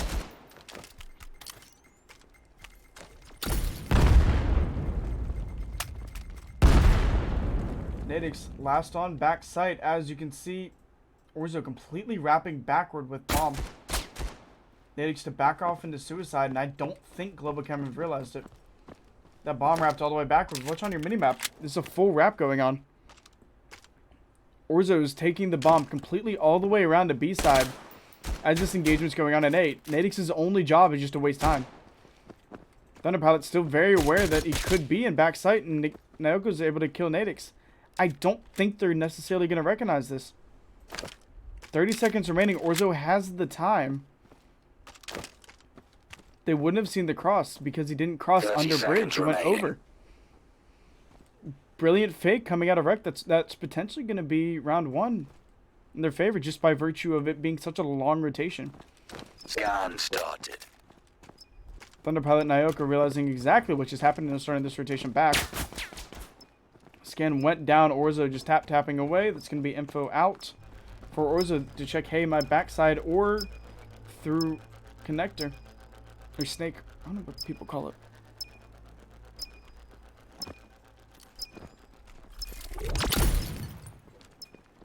Orzo dropping down into bottom arches. Thunderpilot and Naoko, again, not necessarily fully aware of that. 10 seconds remaining. Orzo still has to pull off 1v2, but he has plenty of time, plenty of info. Naoko drops down as... Yeah, that's nice. Globochem able to pull it off. Naoko not a health bar.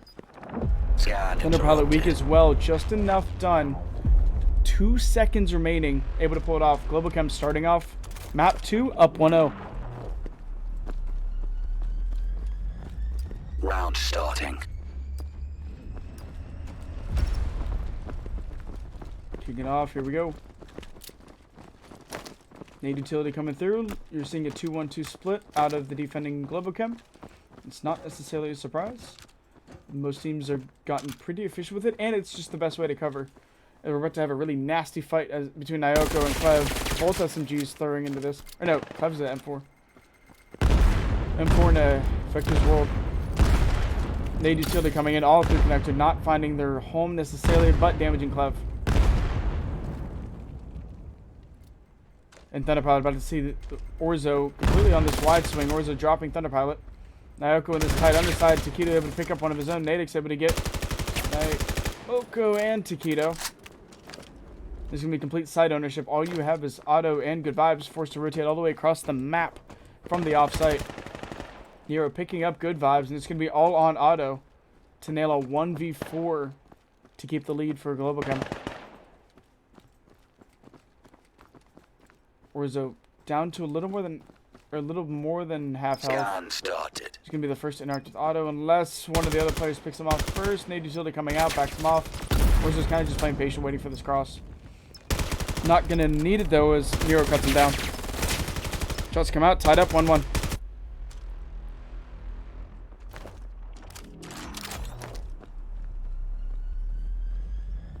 Round starting.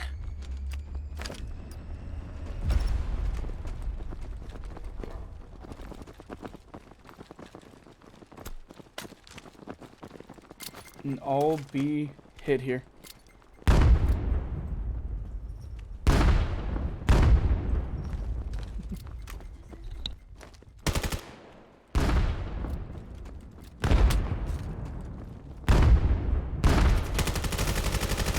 Shots coming out. Thunderpilot surrounded by a sea of REKT here.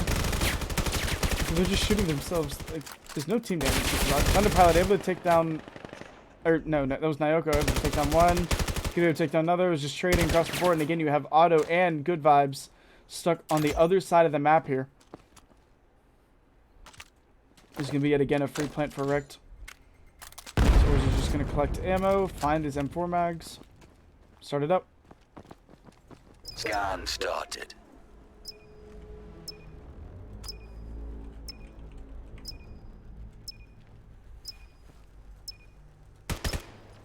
him out, but it's not gonna matter. The fight's gonna be in connector.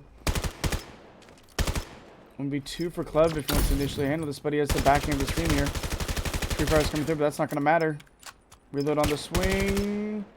Natick shut down by Auto. Orza trades it out. TV has to pull this off. 1v2. 17 seconds, not a lot of time. Doesn't necessarily know where the second one is. There's the one has to be below. Orza's gonna shut it down. REKT to go up 2-1 here.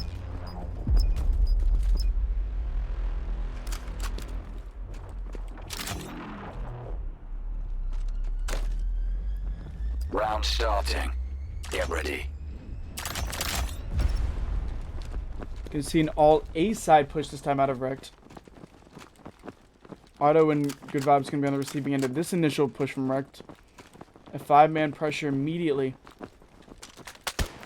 And an accidental gunfire might have just spoiled a little bit of what's about to be going on. You see Thunderfire starts to rotate across the mid, but there's a fight going on in mid too. Tarmac. And 1v2 to deny this entire cross to give team the numbers advantage. Thunderpilot taking a little bit of shots there in the cross. Kido and Nyoko able to combine for 2. Natick's able to cut down to Kido. The last one alive is Nyoko, Vector in hand in a 1v3 scenario. Scan started. Scan started, M4 found. Natick's on the wide swing, he's able to find out Nyoko. REKT 3-1. Globochem have to really start mounting a pressure here and not let REKT run away with it. Again, plenty of faith there. Round starting.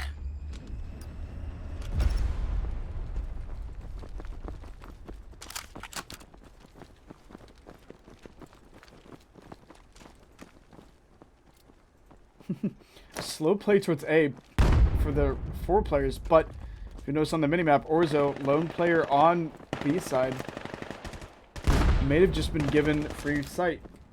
See all of Globochem rotating all the way back across. Just starting to come through. Thunderpilot able to pick off 1. Nero and Cleb combining for another 2. And Orzo, even if he doesn't know, it might have the entire site free on B as Takedo starts to wrap back. Nero down the midline is not going to win, or Takedo's not going to win that fight. Good Vibes left in another 1v3 scenario. Off site yet again. It's going to be the plant down for REKT. Try to do as much utility as possible. Scan Scan started. 45 seconds on the clock. Here we go.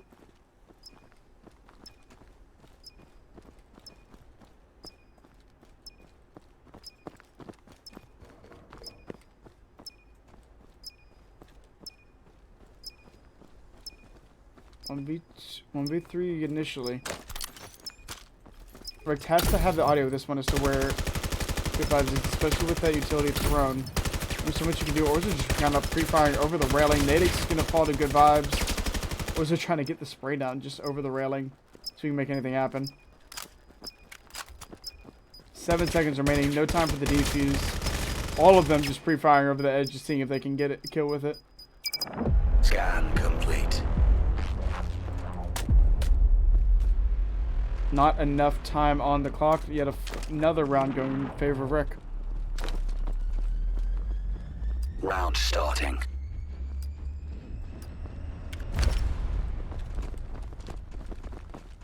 The crowd pull as of current is 5,000 to 90. But Globochem might thrive at the underdog scenario. Yet to be seen. Globochem initially set up well on B site. But we're about to see the full force of REKT again, just 5 powering through. There go down this channel here. Thunderpilot goes down. Beautiful nade. Mikey Klaus, it does. Mikey looking for the 1v2 potentially. Found 1. Looking to find the 2 on the swing. The flash doesn't help. Nero able to kill out Nyoko. Concealing util. Make it work. Again, Good Vibes and Auto from the opposite side have to swing all the way back around to handle the B fight. Scan started.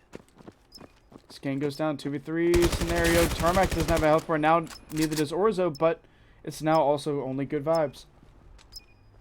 Orzo in this cross, no health bar. Tagging up. Good Vibes doesn't have a health either. It's gonna have to be all perfect shots. Only so much you can do is Nero full health swings good vibes. Tagged up just a little bit. 5-1. In 6 rounds, REKT take this entire tournament. Globochem need another 10 to keep tournament life. Round starting. Get ready. And start to see that that basically their entire team just spreading across the map for the attack. REKT mixing it up yet again from what we usually see. One player is genuinely at every normal spot that the defense would counter. You're not going to be able to get any information. Taquito is going to drop by Nero, starting off with man advantage as we see Nero push down through mid. Thunder Pilot. Good vibes.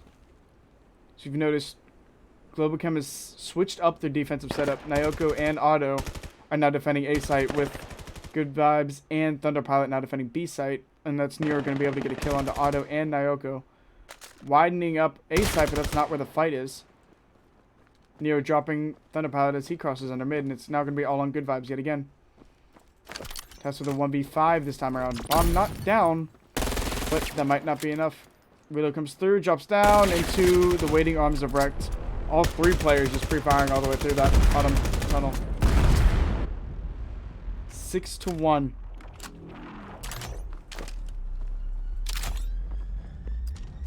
Round starting. Get ready.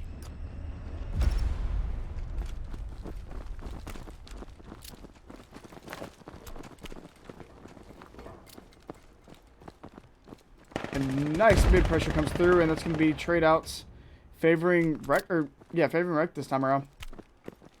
Alone on site is going to be good vibes. Having to face a 1v4. Good vibes has had to face 1v3s, 1v4s, 1v5s, all against REKT this entire match. Can he do it? No, Orzo cutting him down. All on Otto here. Otto playing this through connector, a 1v4 scenario for him. All of these Globochem players forced to play in such a drastic scenario. Don't need the auto pistol. M4 will do just fine. Shots on the back barrels. Orzo right on the other side. Hanging up the mag just to mess around. Nadix from the ladder one-handing is able to drop Otto with a headshot.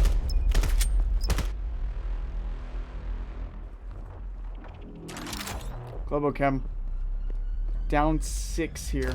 Round starting.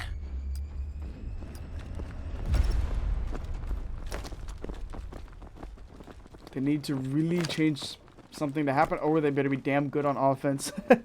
It's a tough task either way, but getting better, still getting picks, still getting kills. Keeping some of these players down, at least in terms of damage and effectiveness, so we're doing well. And again, you're starting to slow the advances of REKT, but REKT are reacting decently quick to the pressure. You got good vibes. Taquito on the site where the bomb is, as you have basically Nero, the lone man on A side. So we'll watch the kill feed for Nero, but this is where the engagements are really going to matter here. Nero on off site, 2 players in mid site. Nyoko's found the solo player. Taquito's won the fight against the initial scan team. If you're Globochem, you just have information that we killed 1 player on each site. You have numbers advantage, 5v3 for the first time in quite a few rounds, but you got to make use of it. Good vibes. It's Carmack down this, swinging through to be able to snap on 1. Eddie snaps on the returning 2. 3v2 scenario. Clev has bomb. It's going to be plant, but Globochem have the numbers for the retake here. Potential there. Scan started. Nyoko on this swing, crouching behind the barrels. I don't know if Nadix has realized that Nyoko got this far up this quick. Nyoko crouch walking is going to cut down. Headshots 2v2 scenario here. Otto all the way under graffiti. Nadix might not be aware that there's someone under him, not above him. You see Thunderpilot swinging on this back line. Otto and Thunder. Thunder is going to be swinging all the way back. Nadix is going to have to address Thunder before he addresses Otto.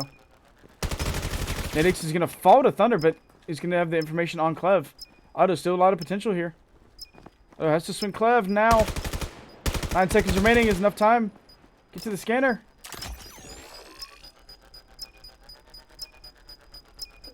Barely not enough time. Clev was able to dance around just long enough on those barrels to get the round win to REKT. I believe it's a 5.5 or 6 second defuse. I'm not entirely sure. Round starting. Get ready. It's however fast you can boop the buttons plant, but I don't know how long the defuse is. Someone help me on chat, that'd be great.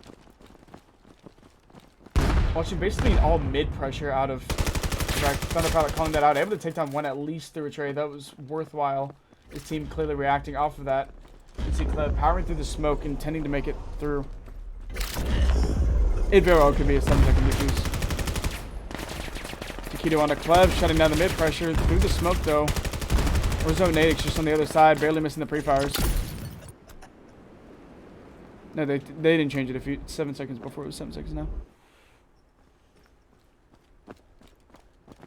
Pay attention to your minimap. Nadix with bomb in hand, slowly starting to wrap this back towards B. Although Orzo looking to cause some problems on A site. Let's take the engagement with Otto. Otto crouch walking down this lane, might get spotted on this wide swing. Just barely not, but the audio is being made. Globochem not entirely sure. They have a 4v2 numbers advantage, but it's kind of what I was talking about. You want to shut that down. Otto able to snap on. The lone player left is Nadix. Nadix in a 1v4 situation. But we've seen him do this before. Bomb not down yet, but 40 seconds away. You have to cross all of Globochem in mid, and that's going to be too tall of a task. Otto from afar, able to cut them down. Second round on the board for Globochem. We're switching sides. The side swap coming through. See you in 1 second.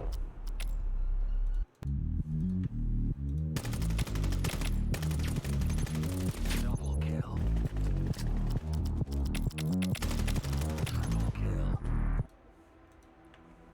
Alright, I've gotten much faster at that. Following along with number 5's going to take a fight. Tarmac, as he full autos, Naoko in the head with a new pistol.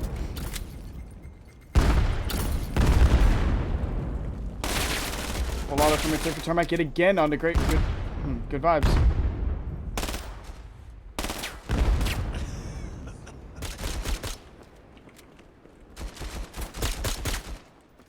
Nadix shots on a take. Kilo for the trade. Yeah, no kidding. Okay, I'm not light spread as my voice just gone. Alright, 9-2. REKT 2, potentially 2 rounds away from winning this entire tournament with the win. Starting. Globochem are basically going to have to respond with another 9 rounds themselves. I mean, REKT did it. It's a tall task for any team to really come back with 9 in a row. So impressive the REKT is able to pull it off. We'll see if Globochem can. Nice to see how the offensive changes come through. But near task with defending this midline. Thunderpilot going to win that fight in mid, and that's going to, without taking any damage.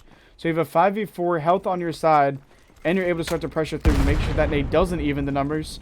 You're going to deal with Nadix and Clev on B site. Some gunfire is exchanged onto your mid players, but nothing really going to find anything. That nade is a homing missile from Nadix. Just started chasing the player down the pipeline.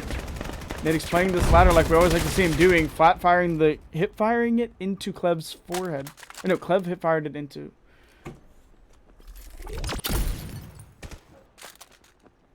Yeah, endurance is also killing me here. Nadix just playing the ladder. We've seen him cheese this many, many times before. Good Vibes has to figure out that's what Nadix is doing.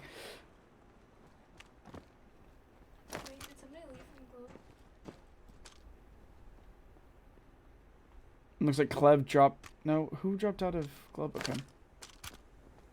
Not Clev, Taquito. Yeah, Taquito dropped out. He can rejoin the match. I don't know necessarily what's up. I'm sure I'll get a DM if it's a problem. 30 30 seconds remaining. Bomb in the hand of Good Vibes. Good Vibes able to tap it onto Orzo. Nadix still just playing the ladder. You can one-hand the ladder, which is what he's trying to do. Good Vibes, not a health bar to his name. Has to find Nadix with either a pre-fire or a perfect headshot. Nadix just has to tag him. And Good Vibes does it. Tarmac, though, able to get the shot down. Again, tall ass from Good Vibes. Not impossible, though. 1v1 scenario. Not a health bar to Good Vibes' name. And only so many spots he can go that Tarmac has to clear. Good Vibes, a lot of potential here, though. Keep REKT off a match point. Win the 1v1. Shots come out. Good Vibes does it. Good Vibes. Third round on the board for Globochem. Stops REKT from getting onto match point. And I don't know what happened to the other player from Globochem. Round starting.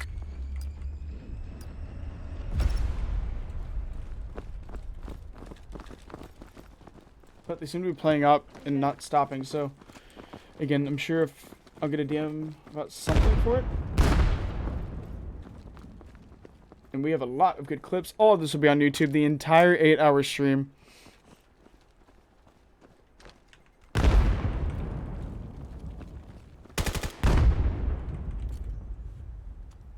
The Keto has returned. It was a PC freeze and a restart. But not going to stop pace at all. Nade's starting to come through.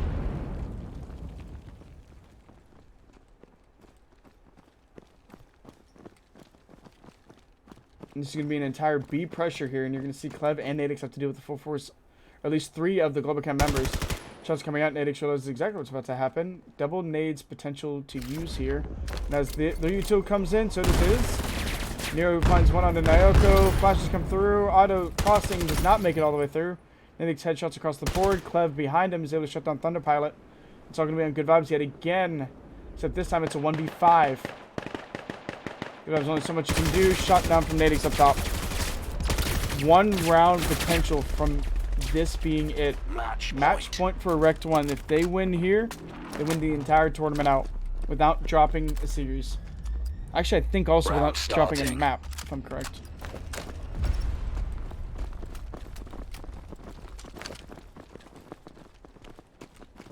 Potential here. Globochem for their potential last push. Just do a B push off of this. With some mid pressure coming through from Thunder Pilot. Thunder Pilot and Nero kind of trading shots. Neither really finding its mark. As all 4 players of Globochem have centered themselves into mid. Nade's coming out, not necessarily finding their home yet. Although Auto severely damaged off of that nade. See all of REKT kind of shifting to handle a B pressure if needed. Putting Clev a little bit farther back on site. Nadix shuts down 2 players coming down the line. The only player left alive is our good friend Good Vibes. Clev with the nade onto Auto. Good Vibes and Thunder Pilot in a 2v5. Thunder Pilot to drop. Good Vibes to drop, and that's going to be the game. REKT have won Crest League 5v5 Tournament 3. And we're going to end the stream just before the 8-hour mark. Thank you all for stopping by. This, like I said, the full edited VOD will be on YouTube. Thank you all for swinging by. GG to REKT. GG to all the teams that competed here. This was a brilliant tournament, brilliant stream. Got through a best of 3 double elimination 10-team tournament in under 8 hours. GG to all the players. Thank you for everyone that played. And expect a lot more of this. Good luck in the IVRL season starting next week. And thank you all.